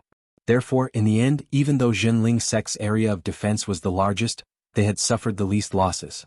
After Mara chose a place to attack Huangli Island, he would often carry out feint attacks in other areas. This was to prevent the cultivators in these areas from reinforcing the main area. The sect that was attacked would be more than happy to use this excuse to preserve their strength. Or, like Jinling today, they would seize the time to practice their sect's Dao soldier formation and increase their disciples' combat experience. Helplessly, Lu Ping had no choice but to retract his sharpness and observe the battle between his disciples and Mo Luo with a lofty attitude. He even watched silently as his disciples died in battle, unable to save them in time. Hence, those below the Dharma stage were ants. This was also why, although the cultivation world divided the various forces into different levels, the minimum qualification was a Dharma stage cultivator, Laozu. If there was no Dharma stage cultivator, even if a force had tens or hundreds of core forging stage cultivators, in the eyes of the cultivation world, it would still be considered a weak force. It was not worthy of being called a noble. What a Dharma stage cultivator could represent was a kind of inheritance. Fortunately, there was still Lu Ping's eldest disciple on Frost Island who was constantly fighting outside. Wang Qi's sword skills had improved by leaps and bounds after advancing to the core forging stage. With Lu Ping's guidance, Wang Qi's improvement was even more solid and reliable. After a long time, Lu Ping realized that Jinling had never used his full strength during Mara's previous attacks. Even during the early stages of Mara's attack on Frost Island, even though Jinling had been in an extremely passive position, the Jinling disciples on Frost Island still used the tactic of taking turns to defend against Mara's attacks. They had never thought of defeating Mara in one go. Ever since he was reprimanded by Tian Fan and Tian Shui, Lu Ping wandered around the Frost Island controlled by Jinling as if he had nothing to do. However, this also made many of Jinling's fourth-generation disciples very excited. Every day, other than Wang Qi coming to learn sword skills and cultivation, there were also many disciples who came because of Lu Ping's reputation.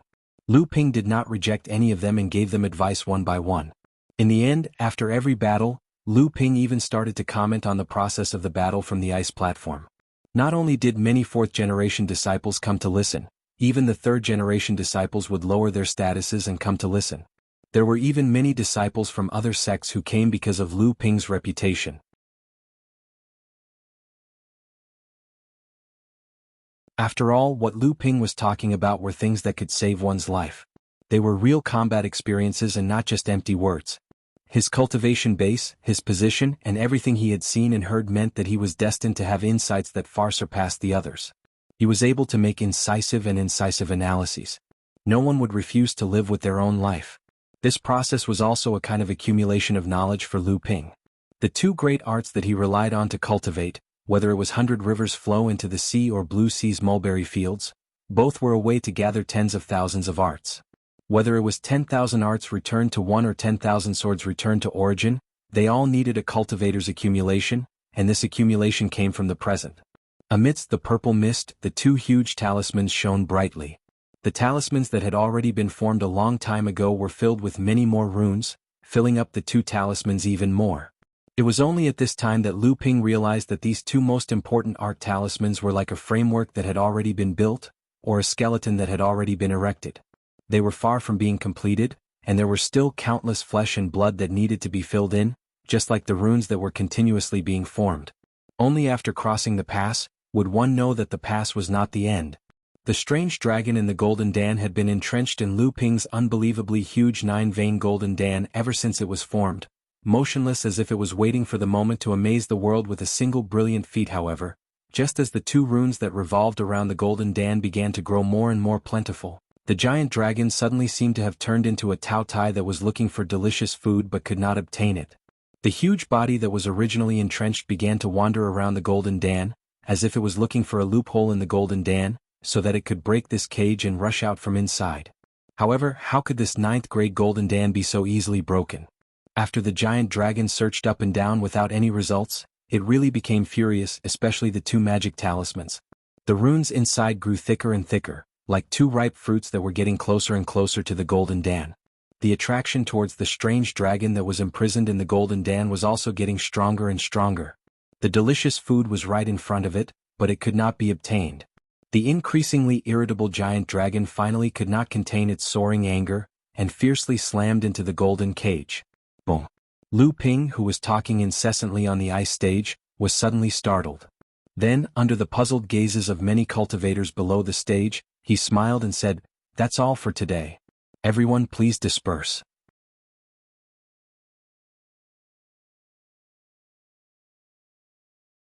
After saying that, he directly closed his eyes and did not speak another word. At the same time, all the Laozu on Frost Island felt alarmed. Every one of them seemed to have heard the roar that came from the depths of their divine thoughts, but also from the Dharma figure. At this moment, every Laozu put down what they were doing and extended their gazes and divine thoughts in the direction of Lu Ping. The sound of the Golden Dan was a sign of attaining the Dharma figure. They just didn't know who this person was and what grade of the Golden Dan was.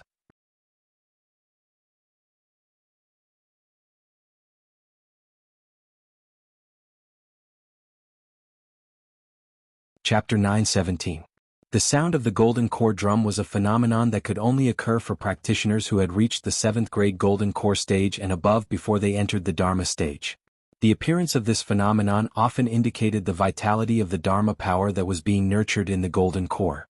Practitioners at the peak of the core forging stage who could produce the sound of the golden core drum had a much higher chance of reaching the Dharma stage than those who had never produced the sound of the golden core drum. Lu Ping's divine will appeared in the core space, and he quickly discovered the changes in the golden core purple aura. The two full spells seemed to be deliberately luring the strange dragon, circling around the golden core and constantly provoking the anger of the strange dragon that had been imprisoned by the golden core. And at the edge of the golden core purple aura, the few spells that Lu Ping had condensed seemed to have been pushed to the edge again, as if they had been pushed to the edge by the churning purple aura when the strange dragon had first collided with the barrier of the golden core. At this moment, Lu Ping's divine will sensed something again. From a direction that he had not passed through, there were several divine wills that were rushing towards Lu Ping. Lu Ping snorted coldly, and a huge wave of divine will surged out. Very quickly he set up a huge divine will barrier around himself, covering Lu Ping completely to prevent himself from being disturbed. It seemed that because of the sound of the golden core drum, although these divine wills had sensed that they had already entered the area where Jinling was, a core forging stage practitioner would not attract too much attention. One of the divine wills, which was obviously an early Dharma adept, unscrupulously crashed into the divine will barrier that Lu Ping had set up. Then all the divine wills that were trying to penetrate the divine will barrier to find out the identity of the golden core drum cultivator stopped. This was because the scene in front of them made the divine wills of many Dharma adepts shudder. Jinling's rise was too fast, so fast that all the sects in the North Sea were caught unprepared. Now, another Jinling's peak core forging stage cultivator was showing signs of a golden core drumming. This was the final sign of attaining the Dharma stage. How could this not make Laozu, the Dharma adepts of the various sects, jealous? Therefore, after realizing that the golden core drum sound cultivator came from Jinling, many Dharma idol Laozu tried to disturb the Jinling cultivator through their spiritual sense with hostility. At the very least, they could not let the cultivators smoothly accept the benefits brought by the golden core drum sound. However, this rash early Dharma adept had no idea that he had kicked an iron plate with his foot. When this Dharma adept crashed into Lu Ping's divine will barrier, it was as if he had suddenly plunged into a whirlpool of water. Countless swirling currents instantly caused his divine will to lose all ability to detect anything. However, this Dharma adept's divine will was also very condensed.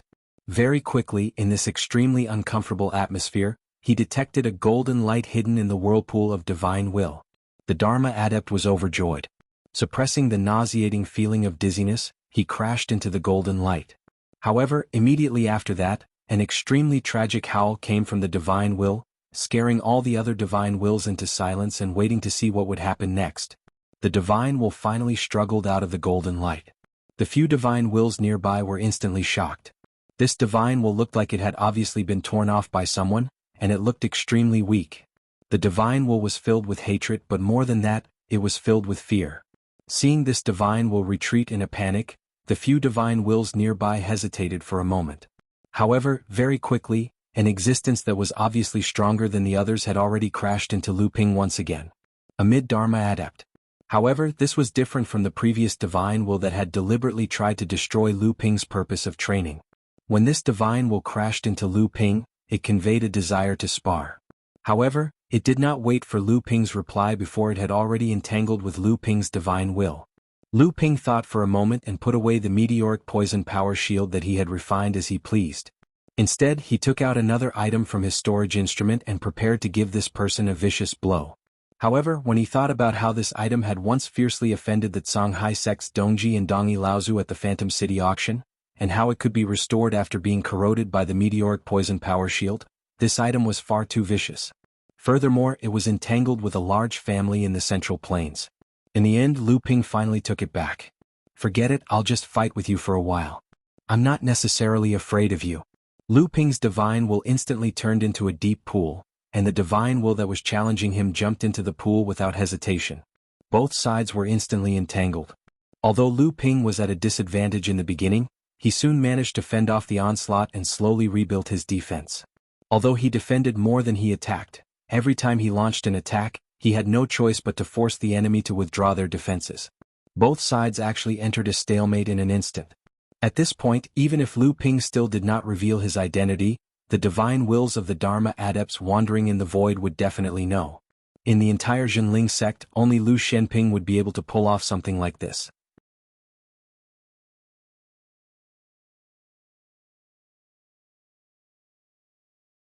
However, these divine wills did not retreat, especially when they saw that Lu Ping was actually able to fight evenly with Haihun Laozu of the Haiyan sect. This surprised many Laozu and made them look forward to the final result. In the Ice Palace, Tianshui Laozu's face was full of anger. She said, "This is really outrageous. That Wang Shiqing did not know the inside story and was secretly taken advantage of by Lu Ping. He deserves it. This might be the Songhai sect's intention. Looks like after the matter of Frost Island is over, we really have to teach the Songhai sect a lesson. But where did Haihun get the guts to do this? Does he think I don't exist? How dare he treat our sect's disciple like this?" Tianqing Laozu said anxiously, "Then what should we do? Are we going to let Haihun Laozu tangle with martial nephew Lu like this?" It seems that although martial nephew Lu has a tight defense, Haihun Laozu is also a cultivator of the same generation as the two martial uncles. As time goes on, martial nephew Lu will inevitably be at a disadvantage. Tianfan Laozu shook his head and said, "The Haiyan sect doesn't have the guts to hurt our sect's disciple. This is the other sects testing our strength. It is also an unintentional but spontaneous special alliance to contain our sect. The purpose is to see how much strength our sect has hidden on Frost Island. To be more precise, they are coming for me." Before Tianqing Laozu could say anything, Tianfan Laozu had already ordered, "Junior sister Yu, martial nephew Tianshan and Tianshu should show our sect's attitude first. If other sects continue to test us, junior brother Tiancheng can just rush up and fight. Just make the situation chaotic." Hearing that, Patriarch Heavenly Snow and Patriarch Tianshan and Patriarch Tianshu nodded. Closing their eyes, they sat down cross-legged within the Ice Palace, not saying anything else. A powerful divine sense surged out from the Ice Palace, causing a whistling sound to ring through the world. Tianqing Laozu looked at Tianfan Laozu with a puzzled look and said, "Martial uncle, when I go out and fight, if I cause a divine sense battle, what should we do?" The fan in Tianfan Laozu's hand opened with a swoosh sound, and the air in the entire Ice Palace seemed to start moving. He said, "Then we might have to teach these people a lesson." The battle between Lu Ping and Haihun Laozu had definitely shocked all the Dharma adepts watching, including the few Dharma adepts from Jinling's own family. It was true that Lu Ping's strength was comparable to an early Dharma adept, but when they saw that Lu Ping's divine sense could even compete with a mid-Dharma adept, Lu Ping's behavior of challenging the limits of the Dharma adepts of the North Sea was enough to make many Dharma adepts have dark thoughts. Two Dharma adepts' divine senses rushed out from the spectating divine senses, actually trying to attack Lu Ping together with Haihun Laozu.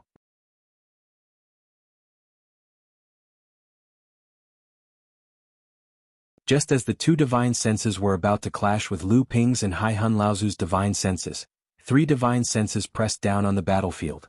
It was true that Tianshui and Tianshu Laozu were not the only ones in Jinling. Guo Tianshan had actually arrived at some point in time.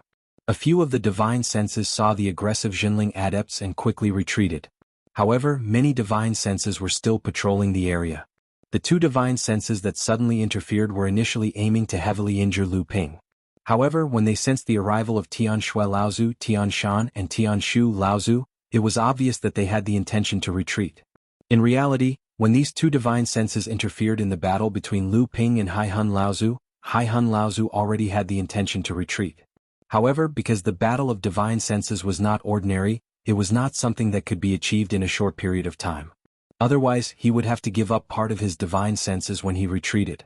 And these two divine senses obviously did not want Hai Hun Laozu to retreat just like that. Hence, in an instant, the situation of 3 against 1 really began to play out in front of Tian Shui Laozu and the other two.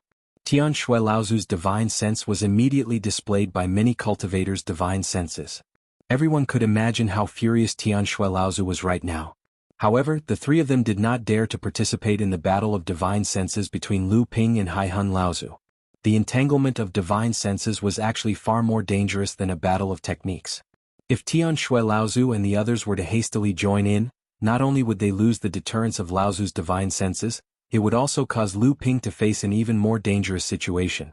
Of course, more importantly, because of the 3 of them joining in, it caused Lu Ping's divine sense to be on the brink of collapse. However, now, even though Lu Ping appeared to be on the brink of collapse, he was like an unkillable cockroach, lingering on the brink of collapse without falling. On the contrary, including Hai Hun Laozu, the 3 divine senses were getting more and more fearful. Only when they personally fought with Lu Ping's divine sense did they realize the tenacity and condensation hidden within Lu Ping's divine sense. This kind of divine sense was able to increase so quickly, yet it did not affect his cultivation at all. Just thinking about it, the 3 of them felt that it was inconceivable. Hai Hun Laozu's divine sense finally broke free from the entanglement between the 4 of them. He did not even bid farewell to Tian Shui Laozu and the others' divine senses before hurriedly retreating. Fortunately, although Hai Hun Laozu's battle with Lu Ping was domineering, he did not lose the demeanor of an elder.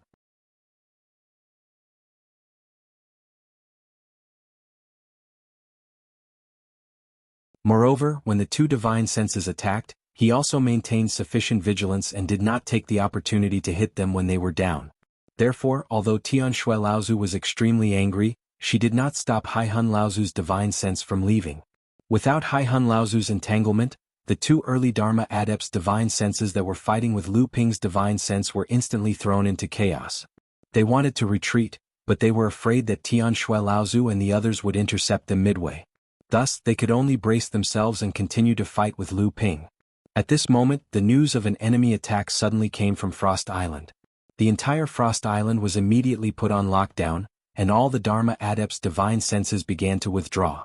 Lu Ping ultimately still considered the bigger picture and did not make things difficult for the 2 of them.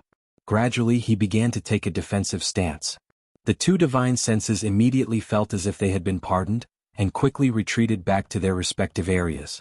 As for Tian Shui Laozu, although she was extremely unwilling, she was after all the first-generation Dharma adept of the North Sea, Laozu. She understood the importance of the matter and did not purposely make things difficult for them. However, just as the 2 divine senses were secretly delighted and were about to retreat, a scorching hot divine sense suddenly attacked with unparalleled anger. The scorching pain instantly burned a part of the 2 Laozu's divine senses into ashes. On the other side of Frost Island, dozens of miles away, 2 miserable cries came one after another. Lu Ping kept the small banner in his hand. His pale face showed that Lu Ping was currently in a very bad state. However, when he opened his eyes, a flash of joy flashed in his eyes, but it was hard to tell what he was thinking.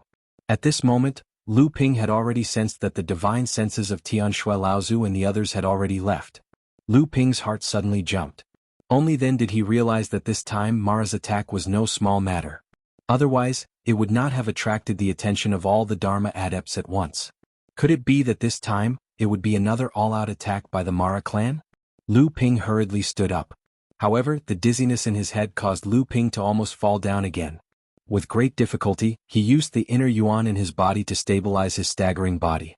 Within the golden elixir, the dispirited strange dragon opened its huge mouth and sucked in fiercely. The Danxia purple qi in the core space quickly circulated and gathered towards the golden elixir. Then it seeped into the golden elixir as if it was swallowed by the strange dragon. With the nourishment and recovery of the inner yuan, although Lu Ping's divine sense was unable to completely recover in a short period of time, at least his pale face had a tinge of red. He was able to control his inner yuan and use flying techniques. After entering the ice palace, only then did Lu Ping realize that the few Laozus seemed to have disappeared. Lu Ping also knew that every time Jinling and Mara fought, one or more of the few Laozus would be hidden at the side. One reason was to secretly protect their own disciples, and the other was to monitor Mara's side. However, the auras of the few Laozus in the Ice Palace had already disappeared. Obviously, they had all arrived near the coast of Frost Island. This also meant that this time Mara's momentum was fierce.